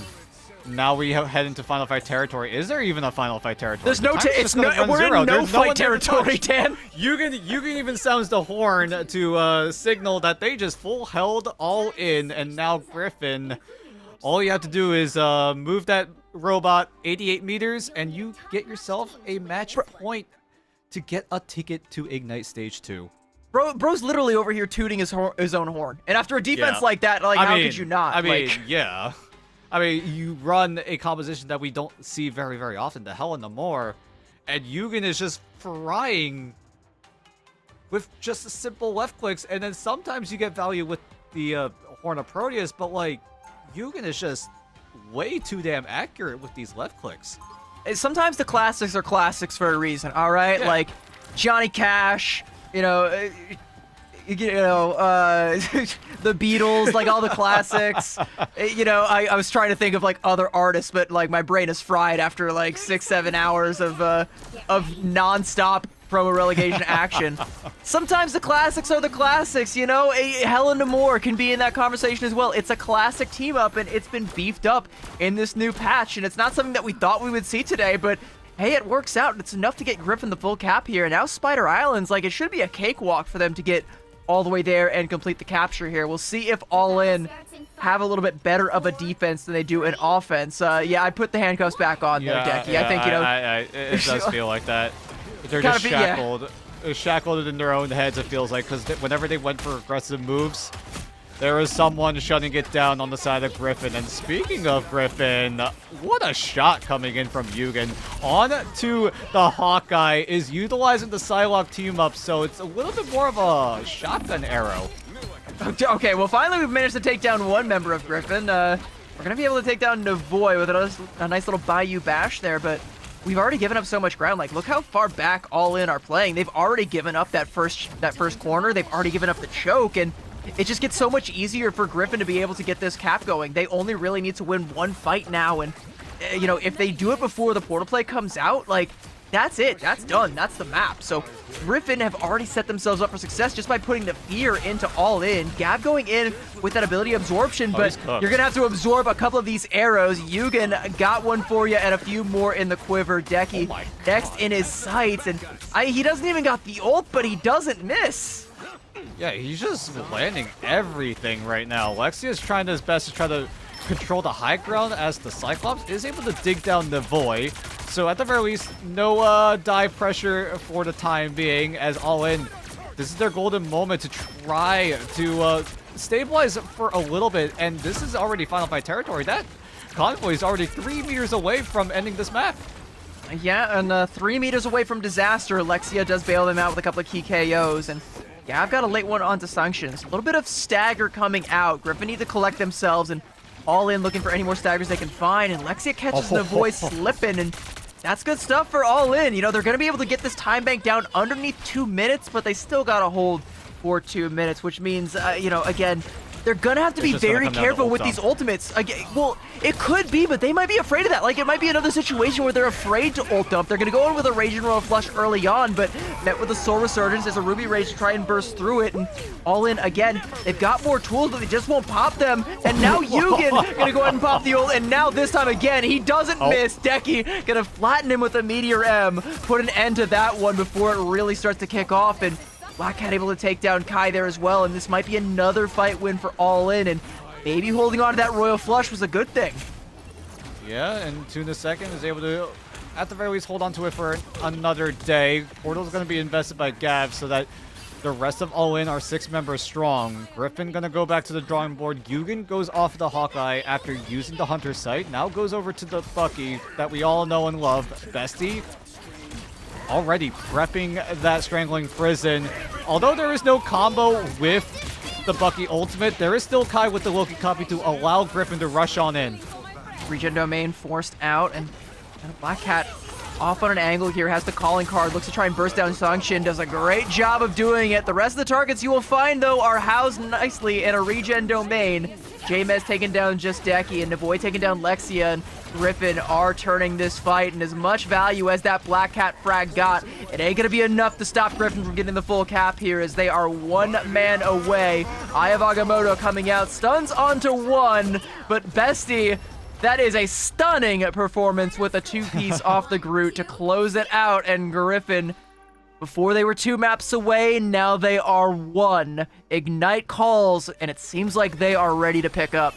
Spot number 3 is ready to be claimed, and it feels like Griffin are in a very, very clear shot at getting that golden road to Ignite. Bestie getting the MVP as Griffin, again, 1 more map until you are in Ignite. And it's going to be a return to Ignite for Yugen, who previously played on Loyalty back in preseason of this year, and now is back into the depths of MRC, and now is looking to get himself another shot at playing in Ignite.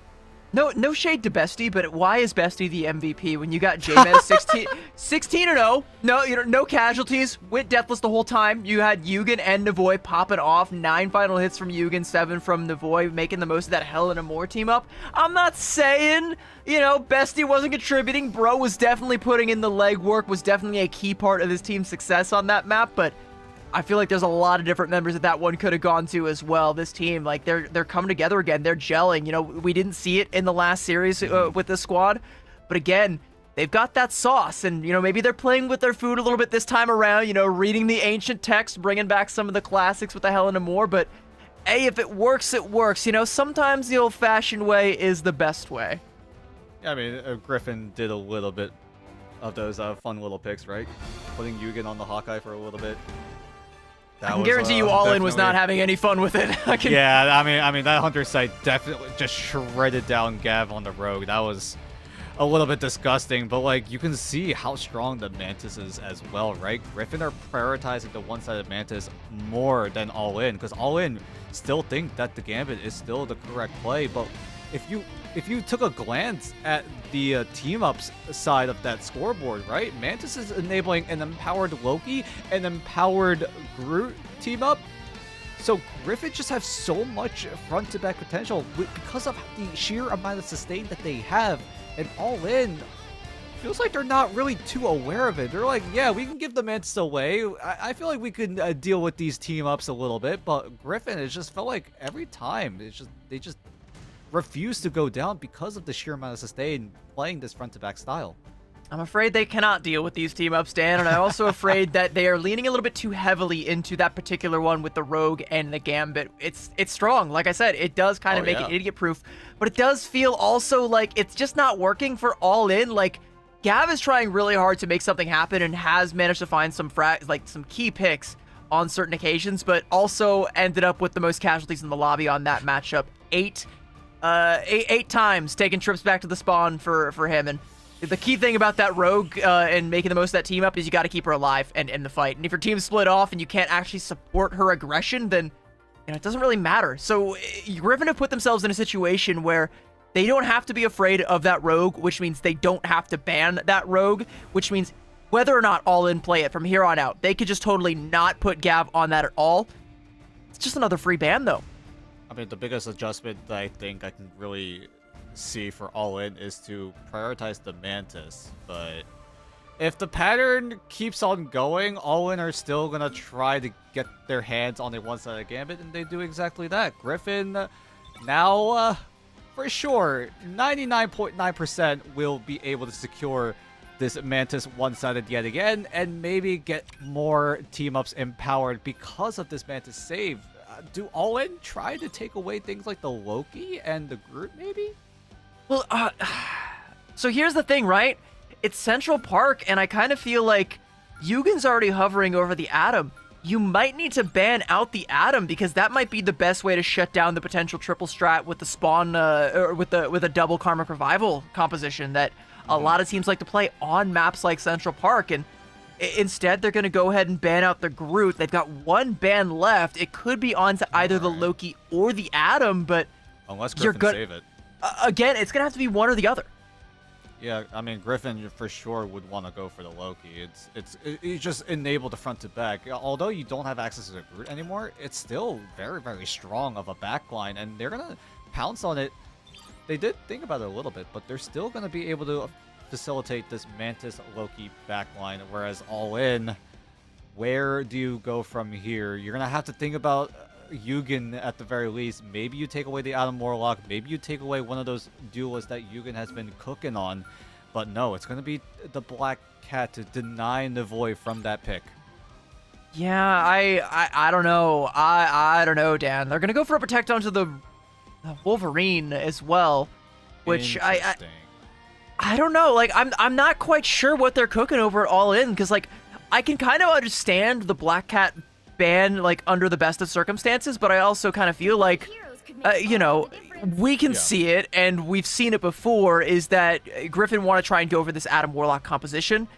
The ban needed to be the Atom. Like, that was the correct answer, and I think they just guessed wrong. Like, Sure, okay, yeah, Navoy isn't going to be on the Black Cat, but Daredevil is still on the field, so that's not even like, you know, there's still a threat of a dive that could come out from Navoy, and when you're going up first on the attacking side, I doubt, you know, Griffin's going to be using that to defend. Like, yeah, I'm seeing triple, Dan. Yep, it's going to be a triple with the Penny Parker flavor into the mix of it. So, lots of anchor potential all in. You're going to have to get a little creative in trying to shut down this Penny nest that is going to be empowered by Yugen on the Rocket Raccoon. So, not only does it allow Bestie to get some better quality nests, it does allow Yugen to get a shorter cooldown of the BRB, because why the heck not? Why not make this fight 6 versus 7?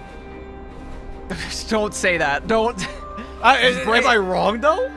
You're not wrong, but you're not incorrect, but you're wrong.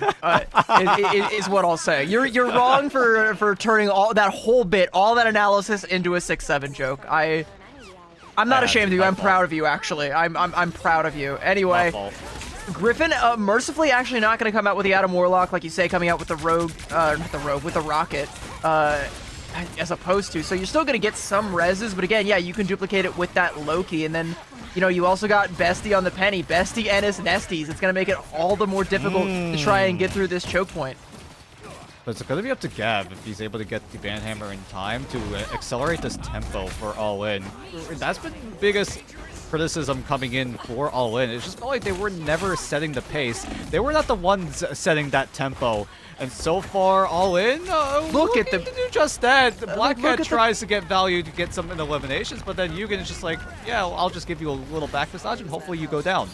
Just like look at the healing, like the patty caking from the back line of Griffin is just so good. I mean, Yugen joining the back line from the front line, taking a little vacation to strategist jail, as all duelists have found themselves in one point or another in their career. Gav with a Banhammer there on Sanction, but there's just no follow-up, and the healing is going to be there. In a triple strategist composition, if there's no follow-up, there's going to be more than enough healing to keep your Banhammer target alive. Lexia's going to be able to best Bestie, but he'll be rezzed back up, and even though the nests have been broken, this is an opportunity for a recontest here. That's a good pickoff, though, on the Sanction. Short of the Soul Resurgence, the biggest defensive tool now gone. The second best as well, and now all the strategists gone, and All In may have seemingly found it. Someone's going to have to swap to the Doctor Strange. Spider Sweeper just to buy them time, but All In looking to keep this advantage going. Fate of Both Worlds coming out from the side of All In. Calling card should be on deck should they decide to pop it, and indeed they shall. Gav looking to try and put down Navoy, cuts him in twain with the katana, shutting down the Meteor M. Sanction is back with the Soul Resurgence, but Griffin are all out of sorts right now. Well, at the very least, Jameis is there with the Silent Seduction to stall out All In's Raging Royal Flush. But Deki could come up huge with this Meteor M to try to find any sort of key elimination. Navoy's trying to come back onto Spider-Man to try to stall out a little bit. Gav is able to find that BRB. Kai going down, All In. They're looking to break through right now, but Griffin are still doing a good job at stalling out what All In want to do, and they're still struggling to clean up this fight. We saw this from Griffin before. They're so good at just having one man contesting all the time. It has been nothing but All In on the right side of that KO feed, and Griffin, unfortunately, on the business end of it. And that's still the case, but it's just not enough. They haven't even secured that first tick yet, Dan. CYA now coming out from Yugen, and he takes down Lexia, and the tides turn back in favor of Griffin, and Bestie now coming out with the webs, with the mines, with the shields, with everything and the kitchen sink. They left the Black Cat behind to take down Kai, but they're not afraid. It doesn't matter. He'll take down Bestie with a nice little swipe there, taking down Yugen as well. And if this doesn't do it, Dan, I don't know what will. I don't know how Griffin are stalling out so well. Finally, All In are able to charge up this mission area. The portal was already invested on the side of Griffin, so that's not going to be in play. So it does seem like Griffin are going to have to concede on Venom? this first, as, yeah, Sanction goes over to the Venom to try to stall for just a little bit longer, but the inevitable comes in. All In finally take over that first checkpoint. Yeah, but like they almost didn't get it done, that was the concerning part. It does reach a point, right, where like the recontest is just impossible. There was no way Sanction was gonna 1v6 that one, but the fact that it got that close when it really shouldn't have been, like for the past minute and a half straight, All In were winning that fight, but just like I said way back when, Griffin's last series on Krakoa, it doesn't matter if you win the fight on the defensive side. If you're in control, all you gotta do is not lose it, and they avoided losing that one for such an insane amount of time, and they've set themselves up for success here on the defensive side. All In have a Wells of Ultimates. Ruby Rage in on the back line. Kai bursted down. There was a Banhammer invested from Gav as well, and that should be enough to get All In to start snowballing this out of control. Should be enough to threaten that second point cap. Griffin are going to be forced to make a desperation play. At the very least, they will have one more fight to work with. Unless All In are going for that close hold, they have the ultimate advantage. If Tuna Second is able to get that Raging Royal Flush right now, there's a chance that Griffin don't have a chance to touch this point. It's a chance that Griffin don't have a chance. There's that Raging Royal Flush coming out. Psionic Seduction from J-Mez to try and snuff it out. Met with a Metallic Curtain from Decky, avoiding getting seduced by the wily charms of J-Mez. Down on Soul Resurgence from Kai, giving Griffin a leg to stand on, but they're going to need so much more than that as there's more tools on deck from All In, but they're a little bit too late to the punch with that Fate of Both Worlds, and J-Mez was right on time with a kick, taking down Tuna Second, and you're down a key member. All In, though, look to try and keep this one going. A second Soul Resurgence now from Sangshin to try and return the favor, and again, the pendulum swings back and forth, but at the end of the day, it's Griffin again standing out on top, and Lexia, the last one standing, the last one to fall, and All In. Only a minute left, and that point B cap felt like it was promised, but promise was not kept. A very late Soul Resurgence from Sangshin was the reason Griffin were able to hold on just barely. I mean, it did use a lot from Griffin, but right now, Griffin, they've got that Kraken Impact coming up online. All In, they just have a Meteor and a calling card. So it's going to be up to offense if they want to go for anything. Decky could also use the Meteor defensively to try to deny Yugen from getting any value with his Kraken Impact, but we'll see how Yugen decides to handle this. He's staying close to his fellow strategists to make sure to keep them alive, peel his fellow strategists from the dive potential coming in from All In, but with this calling card in play, Griffin are struggling a little bit. Yugen does go down while trying to get value with that Kraken Impact, but at the very least, Griffin are able to hold on with 10 seconds left as well. We're in final fight territory. I think you can take enough with that Kraken Impact. He stopped any support coming through from Black Cat trying to dive on, so they were able to peel, and now Decky is going to fall, not able to find anything on that Meteor M. Gav is there, but he won't be there for much longer, has to go back through the portal to get another life, and now 22nd is in J-Mez's sights, and Navoy is going to let the devil out all over that back line. That's a two-piece. Yugen coming through with the Trooper's Fist, and everybody from All In falling one by one, and Griffin, off a beautiful defense, have set themselves up for success, and now there is a definitive line, Dan, and if they cross it, they will be Ignite bound. All they gotta do is reach out and grab it. Yep. Being ready for Ignite is right in their sights. All In need to get a hold. That was quite the rhyme. Those bars. Yeah, we are going crazy with this. Ignite right in their sights? I should start beatboxing. I'm not even doing this intentionally. This is just coming out from my own volition. It's just like, I'm not even thinking about this too much. But either way, All In really need to think about how they want to get a hold down. Maybe they just decide to go for the Adam Warlock route. Do they want to go triple? But no, All In. They want some damage in their bank. Maybe even a little more backline access with this Black Cat. I mean, this Black Cat has been cooking very, very well. But without a dive Vanguard for All In, I mean, the best thing you've got is just Decky. Yeah, and like, again, like, you know, Van Bull, he's kind of like a hybrid. Like, he's not a dive Vanguard, but he can help with the dive. He's good at, you know, moving back and forth. He's a good middleman between, like, a dive Vanguard and an anchor Vanguard. Can go back and forth between being whichever one you need him to be, but is not the best for doing it with just himself and a Black Cat. I don't know if I agree with the 2-2-2 here when you have things like the Rocket, like the Atom, all available that you could be using as opposed to, you know, this Cyclops. Like, I think either the Black Cat or the Cyclops or both could have been left at the door to try and just go for a triple. I think that's just better right now than what All In have been playing with, but we'll see if they're able to make do with what they've come out here with. Surely they've got a plan. I sure hope they do. Otherwise, it will be the last opportunity they get as they are one map away from extinction. Good early KO there onto Sangshin's. Great way to start this defense off on the right foot. It'll be res right back up, but The Black Cat already making her presence felt. Lexia has a good angle onto the backline here, can be an oppressive force. Stop them from getting the support that they need to the front line, but Navoy with a kidnap just dumps Deki off the side of the map and now looking to tear Gav up, and Yugen there with a turret is going to do just that. The Loki goes off the map to try and take a reset, and All In are all out. Oh my. Yep, and Portal's gonna try to attempt it to be channeled. Not sure if it'll come in time. Griffin, huge pick on to the Vanguard Deadpool. Means that they're not gonna have that early tempo. No Banhammer is gonna be an influence in this fight. Sangshin just amplifying the entirety of this Griffin roster, and All In just can't find a way to match the sheer amount of damage being thrown at them. The boys able to find Gav, and yeah, like you said, Griffin just quick as you like it, take over the first checkpoint. Yeah, like they sent in the Doctor Strange, the TP, they fall one by one, and like the last couple members of All In, like they're so afraid, like they're taking shelter in that little alleyway, I guess trying to support the front line while the front line contests, but when the front line's gone, there ain't a whole lot left that you can do, and there goes your Black Cat as well. Griffin getting that first cap and 4:45 in the time bank, and they're pressing the advantage. They can smell it, they can taste it, they know Ignite is in their sights, and Navoy wants it now. He doesn't want to wait. He'll take down 2, and he's going to go in, keep those claws flying, help assist with 2 more falling, and this is disaster class right now for All In. They're running out of time, they're running out of bodies, and they're running out of opportunities to try and go for a contest here. A Soul Resurgence is on deck for Sangshin. So many other ultimates, literally everything but that last stand are about to come on deck in this next fight. Griffin could literally ult dump this and buy themselves their way into Ignite.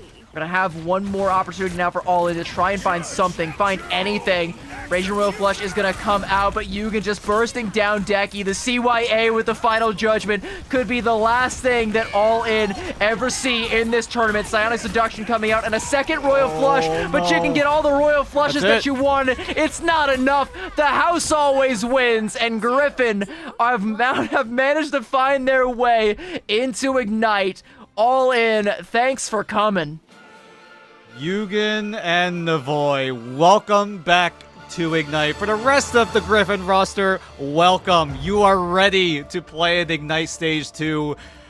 This has been a team that is so good at stalling out and then going for those plays, because All In, we talked about how much they struggled to get that initiative down. But it was really because Griffin were the ones beating them to it. They were the ones setting the tempo. They were the ones at least marking where the fight will take place. And Griffin, because of so much influence, so much control of every single map, just meant that they were able to get themselves right in front of All In and take that Ignite spot. And All In, gotta give props to them for trying their best throughout the entirety of the midseason qualifiers, but unfortunately they will have to wait until 2027. Everybody does have their opportunity. Griffin, they have managed to find theirs, like you said, a second opportunity for the likes of Navoy and Yugen. Very well deserved, and even though Griffin fall earlier on to Loyalty, they're able to pick themselves back up and get right back into what got them this far. Like you say, being able to stall out these points for so long. Their defensives have been so good, like so well coordinated, so well timed. The synergy between this team, like they've got something, they've got a recipe going here, and it might not be perfect just yet, but they're definitely a good team, and they've got the opportunity to become a great team by going into Ignite, the crucible where the fires of greatness are forged, and I cannot wait to see what happens with this team going forward. I'm glad we get to see more of them. I'm glad we maybe get to see a revenge match between them and Loyalty in the future. Like, that's something we could get to see. And I mean, I'm just glad. I'm glad we got Shawarmas in there as well. Like, this is shaping up to be an exciting stage 2. I'm all for it. I'm so excited to see how these teams fare up against some of the current Ignite level competition. I mean, the foundation is there for Griffin right now. They have what it takes to become a very strong team, with everyone playing to their strengths, everyone knowing what the task has to be done. Because right now, if you look at the scoreboard, everyone is at a similar KD, it feels like, right? Everyone having a similar final hits, similar damage, and it's just overall everyone doing what it takes to win as a team. It doesn't feel like one player is essentially solo carrying. I mean, sometimes it's like Yugen, but like the supporting cast is there. They're doing a great job at enabling Yugen, maybe Navoy, maybe even the rest of Griffin as a whole, and it's just elevating them above the rest in here in the midseason qualifier. I think what I'm seeing, from Yugen specifically, is that he is capable of making these big pop-off plays. Even when the team is down and out, we saw some huge moments from him against Loyalty. But when Griffin is winning, he doesn't need to pop off. Like all of the cylinders are firing for this team. Everyone is coming up huge and playing their part and playing their role. And when they're in that flow state, right, it feels like they're so hard to put down. They just don't go away. And Yugen doesn't need to pop off. Doesn't matter, because Navoy might come through and do it. Who knows? Bestie might come through and hit you with a strangling prison. Could happen. You gotta watch out for it. You never really know where the threat is going to be, but I know where this team is going to be, and it is going to be in Ignite Asia, and I cannot wait to see what they do. If they iron out some of these kinks, if they become a great team, like we're saying, like the foundation, like you said, is there. Can they build on it, and what will they build on it? Like, there's a world of potential.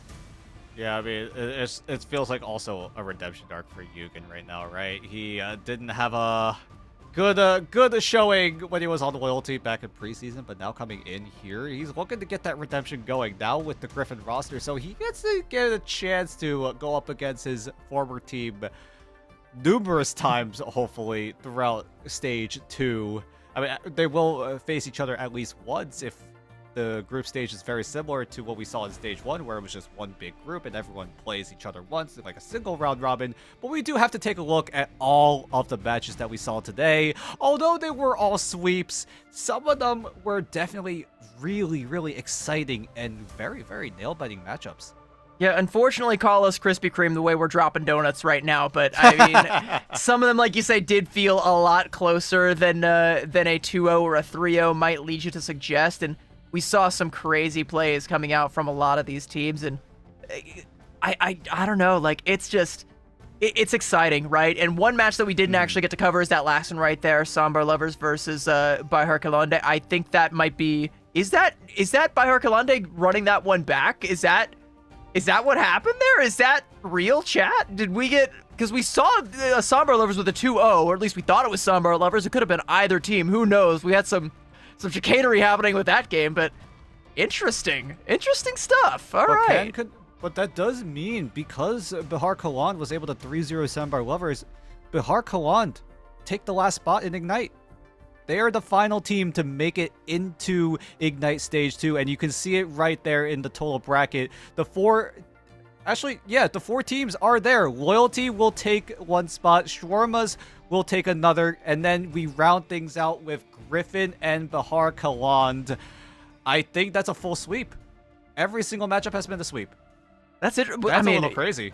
Consider it like a reverse sweep, maybe, because if you combine the Sambar Lovers match from beginning of this show to the one we didn't actually get the opportunity to see, oh yeah, true. That's a 2-3. It's like a reverse sweep in the grand scheme of things. All right, so here are a reverse sweep with extra steps, essentially, and there you go. with a hydration break in between.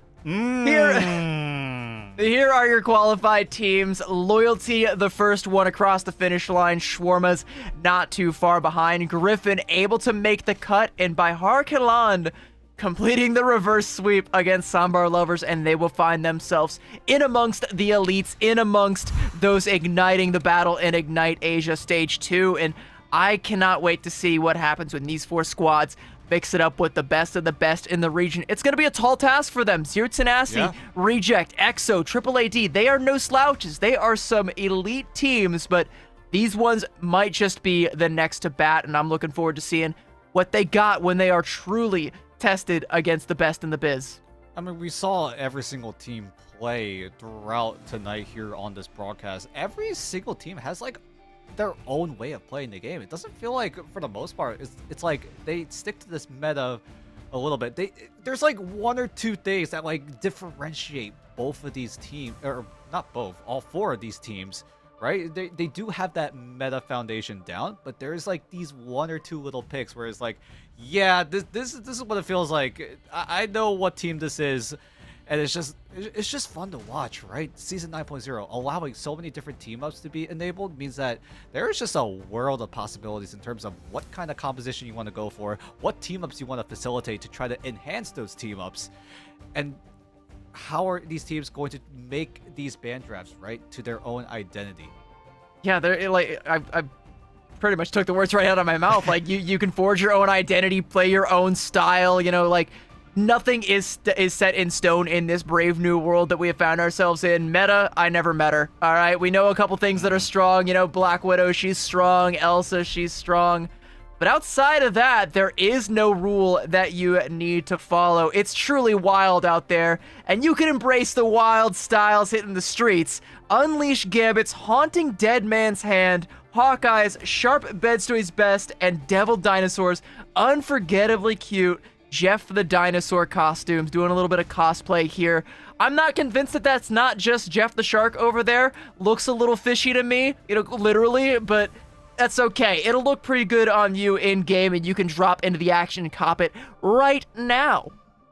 But you know what else is right now up for grabs? It's mid-season finals tickets. Come grab your tickets right here, right now.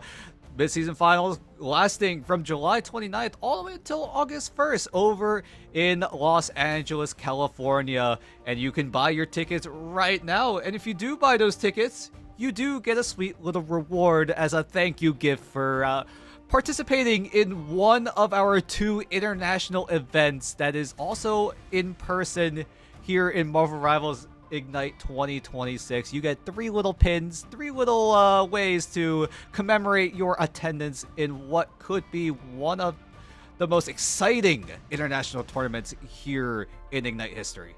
But much as I would love to have those pins and put them on my bag, somehow whenever I have enamel pins on my bag, I always lose them. They always fall off. So those aren't going on my figure out bag. where to put them too. I've got a frame. Sure. I've got a frame. Anytime I get an enamel wow. pin from like an event, or if someone sends me one or a commemorative one, I put it up there in the frame. So that's where those are going. I can tell you, those are going to be up on my wall, because if they are on my backpack, sooner or later they're going to be on the floor, and I'm not going to know, and they're gone. They're somebody else's now. And I'm sure whoever picks them up and finds them will love them because they're awesome.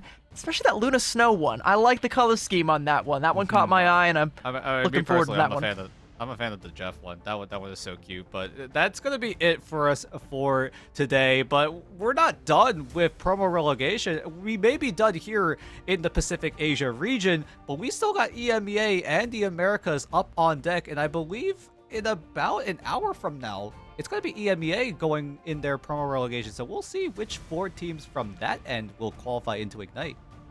Yeah, so for those of you over here in the United States, over here in North America, it's still early in the morning for you. If you're gonna want to watch a little bit more Ignite action throughout the day, grab yourself a breakfast bagel up at the store, up at the corner on the street, and get yourself right on back here before EMEA kicks off to see who gets to join us for the EMEA region stage 2 and for Americas as well. All day long, we got promo relegation action coming your way, and you don't want to miss a second of it. But thank you for being here with us in the Pacific, and we will see you next time, Rivals. Bye-bye.